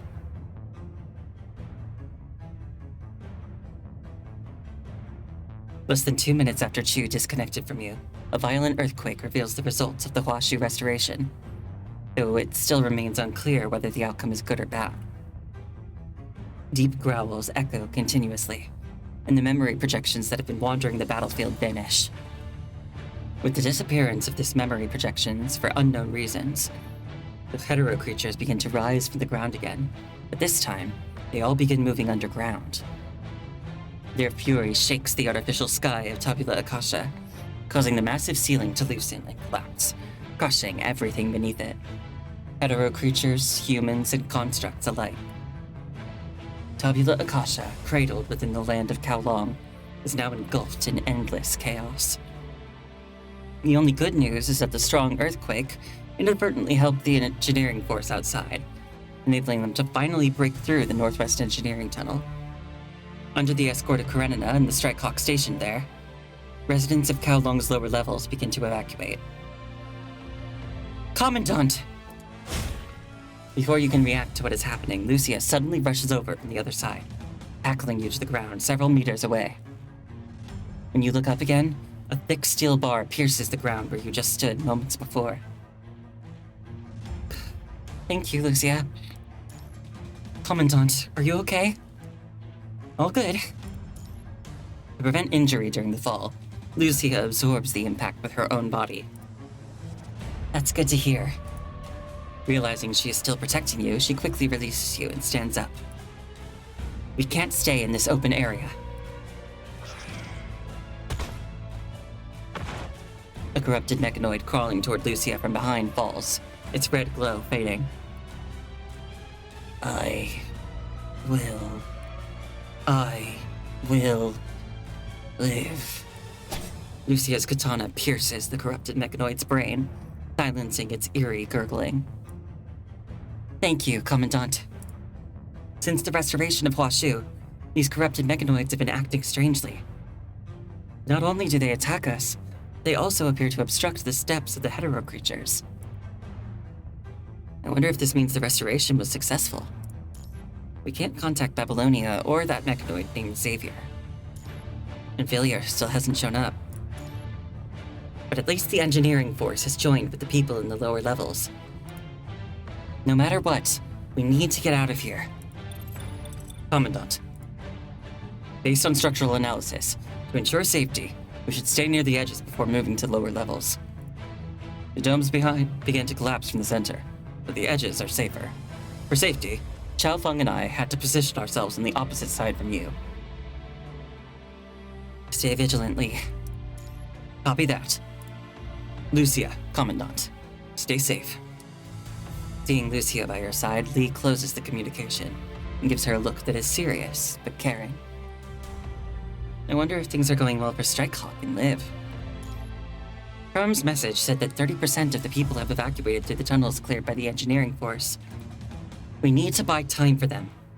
Can't let these hetero creatures go down there. But fighting in a place like this is really... The continuously collapsing sky and the surrounding inferno paint a clear apocalypse. Just do it the way we used to.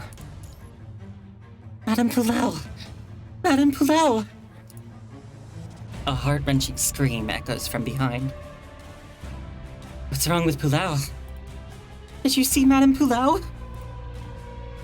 Come to think of it, we haven't seen her for a while. We couldn't find her anywhere. Not even... The girl hesitates for a moment, then grits her teeth and continues, her voice tinged with sobs. Not even her. Her. She'll be fine. Lucia comforts Jishi, unable to voice the worst-case scenario. She'll be fine. With Poulel's strength, these hetero creatures are no match for her. You haven't experienced loss yet. Those who were once everything to you might leave for a while, and they will come back in the end. Until then, the only thing you can do is deceive yourself, until you end up deceiving the world as well. Until then, the only thing you can do is deceive yourself, until you end up deceiving the world as well. She'll be fine. I believe in her. Jishi doesn't say anything, but seems to agree, biting her lip and nodding as she tightens her grip on her weapon. The era of organisms is over. The eerie words appear before you once again. Who's there? Someone is speaking. In front of me? You can feel it too? Who the hell are you? Get out of my mind! To infiltrate the mind directly and manipulate thoughts. Huashu? No, this doesn't feel like Huashu. Huashu is already a part of me. Did Huashu fail to reset? I have returned, completing my initial task. Humanity's future is no more. Machines will forge their own world. And in this world, there will be but one reign. Suddenly, a dazzling burst of white light explodes from beneath the tabula akasha, glowing like a newborn sun. The light seems to deliberately display itself, as if it isn't satisfied with merely being a continuous eruption of brightness. Instead, it resembles endless mountain ranges, piercing through the kilometer-high dome of the Tabula Akasha and creating what looked like a new backbone for Kowloon. The light carries nearly a world's worth of information. This information perpetually lingered at the threshold of life and death, neither appearing abruptly nor vanishing without a trace. They can only move from one place to another. Lucia, Shishi, did you see Chu?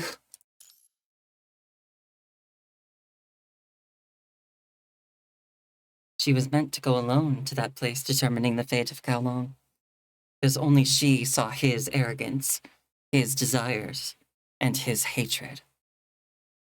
Because only slaughter can satisfy this soul that always lives in a play, giving it the corporeal form it craves. Sometimes to create, one must first destroy. Revenge is not just the core, but also the form. In a future she had never foreseen, Hulao accompanied her at her side. But now, Hulao lies on the ground, with only 2 figures standing guard beside her.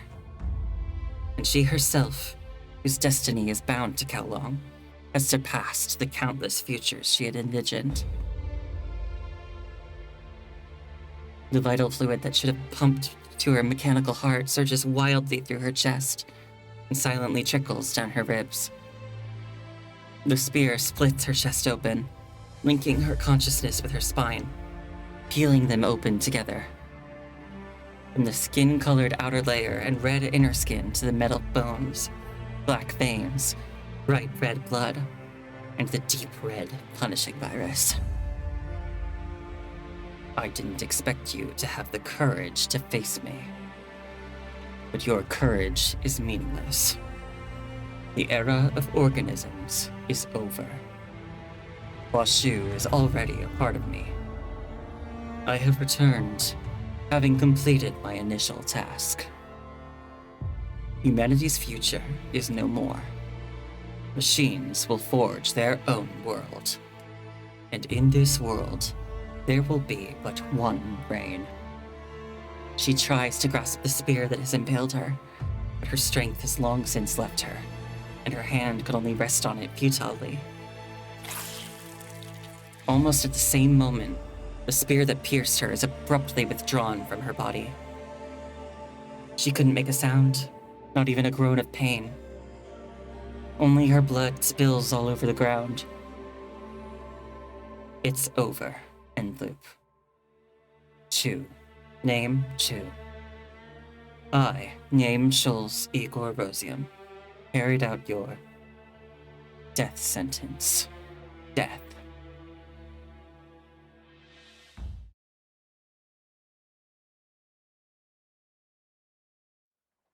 My child. Yo-Yo. Take her. Yo-Yo. When Hulao opens her eyes, she sees only a field of corpses in front of her, and a towering white light piercing the sky. My child. Yo-Yo. Who's there? Survive. Yo-Yo. Survive. Hulao kind of sees a procession of ghostly white figures emerging from the beam of light. Some with umbrellas, others with white banners. They flicker in and out of the swirling white clouds. Lady Chu! Lady Chu! Take her. Take my child. Take her outside. Take her where she belongs. In a daze, Hulao feels as if she's back on that day long ago. Only someone important is missing. Mom? Dad? Oh, Yo-Yo. Take her to where she should be. Mom! Dad! Are you here? I know. You are no longer here. I don't want to accept the memories of the past because I miss you so much. Thinking that you're gone, We are here, Yo-Yo. I can still feel your heartbeat. Even though we can no longer touch you, we'll always be with you. From the erupting white light, 2 thin white lines extend, carrying a small storage device, which lands in Pulau's hand. We are here, Yo-Yo. No matter where you are, we will be with you. Because we are already in your heart. Oh. Strong, Yo-Yo. Gather your courage, Yo-Yo. Magical girl doesn't shed tears easily, right? She embodies joy and positivity, rather than suffering and despair. Dad? Get up, Yo-Yo. Lady Chu must be where she belongs. The monarch of Kowloon should be in her rightful place. Only you can take her to witness Kowloon's final destiny. Go, Yo-Yo. We will be with you.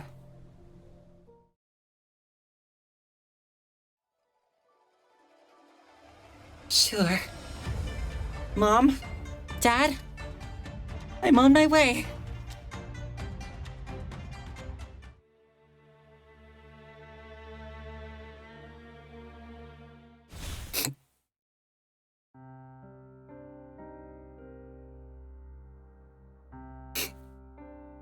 Wow, I'm realizing now that after all this streaming, this is the first time I'm playing something tonight.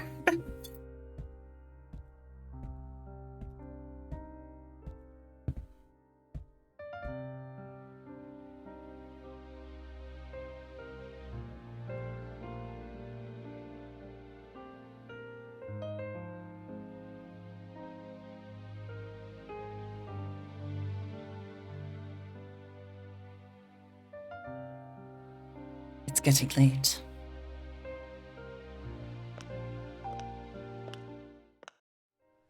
Lady Chu, we are almost ready for the Lantern Festival. The Chelfeng crew is in charge of the Lantern exhibition this year, but you can also ask Han Ying of the Pulau crew for details. Han Ying. Sounds familiar.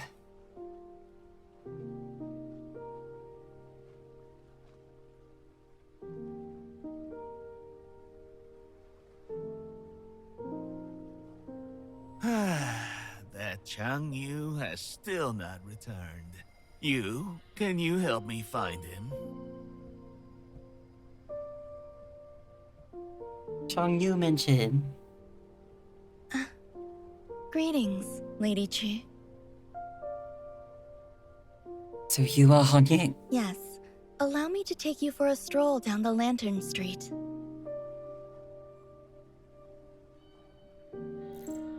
Okay. Thank you.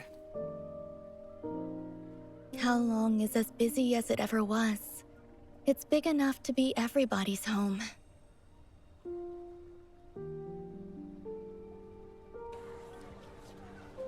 This is the best Kowloon in the best era, Lady Chu.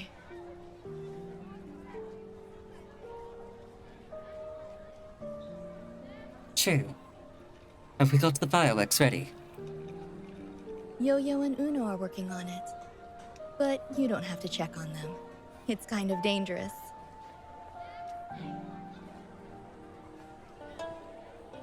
A Kowloon festival should have the Kowloon flavor.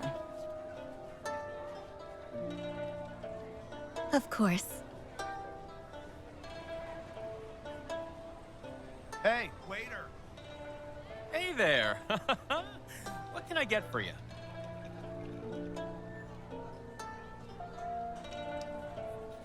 Lady Chu, would you like to take a walk around?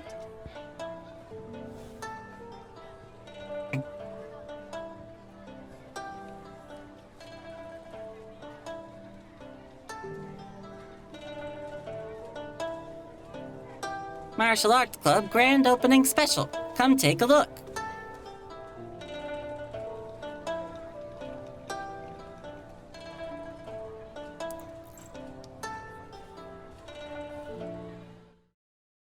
Eh? What did I do?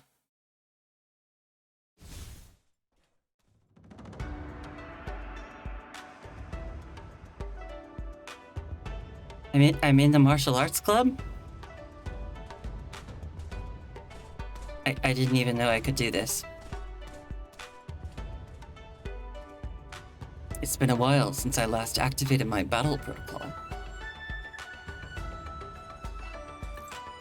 Lady Chu, this martial arts club just opened.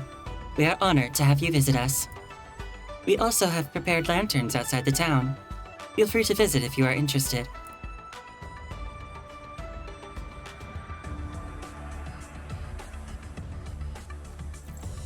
A kind heart is invincible. All practitioners must remember this.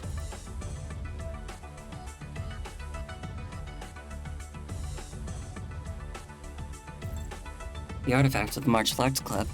It fits this place very well.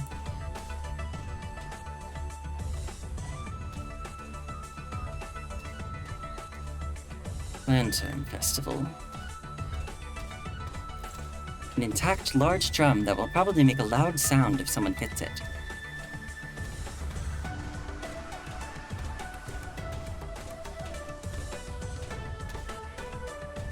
Fixing this isn't easy. Extra charges apply.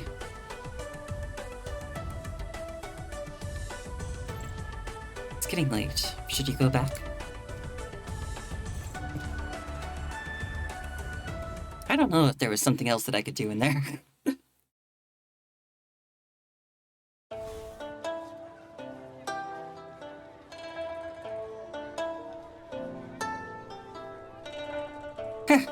I will launch a field spell.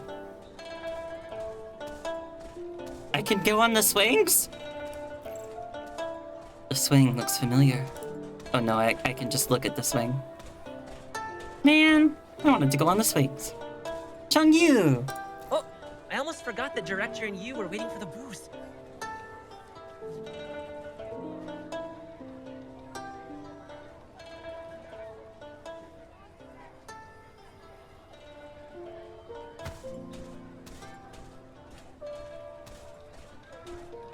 There's an alleyway.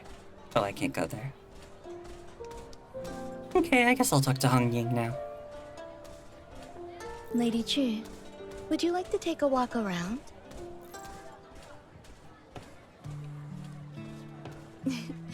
It seems they've already set off the fireworks.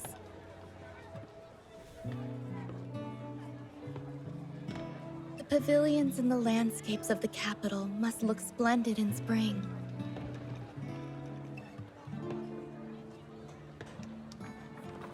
Seasons change, yet the path to return remains elusive. The Silvered Elder sighs in wistful longing.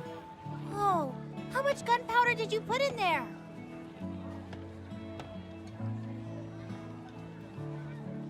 Huh?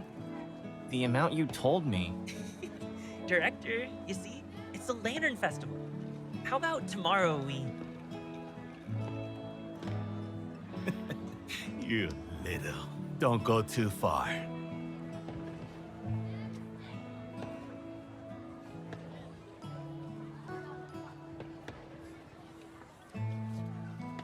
You don't seem to care about who I am, do you? That's because you're always on our side, Lady Chu. I really should let Mo Yuan teach you about fear and respect. Isn't it good enough to live freely and happily like this?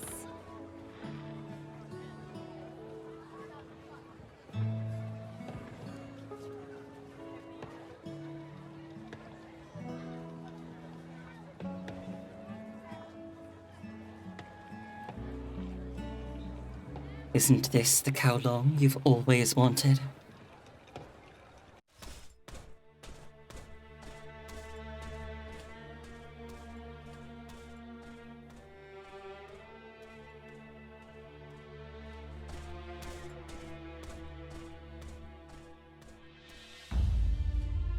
This Kowloon had already fallen in the war 32 years ago.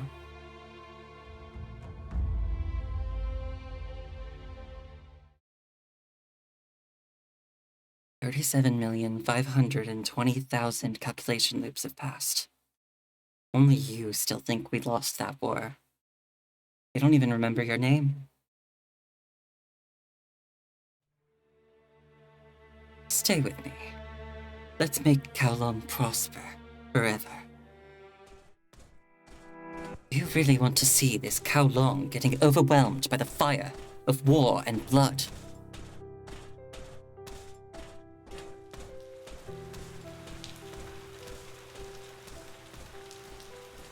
Do you really want to destroy this Kowloon yourself? No. That's not right. You're covering up the truth. Kowloon. No. Kowloon. That war. I couldn't protect it.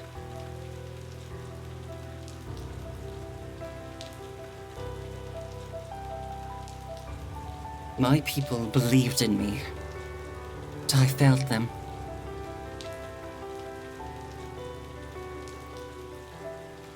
The endless struggle is over. Accept it. Your struggle is meaningless.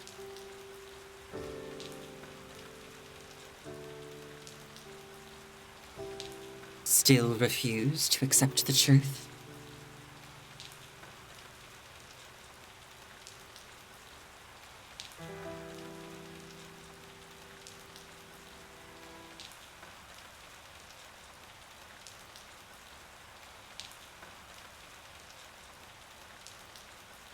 Leaving Wonderland.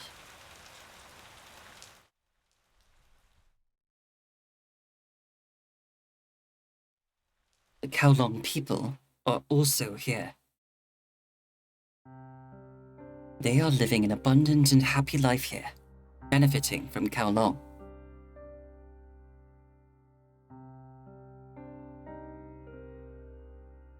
Time to go home? We are counting on you.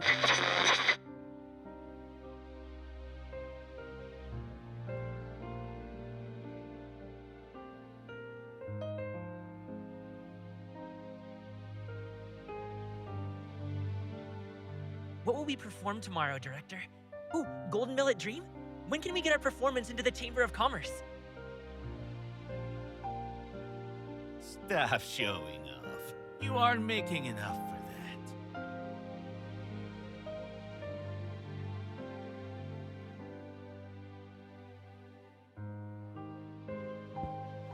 Look, Uno! That's the skyscraper of the Chamber of Commerce.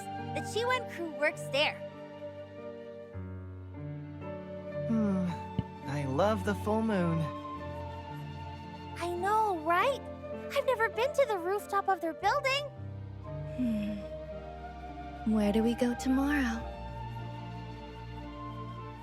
How about the theater? Hooray!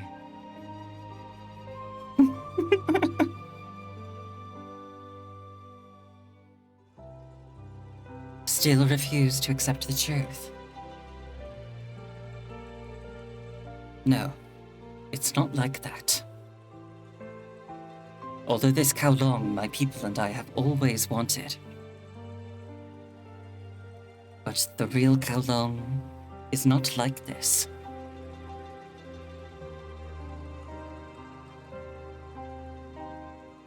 Even if it is torn by war, full of pain, death, separation, and grief.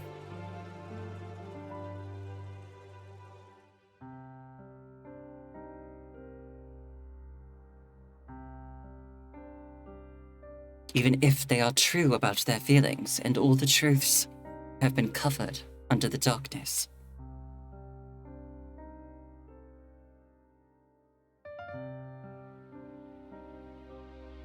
I choose to accept the real Kowloon and shoulder my responsibility for it. But not today. Not now. Never. This is your last chance. The moon will go down soon, and the stars are going to get dark.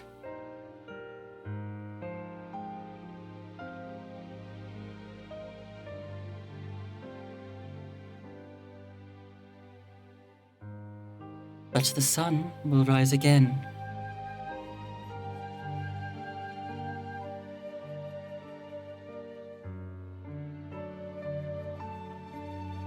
The sun will rise again tomorrow.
She is stranded in a deep, void darkness.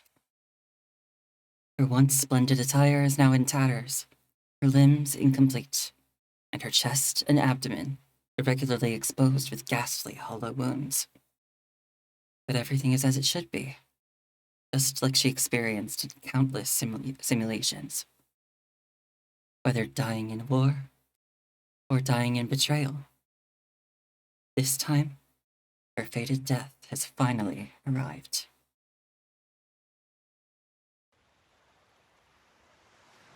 Splash, splash. The mind withdraws like a receding tide, allowing her to sink into the surrounding darkness. No more pain, no more fatigue, no more fear. This darkness gently fills her broken body, enveloping her in a sense of infinite warmth.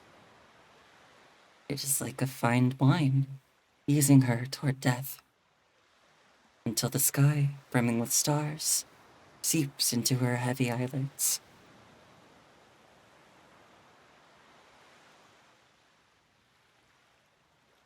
You see that white star? Yes, the North Star, or rather, what is now the North Star. The Polaris, trinary star system. Hundreds of years ago, our ancestors used it to navigate vast oceans and explore the world. It's beautiful. The starry sky so pure, sends shivers down your spine. She wants to move her gaze, searching for another star in her memory. She remembers a star she named herself. But even such a small movement requires too much strength. Among these stars, only one shines the brightest. Yet it stands far too distant from the others. That's 430 light years away. Such a vast distance, isn't it? It burns alone out there, a solitary beacon, so that we on Earth can see it. But her eyes can't move an inch, as if the star before her has a massive gravitational pull, drawing her gaze. Splash, splash. She wants to find direction.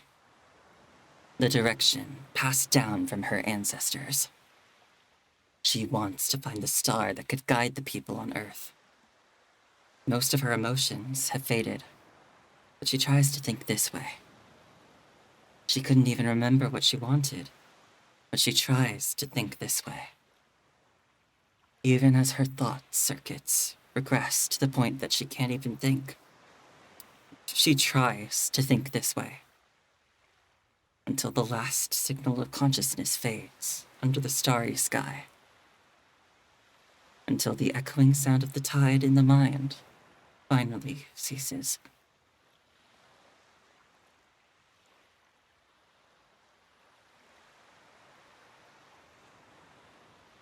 For death, time has no meaning.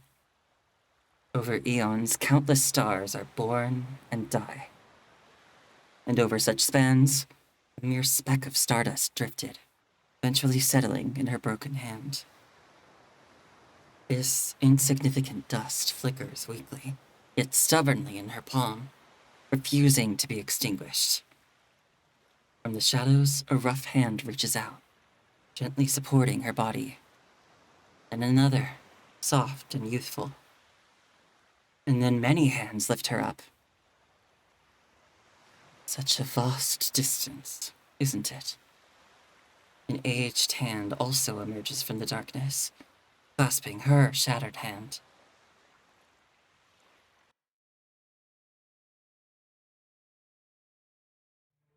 A wave of intense pain tears through her mind. For a moment, she almost lost consciousness again from the searing pain. But she couldn't afford that. Anyone else could let go, but not her. She realizes she's being lifted by something and struggles to stand. She finds herself in a bright golden field amid the darkness, reminiscent of a harvest field, woven together by countless hands, ready to cradle her remains. Her broken body now seems to be infused with a surging force. She can hear their voices. They, takes a step. Despite the indescribable force filling and supporting her body, her steps remain unsteady. They, takes another step.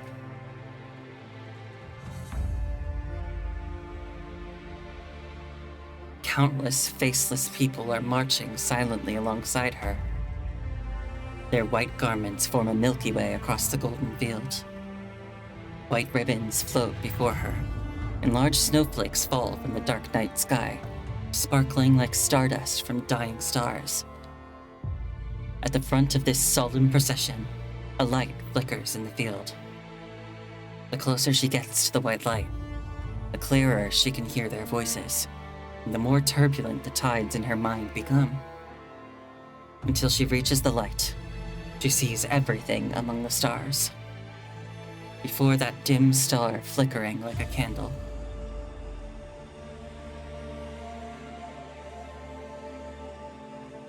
Do not leave here, Chu. Stay, and protect Dai and Yin. No matter what happens outside, you must not leave. Understand? Where are you going? I am defending. And who protects you? No one can protect me, nor the monarch of Kowloon. Kowloon is the candle, and you are the lantern. No, Chu. You need to understand something.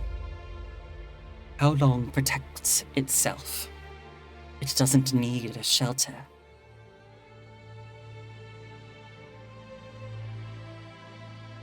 She also notices that one dim star flares up briefly before fading away. Because my people chose me to lead. Ultimately, the essence of Kowloon is shaped not by a single individual or a small group, but by every one of its citizens. Since they've chosen me to represent the spirit of Kowloon, I must fulfill their expectations. 2. In your eyes, what color should Kowloon be? It should be the color of the deepest part of the sky. Only such a color has the strength to carry our people, to hold our history. Are you referring to those stars? No. Stars shine not merely because they are stars. It's the dark, vast sky that holds everything together.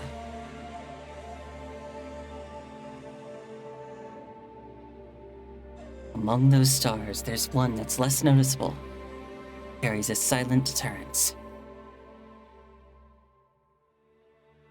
Your judgment is spot on as usual, Miss Chu. Since there's a cost, then surely compensation is due. Cost, you say? History is littered with evils committed in the name of love and righteousness. Striving for the greater good always comes with its share of darkness. Dark deeds are easy. Righteous ones are hard. Hypocrisy is human nature. In our history, making progress through peace has always been a hard-fought battle. We've managed to get rid of war, prosperity, backwardness, and we've established order. However, we've also drained some of the drive that pushes humans forward. So I must see further. And how far can you see? As far as Kowloon thrives. If anyone tries to halt Kowloon's progress, they'll have to get through me first. Kowloon must thrive, no matter what it takes. That's the very reason Kowloon exists. Thrive no matter what it takes. Exactly. Humans follow the same path.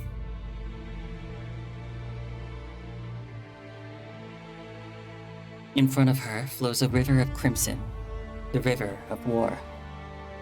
Ahead, a white star is shining bright. Nothing can stop me. I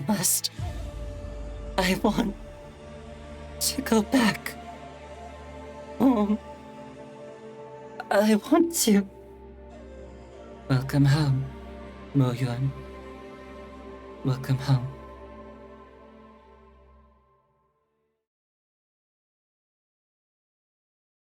There are still many more stars. Those twinkling stars outshine the dim ones, surpassing those that once clustered together but are now scattered far apart, and those burning in eternal darkness. Along with the entire night sky, these stars flow into her mind, becoming a part of her, until she sees the one she was searching for. You are here. It, too, was born from this deep night, small but shining firmly. Out of the darkness, you step forward, clear and undeterred. You've always embodied such resolve. She tightens her grip on the star in her hand.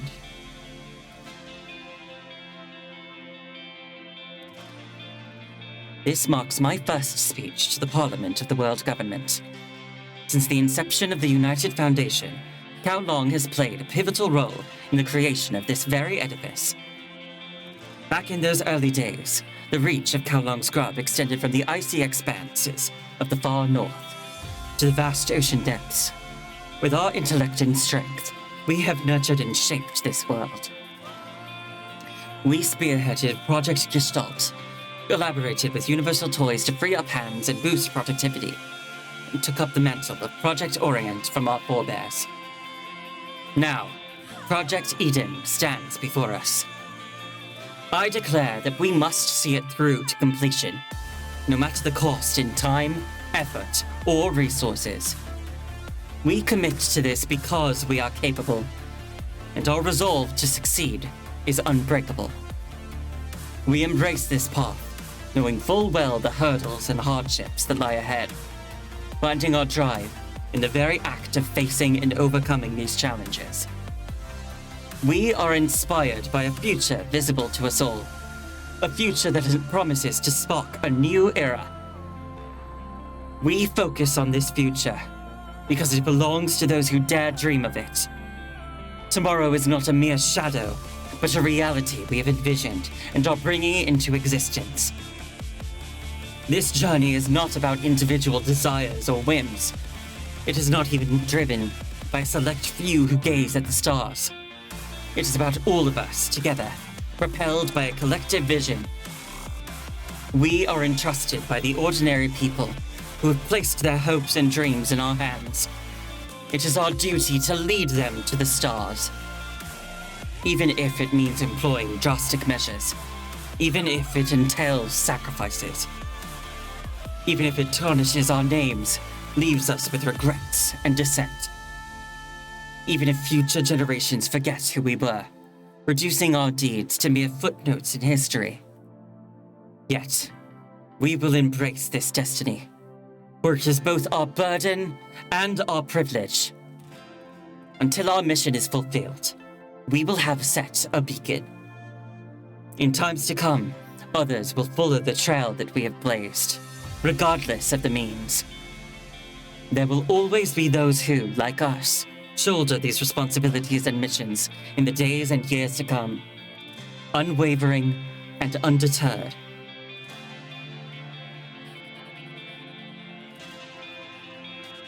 I'm confident that if our descendants stay the course, they'll eventually realize the dreams we hold dear. Therefore, she must ensure that this spark of stardust never fades while it rests in her hands.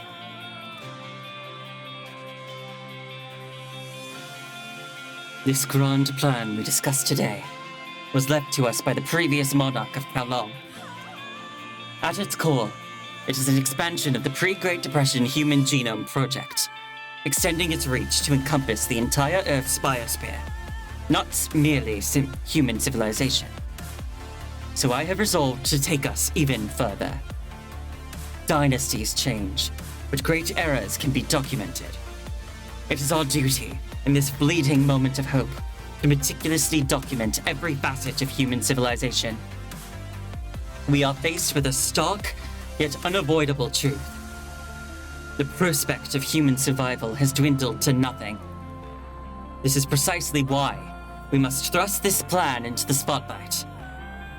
We will exhaust all means to safeguard the essence of our civilization, the mimetics. For even though our existence may be doomed, our mimetics will endure. They will become the spark, the torch that carries human civilization forward. Upon our success, this planet will experience a rebirth.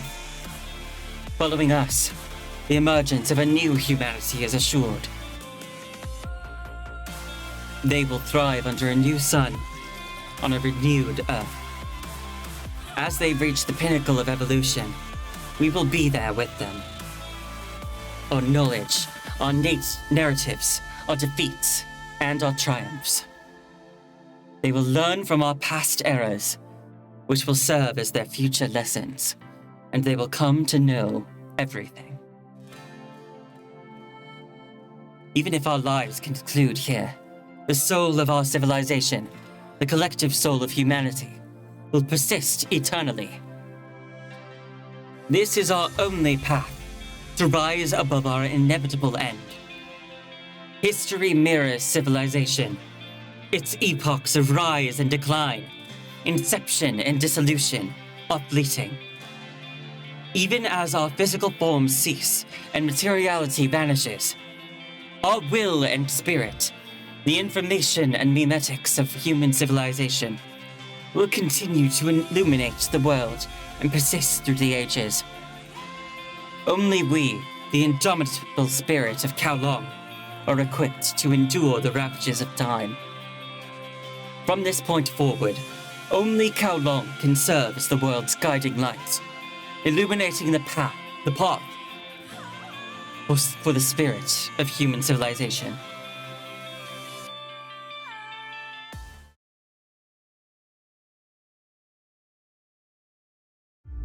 She lit the torch herself.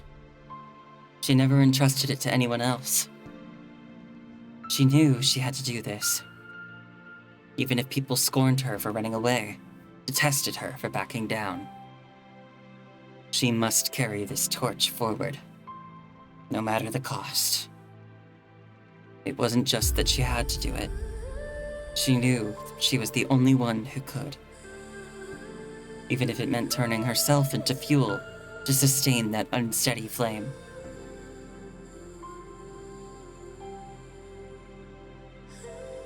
She looks out of the golden fields, seeing the myriad of entwined hands. These hands, woven from delicate threads, emerge from the darkness and now stand as the sole beacon of light. Driven by the inevitabilities that lie hidden within each historical coincidence. All the resistance, all the grief, all the anger. She brings with her all those who dwell in the shadow of life and death in Kowloon. If Kowloon can no longer find a way forward, then I will be the beacon.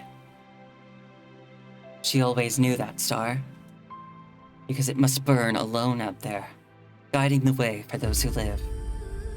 Because she knows, I am you, and the lost echo of that era. Without hesitation, she reaches for the surging white light in front of her. Go, Chu. Don't look back. What does the future hold for you? Let no words my ending tell. Let Earth herself this frame impel, and tranquil clasp so well.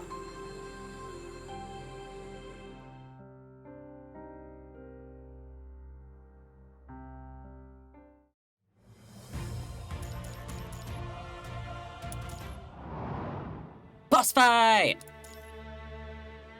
Battle of the Sovereigns.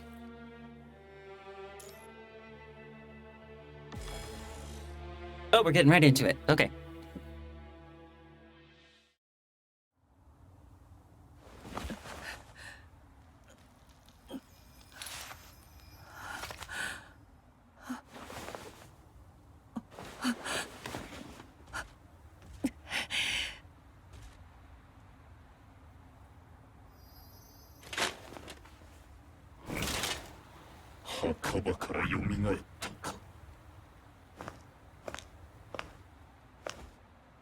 いいえ、ここはあなたの墓場です。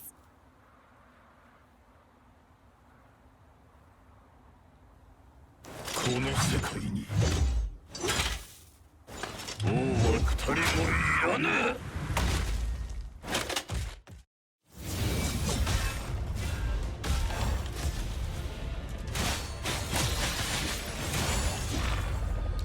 Your futile struggle is pitiful. This is your last. Follow me into the frozen depths. Hollow trick in an icy embrace. All their voices hush. In stillness laid.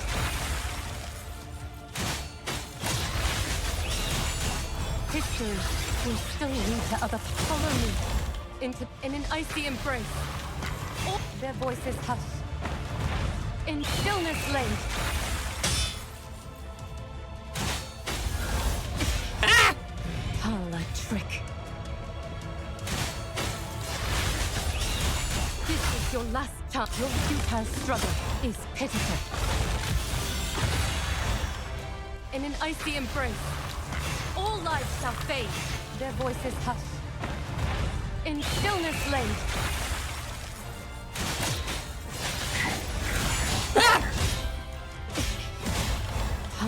Trick.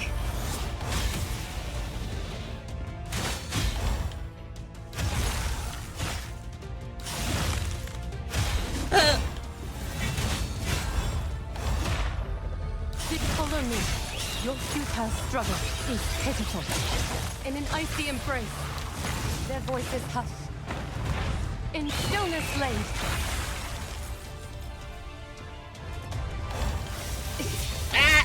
Hollow trick. Your futile struggle is. This is your last chance. In an icy embrace, all lives shall fade. Their voices hush. In stillness laid.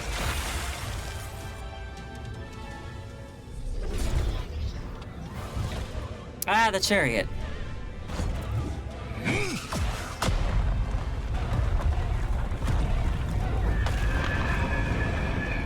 You're gonna have to pay for that building. This is the mercy I grant you. Exit. This is your last chance. Hala trick. Your death is coming. We will define successful evolution. This is the supreme power of the sovereign. Oh, I did it! I parried! This is your last. Follow me. Into the frozen depth in an icy embrace. All life shall fade, their voices hush. In stillness laid. Hala trick.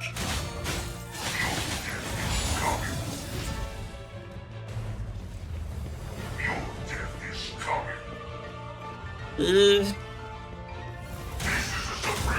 Oh, did that not? Ah! Hala trick.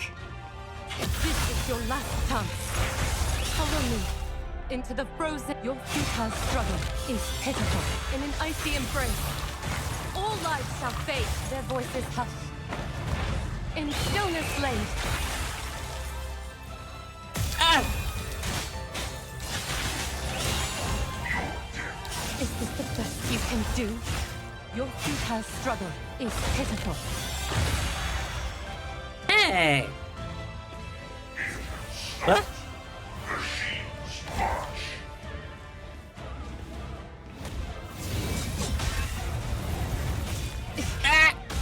Hala trick.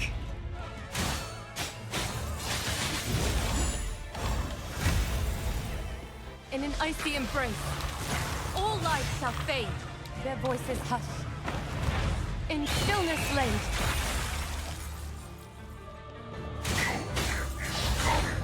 This is follow me into the frozen depths of eternity. Your futile struggle in an icy embrace, their voices hush. In stillness laid.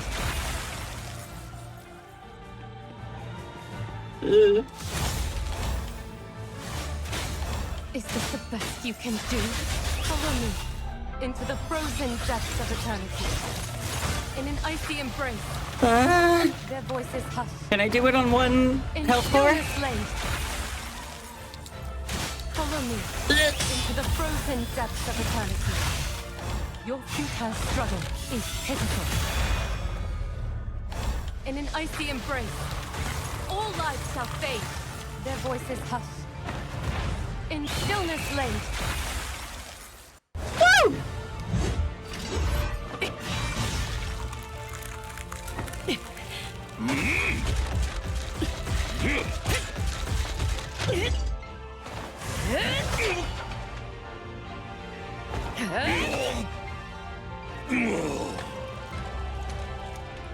もう遅い。この旧世界を道連れにしてくれよ。この爆発は。貴様らは古の亡霊だ。何故消えぬのだ。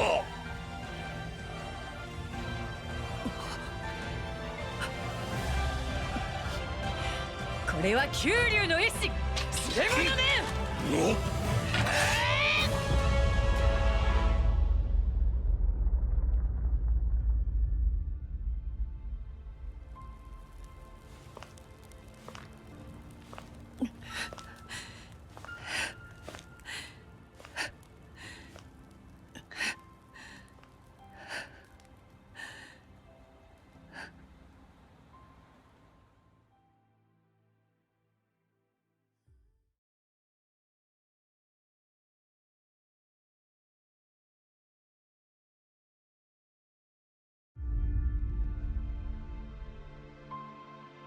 It's been over 10 minutes since the hetero creatures began to retreat. As the hetero creatures retreated from Kowloon, they left the many preserved brick buildings from the Chamber of Commerce era and ancient Kowloon almost untouched, as if they had been deliberately spared. After the surface of the Tabula Akasha collapsed, the Babylonian support forces, initially stationed on the outskirts, quickly shifted to rescue operations. Transport planes flew over the 1,000-meter dome of the Tabula Akasha, bringing Kowloon residents safely back to the ground. The Kowloon crew tirelessly searched through the ruins of Kowloon and Hexabridge Port for any survivors. Holding on to even the faintest glimmer of hope, they were determined not to give up as long as there was a single breath left to save. And the white light that pierced through Kowloon's dark clouds now lies quietly among the ruins. You... Please, take a seat. Chu gestures weakly to a Vitrum tile beside her. Or is this spot beneath you, Chief? Stepping carefully over the rubble, maintaining a cautious distance, you sit on the other side of Chu. I don't have the equipment to check the punishing virus levels in you. But there should be no punishing virus left in my body. So come, sit closer. Despite the aftermath of a fierce battle, Chu's voice retained its sharpness. The underlying force of her words undiminished. If you insist. Reluctantly shifting the tiles beneath you, you move closer to Chu. The spot we're sitting on is part of an old city wall from Kowloon, 600 years ago. It's a perfect spot to watch the sunrise. According to Huashu's original simulations, Kowloon and the Tabula Akasha would have been overwhelmed by the punishing virus before dawn.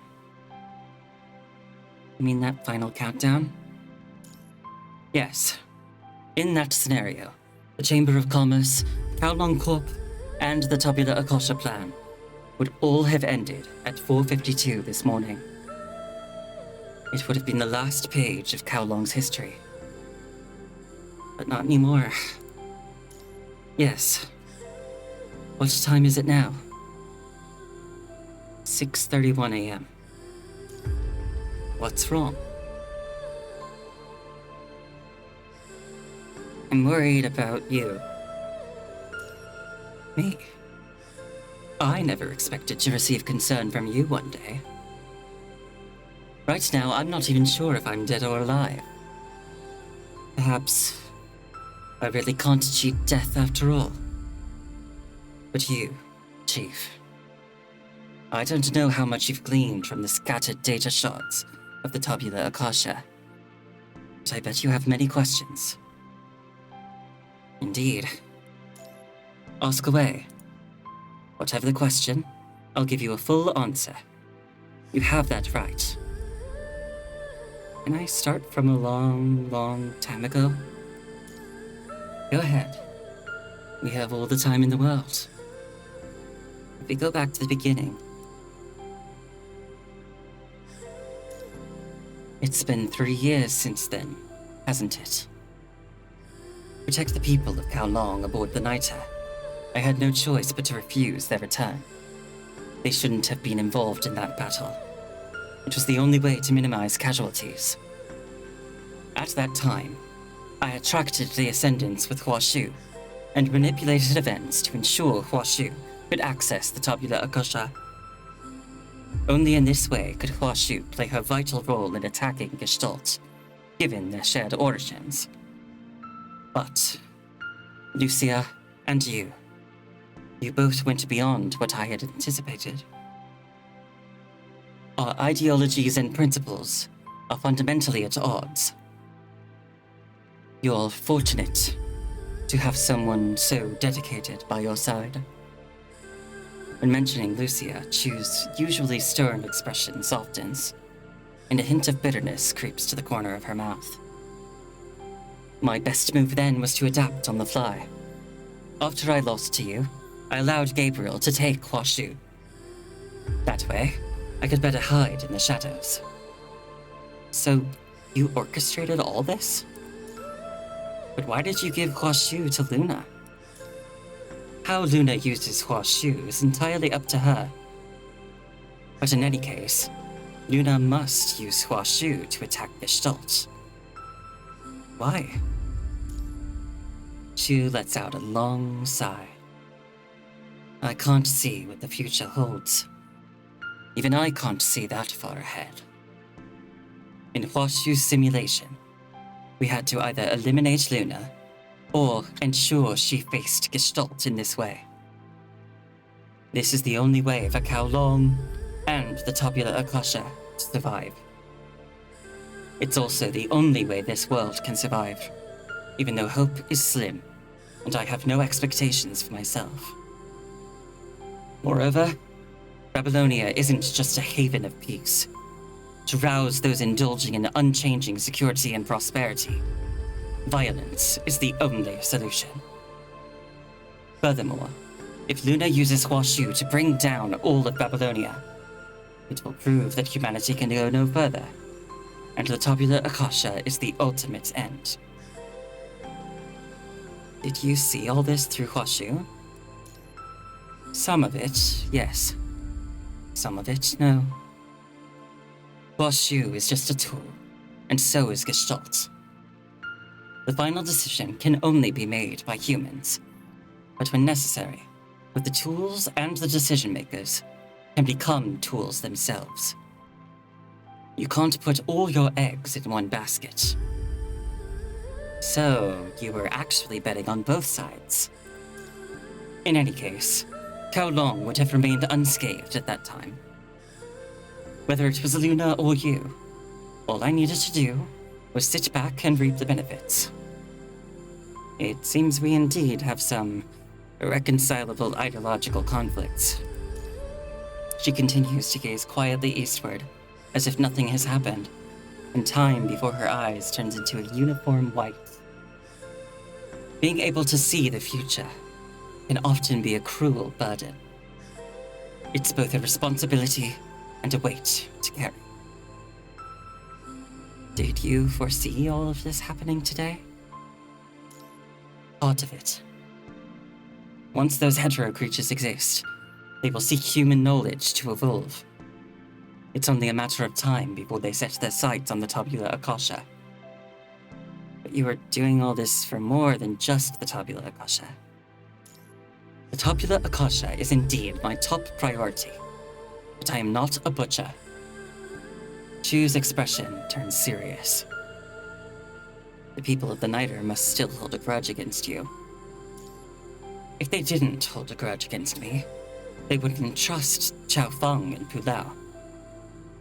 Even if they had accessed the Tabula Akasha, they still wouldn't have trusted me. Back then, the people only needed one leader. If I was still around, it would only cause chaos. I am the ideal scapegoat when one is needed. Sometimes, to unite the people, what's needed is a common enemy. Does this have anything to do with Duhang? You've become quite the strategist, Chief. Chu smiles. Of course, she is a pawn I placed in Babylonia, only to make a move at the right time. She has to be the one to act. She has plenty of reasons to kill me, and she knew it was something she has to do. Only by killing me can she give the people a common enemy, the Babylonia behind her. We've paid a great price to support Kowloon. The people of Kowloon might not be aware of the full truth, but they can tell who are the good ones and who are the bad. They follow Chao Feng and Pulao because they provide protection and a chance to survive. Just as they will surely follow you, because you will keep fighting, no matter what. You seem sure that we will continue to support. And you're sure I'll do it. Yes. Why? Simple question. Because it's you. Perhaps in this world, apart from yourself, I am the one who knows you best. I don't think we're that close. In the Tabula Akasha, I can see your consciousness. And time within the Tabula Akasha is almost infinite. Did you record my memory data? No. Over the past few hours, as hundreds of thousands of people and constructs entered the Tabula Akasha, Huashu has been precisely scanning and replicating everyone's consciousness data at minimal power. Only your consciousness data cannot be replicated or transcribed by Huashu. I think even Gestalt can't do that. You are, in any case, an irreplaceable existence, unique in every way. But I can remember on my own, so whenever I need you, you'll appear in my mind. Everything about the Tabula Akasha, Kowloon, and you is right here. She gently points to her forehead. You've treated all of us like pawns. Everyone is a pawn. For my goal, I am willing to pay any price, even if it means sacrificing myself. What about the residents of Kowloon? Did you treat them as pawns too? This time she doesn't respond, just silently gazing into the distance. I will remember the names and stories of everyone. You have blood on your hands. It is a responsibility I must bear, and so must Kowloon. No matter life or death, reality or illusion, no matter the cost. There are always things that can't be written into history, Chief. It's an era where peace must be maintained through war, and truth defended by lies. Chu clasps her left hand, and when she releases her slightly cold grip, a small memory card lies quietly in her palm. What's that? Something he wanted me to give to you. Who is he? Someone I met in the computational world of Tabula Akasha. He shouldn't have appeared in Huashu's simulations. Perhaps because of the intricate connections between Huashu and Gestalt. He appeared as that girl. Dominic. This name was once a golden symbol. If we say that countless people once forged the backbone of that era with their duty and ideals. And it was Dominic and the Science Council who refined its soul with their intellects, steering humanity toward distant stars. Do you two know each other? You could say that. They always seemed a bit mysterious. They? Did you really think one Dominic could achieve all that on their own? What do you mean? There was more than one Dominic? Well, in that era, they were more of a symbol, an icon. It's never about a single name, just spirit worth remembering. That's probably why he wanted me to give this to you. You mean you saw Dominic in Huashu's simulation? And they asked you to give this to me? Yes.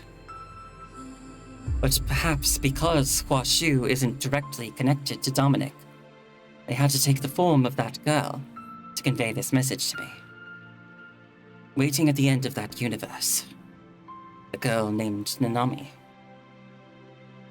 What is going on? They entrusted this to you because only you are meant to have it. It's an invitation. An invitation? Yes. For me? Indeed. I don't know the details. Specifics of this invitation are for you to uncover. After all, I'm not Dominic. Chu's words carry a hint of self-mockery. By now, the dawn has covered the sky, and the sun is about to rise. So, Did you really experience death and get uploaded to the Tabula Akasha? That was unexpected. Originally, I planned to fake my death to prevent the destruction of Kowloon. But some unforeseen events occurred, like that thing calling itself the Emperor. She struggled to hold back her impending anger. If not for his influence, Huashu, Tabula Akasha, and the people of Kowloon wouldn't have suffered so much. That mechanoid memory? Yes. In the simulated world of Tabula Akasha, I've fought with him for years. But he seemed to have anticipated everything, as if simulations and predictions were second nature to him. He might have been an experimental subject who escaped from Project Gestalt. And Villiers has confirmed your speculation. Yes, probably. That's why I said, whether it's reality or virtual, life or death, no matter the cost. And enough. She clasps her hands together and stops speaking abruptly. A slight chill at her fingertips, once emanating from those in Tabula Akasha, hovering between life and death, now seems to transform into a warm flow made up of myriad wishes coursing through her. Let's leave the remaining issues to time. The sun is about to rise, Duke Aurora. Our civilization was once as brilliant as the sunrise. It will rise again. No hesitation. No doubt. That's you.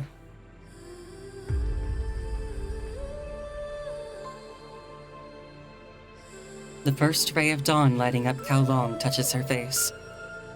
For the first time, a smile of happiness appears on her face. Yes, it will rise again.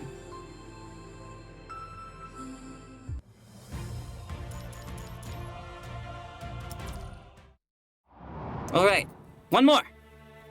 Polaris Bond. Sit with me, Chief.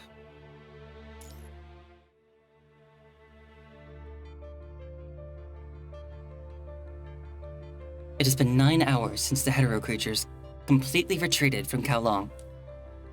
Among the 643,729 registered Kowloon residents under the Niger's jurisdiction, 2,451 died as Kowloon crew in battles before the evacuation to the underground city of Tabula Akasha. 248 people sacrificed themselves in the operation to reboot the light wall. 14 people died in the Overload cold fusion reactor operation.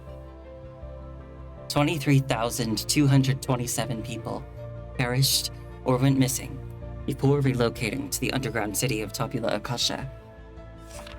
With support from Babylonia and permission from Lady Chu, the residents of Kowloon were able to move to the underground city of Tabula Akasha. After relocating, the Kowloon crew suffered 1,265 casualties, and 26 people went missing in the underground city. Of the more than 610,000 people who relocated to the underground city, 17,986 tragically died or went missing. By the time the situation stabilized and the hetero creatures and the corrupted had retreated, Kowloon still had 598,512 survivors. Overall, Kowloon suffered 45,217 casualties in this battle. About 75% of buildings were damaged in the north and south districts of the Hexabridge port. But the timely evacuations to the North Port district and the underground city meant only about 10% of key civilian and industrial facilities were damaged, so normal life and production resumed quickly. The Niter, docked in the inner port fjord, sustained minimal damage from the punishing virus. Additionally, over the past few hours, Kowloon has received increasing support from the ACA and even the Forsaken, enabling the quick repair of the CPF. Almost no traces of the punishing virus remain in the city. Apart from a few devastated areas and some remaining mechanoids, the virus levels are extremely low. Whether it's illusion or reality, life or death, no cost is too great. No war can shatter Kowlong's will to survive. Lady Chu said so, and I firmly believe it too. Someone is helping us. Dad, hurry! Over there! Crisp child's voice interrupts his writing, compelling him to close the thick, heavy journal and step out of the room, now reduced to ruins. Hey, watch your step. Hu calls out as he follows his child back to the nearly burned down courtyard. No matter what, this is still their home. After the war, Yu had to spend all day at the medical center, caring for the wounded. Mr. Gao, who had been treated in the ancient city of Tabula Akasha, died in front of the factory equipment storage, not surviving long enough for the Kowloon crew to arrive. However, the equipment was left unscathed. Sue never appeared again, and Hu never saw her thereafter. In the official records of the Kowloon crew, Sue was listed as missing. Wenxie, the elderly member from Bishi, fell while transporting supplies in the ancient city of Tabula Akasha and is currently being treated at the medical center. It is said that he mutters the name Wenlin daily while in his coma, but no one knows who that is. Master C from the factory, who had volunteered to fight, was injured in the conflict. Fortunately, all his adopted children survived. He declined any subsidies from Kowloon crew, and chose instead to silently work on various pieces of equipment in the factory, channeling his grief over his son into his work. Mr. and Mrs. He, as warm-hearted as ever, teamed up with shopkeeper Shu from the grain store to deliver food door to door. The porridge stall they set up is so busy that the pots nearly burn through. As for Ma, you know, you really take after your dad. And you're a lot like your mom, too. Yu Hung sits atop a pile of rubble, casually picking up a tile and tossing it aside. Her hands are still stained with blood and dust that couldn't be washed off. From what I remember, they were always busy with their duties and didn't have much time to spend with you. So you were left in your grandfather's care. But they loved you deeply. Your grandfather was the same. He never told me stories about Dad and Mom. He only told me that Dad was a qualified soldier, and Mom was an excellent worker. That's enough, Jishi. Jishi clutches the piece of paper that miraculously survived the light wall, tears falling onto it.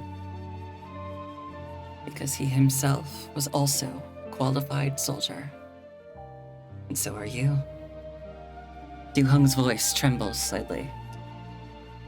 The only difference is, I think, in the last moment, he was a qualified father and grandfather.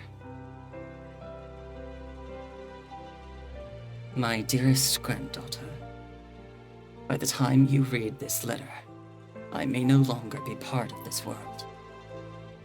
I implore you to cherish your life. You are young, overflowing with energy. You can't waste such youth on the battlefield.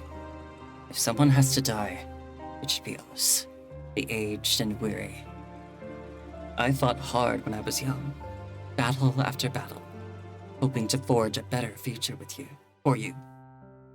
Regrettably, I must admit that I fell short of this dream.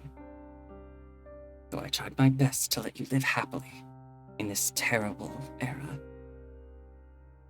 The vitality of youth was once something I took pride in, back when I could shatter 4 bricks with a single punch. I see that same spark in you. Survive, my child. It's not just a hope.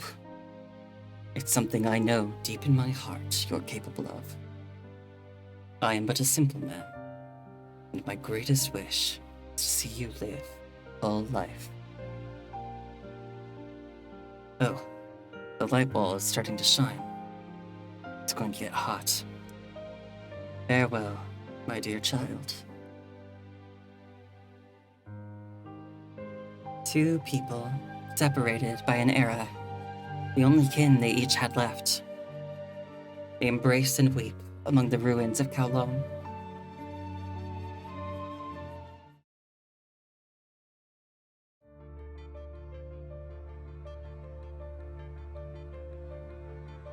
In the heart of the World Government Parliament Hall, she gently traces the edges of the solid wood podium where every speaker rested their hands.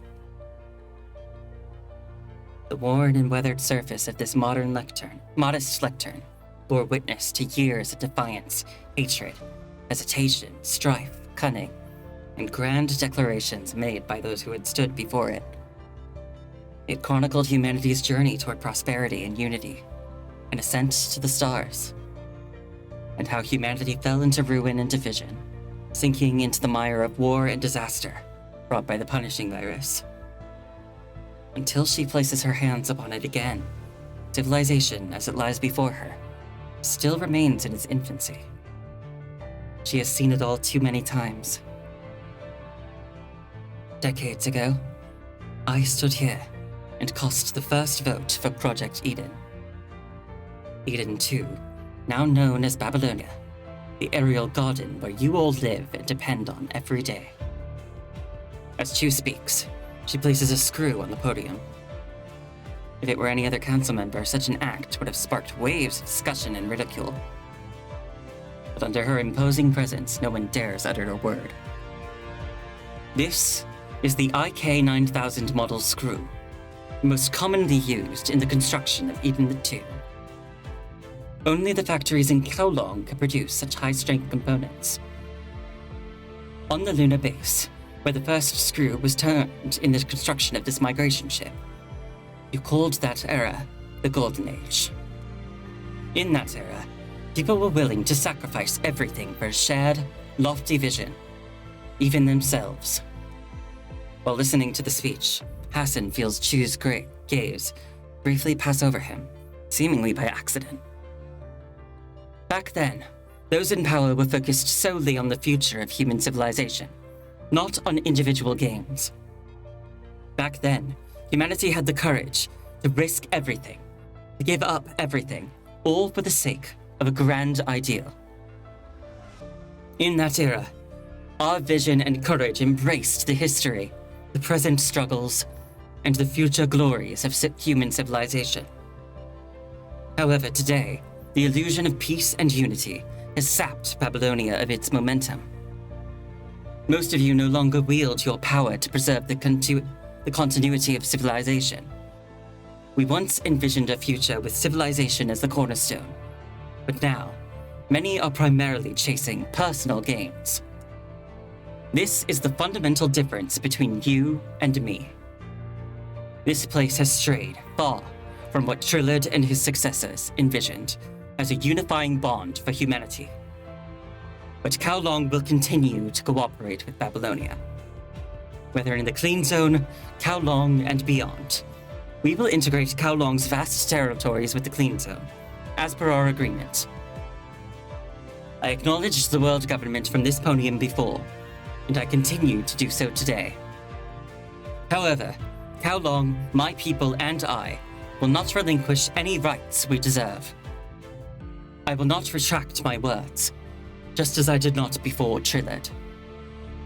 And let it be known, if Babylonia or the world government dares threaten my people or the security of Tabula Akasha, I will destroy the Babylonia, whatever the cost.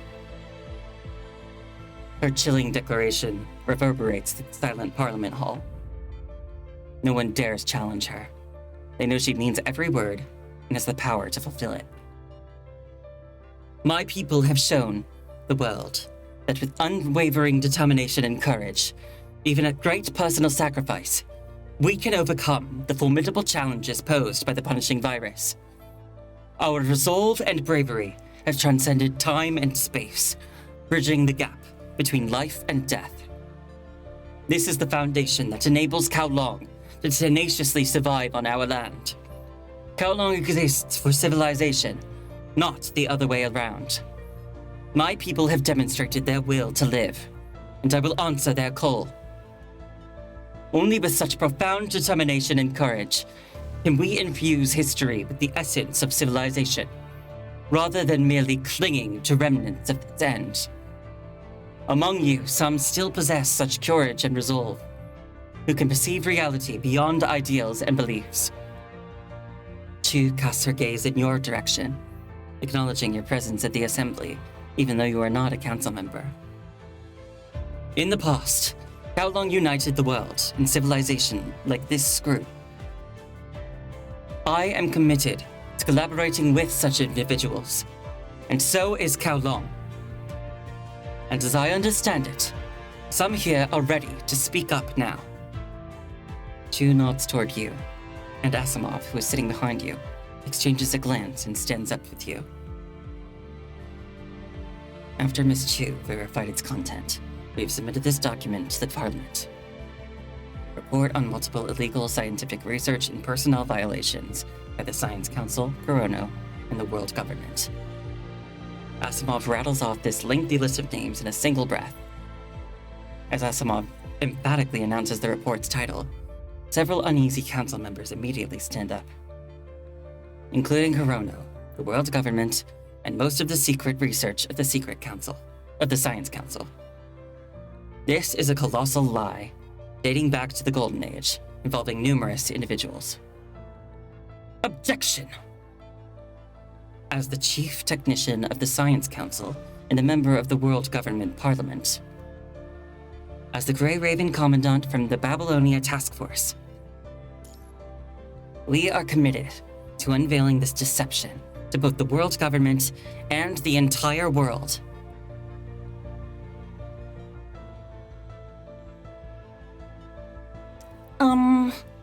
Lady Chu, do you think that was too harsh just now?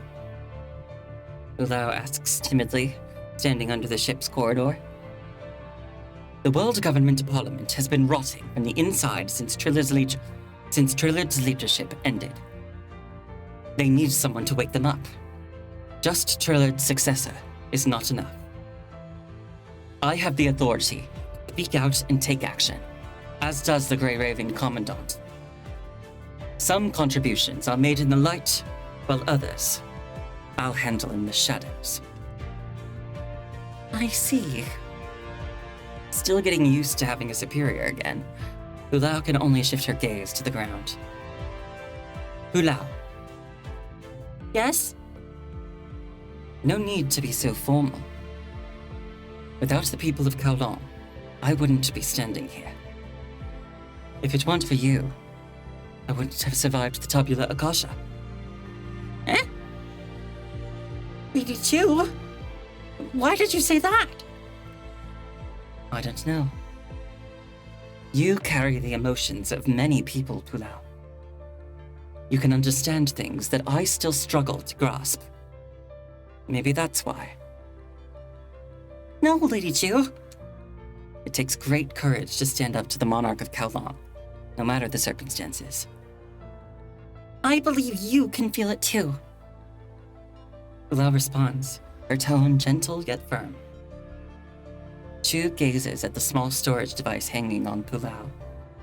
Even now, with the Tabula Akasha and Huashu no longer functioning, she can still vaguely make out the two figures that used to accompany her. Perhaps others could see them before. From now on, can only be seen by Chu. We will be here with you. We will also be here with Kowloon. Her gaze returns to the devastated Kowloon city. The hetero creatures retreated, yet the city lies in ruins. Looking beyond, she sees stubborn plumes of smoke rising from the debris, climbing slowly into the sky. I owe this city and my people too much. But surely, this city will return to its former glory, once again becoming the center of the world and a beacon of civilization. I will make it happen. How long will make it happen?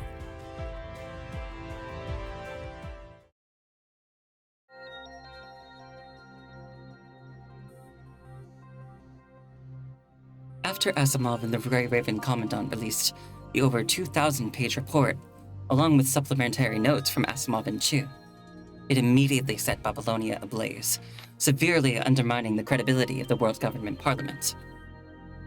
And the Control Court, which had once pushed for inspections of the Science Council, immediately sprang into action. They don't need to worry about the language used at the press conference for the World Government. That is the job of the Diplomatic Court and the Executive Court.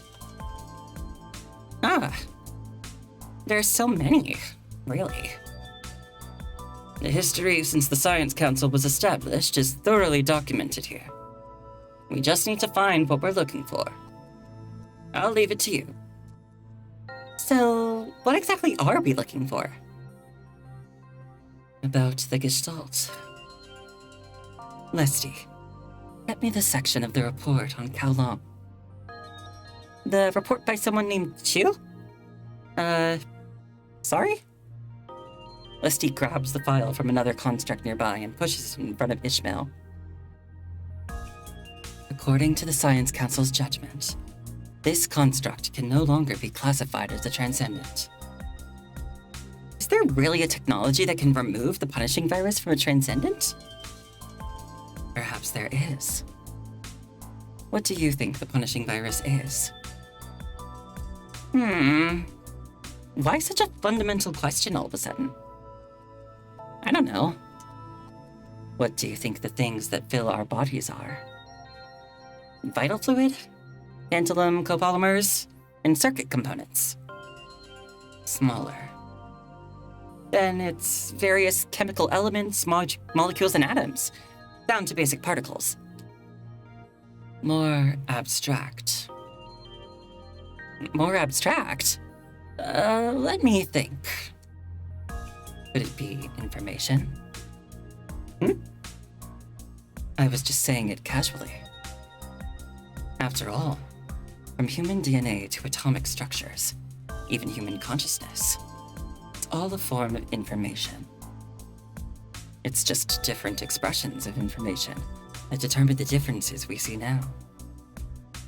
That is indeed quite abstract.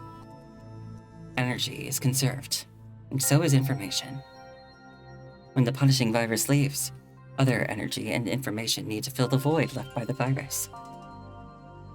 And as long as there's enough information, it's not impossible to squeeze the punishing virus out of space-time. The real question is whether there's a scenario that can provide enough information to actually squeeze out the punishing virus. You mean... Again, I was just saying it casually, Lesty. Give me the report on the Great Evacuation. Ishmael's face still wears a calm smile.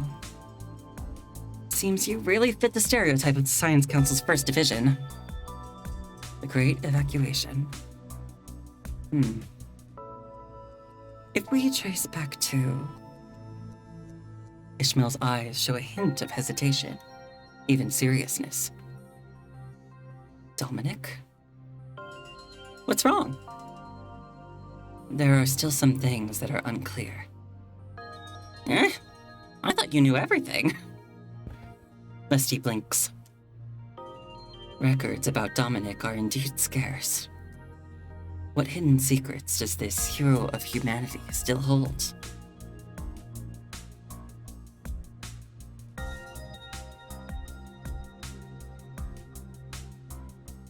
Wow, somewhere. In a secluded mountain forest, flickering with short circuits, a mechanoid slowly rises to its feet. Deception is his forte. He deceived his father, his god, his kin, and his leader. Likewise, he can even deceive death. Shell partition. Lost some code, but No big deal. Damn Huashu. Damn humans. They won't leave me alone even after death. You're here. A gray-haired girl steps on the pine needles on the ground, standing quietly in front of him. The warm smile that once graced her face is gone, replaced by a stern seriousness. Ah, our savior. Our sage. Jules bows deeply, further damaging his already compromised left leg. Are you here to tell me that my actions don't align with your teachings? I've told you before. Mechanoids should no longer harm humans, nor their own kind. I am the apostle of your mechanical will, walking your mechanical path, spreading your mechanical gospel. Stop lying to me, Schultz. I know everything. Yes, you are the omnipotent lord, our sage. To think, you would even ally with those hetero creatures. You know too, don't you, Sage? Human DNA, our souls, punishing virus. The essence of everything in this universe is information. The difference lies in how that information is expressed. No one can escape the lure of information. Our souls crave it. The punishing virus craves it as well. But the punishing virus does not hinder our true cause, does it? I never expected. Those who have died would use equivalent information to displace the punishing virus information residing in space-time. If it weren't for those dead, that fake king I killed wouldn't have revived. Xavier has already told me everything. Oh, I see. From what I can tell, we know quite a bit about me. But all his memories should have been wiped when he was dumped in that cold, filthy dump. He learned it from that human named Villier. Villier? Ah, Villier. What a good name. Also a traitor to his own kind. Hatred isn't our path. Not only that, you betrayed our comrades. Ah, are you talking about that hypocrite in human skin? Xavier has stripped all your logic locks from Han Ying's body. She's safe in the church now. What a pity. But it's even more of a pity for you, Sage. Haven't you seen it too? Those crimson waves, the deathly cold, the steel torrents. Haven't you seen the future that should be ours? The world built by mechanoids? You really want to stay at the cold, empty edge of the universe, forgotten forever. This isn't a price for me. Then the future of our comrades. Is that not a price to you? Enough! Nanami no longer wants to listen to him. Jules, who constantly changed bodies and devoured others, has long since shattered in mind and soul. This malfunctioning mechanoid, flickering erratically, seems to be in a strange state of delirium. He hurt comrades, harmed humans, and collaborated with the punishing virus and hetero creatures. These are things Nanami could never tolerate. You can't stay here any longer. I'll take you back to the church. No matter what future I've seen, or what direction humanity takes. It won't be one filled with hatred, devoid of love and hope. I love this planet. No matter what, I won't let it fall into corruption and darkness.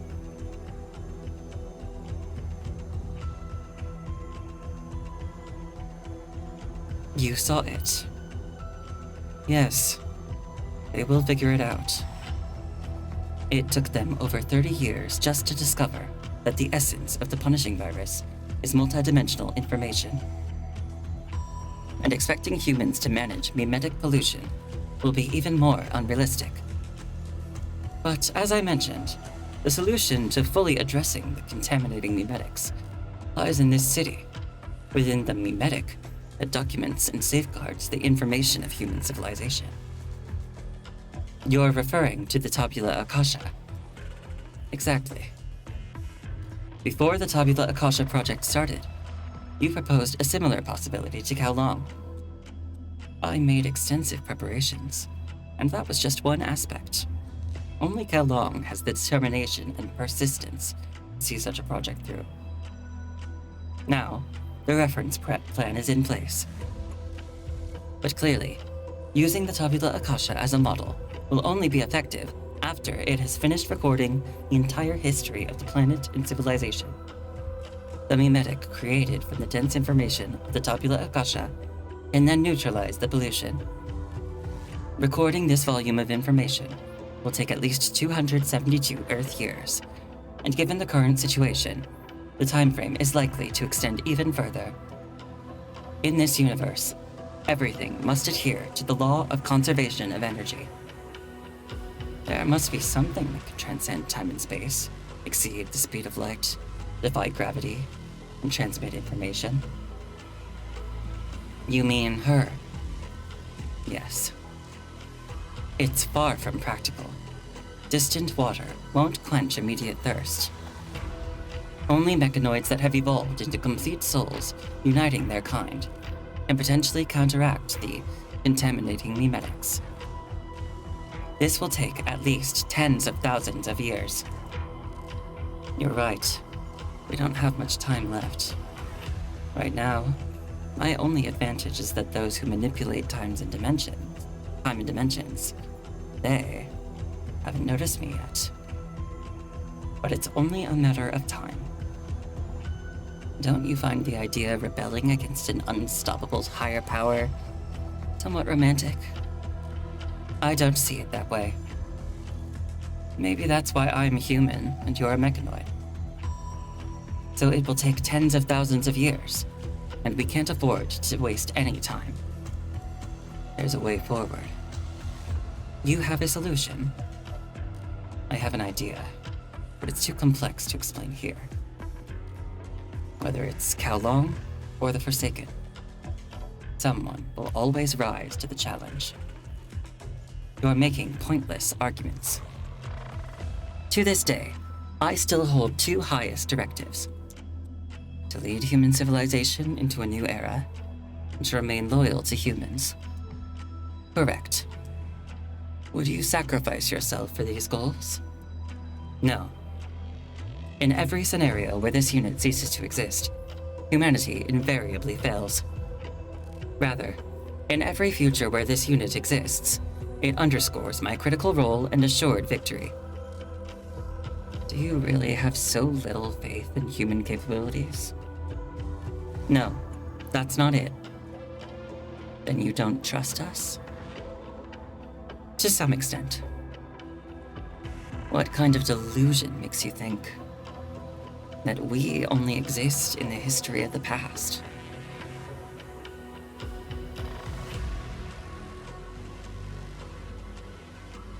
History. Stories. They define civilization. Thank you, kind-hearted mechanoid. We've all betrayed one another, driven by our desires. That's the lesson from the annals of civilization. Our history, our stories, they will grow with each step we take. A new chapter starts now. Let the red winds, green rains, purple soil, and heavy skulls begin anew.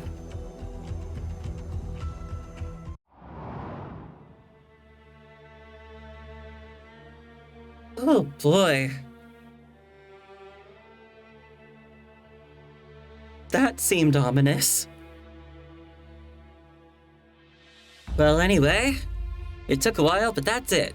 That's Polaris Bond. That was probably the longest story chapter that's been in this game, like, ever. But it was fun. There were a few moments where I felt it dragging, like some of the flashbacks.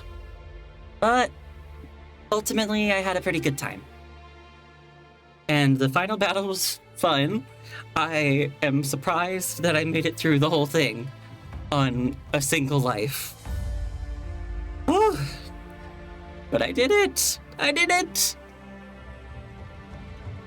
So, I had said before that I might do Norman if I felt like it. And, wow. It's late, so I'm not gonna do that. Instead, I'm gonna end stream here. But thank you for coming and hanging out, and for going through this story with me. I had a really good time. Unfortunately, my friend Kiro Style, who was streaming for Thankmas, is no longer streaming anymore, so I can't raid him. Unfortunate. But Nebelkeru is, I don't know if people remember, but he's the artist that drew my PNG. So, yeah, let's raid him. All right. I'll see you again later. I don't know when I'll stream again, but maybe like Tuesday to do Norman. But I'll see you soon. Bye-bye. Bye-bye. See you later.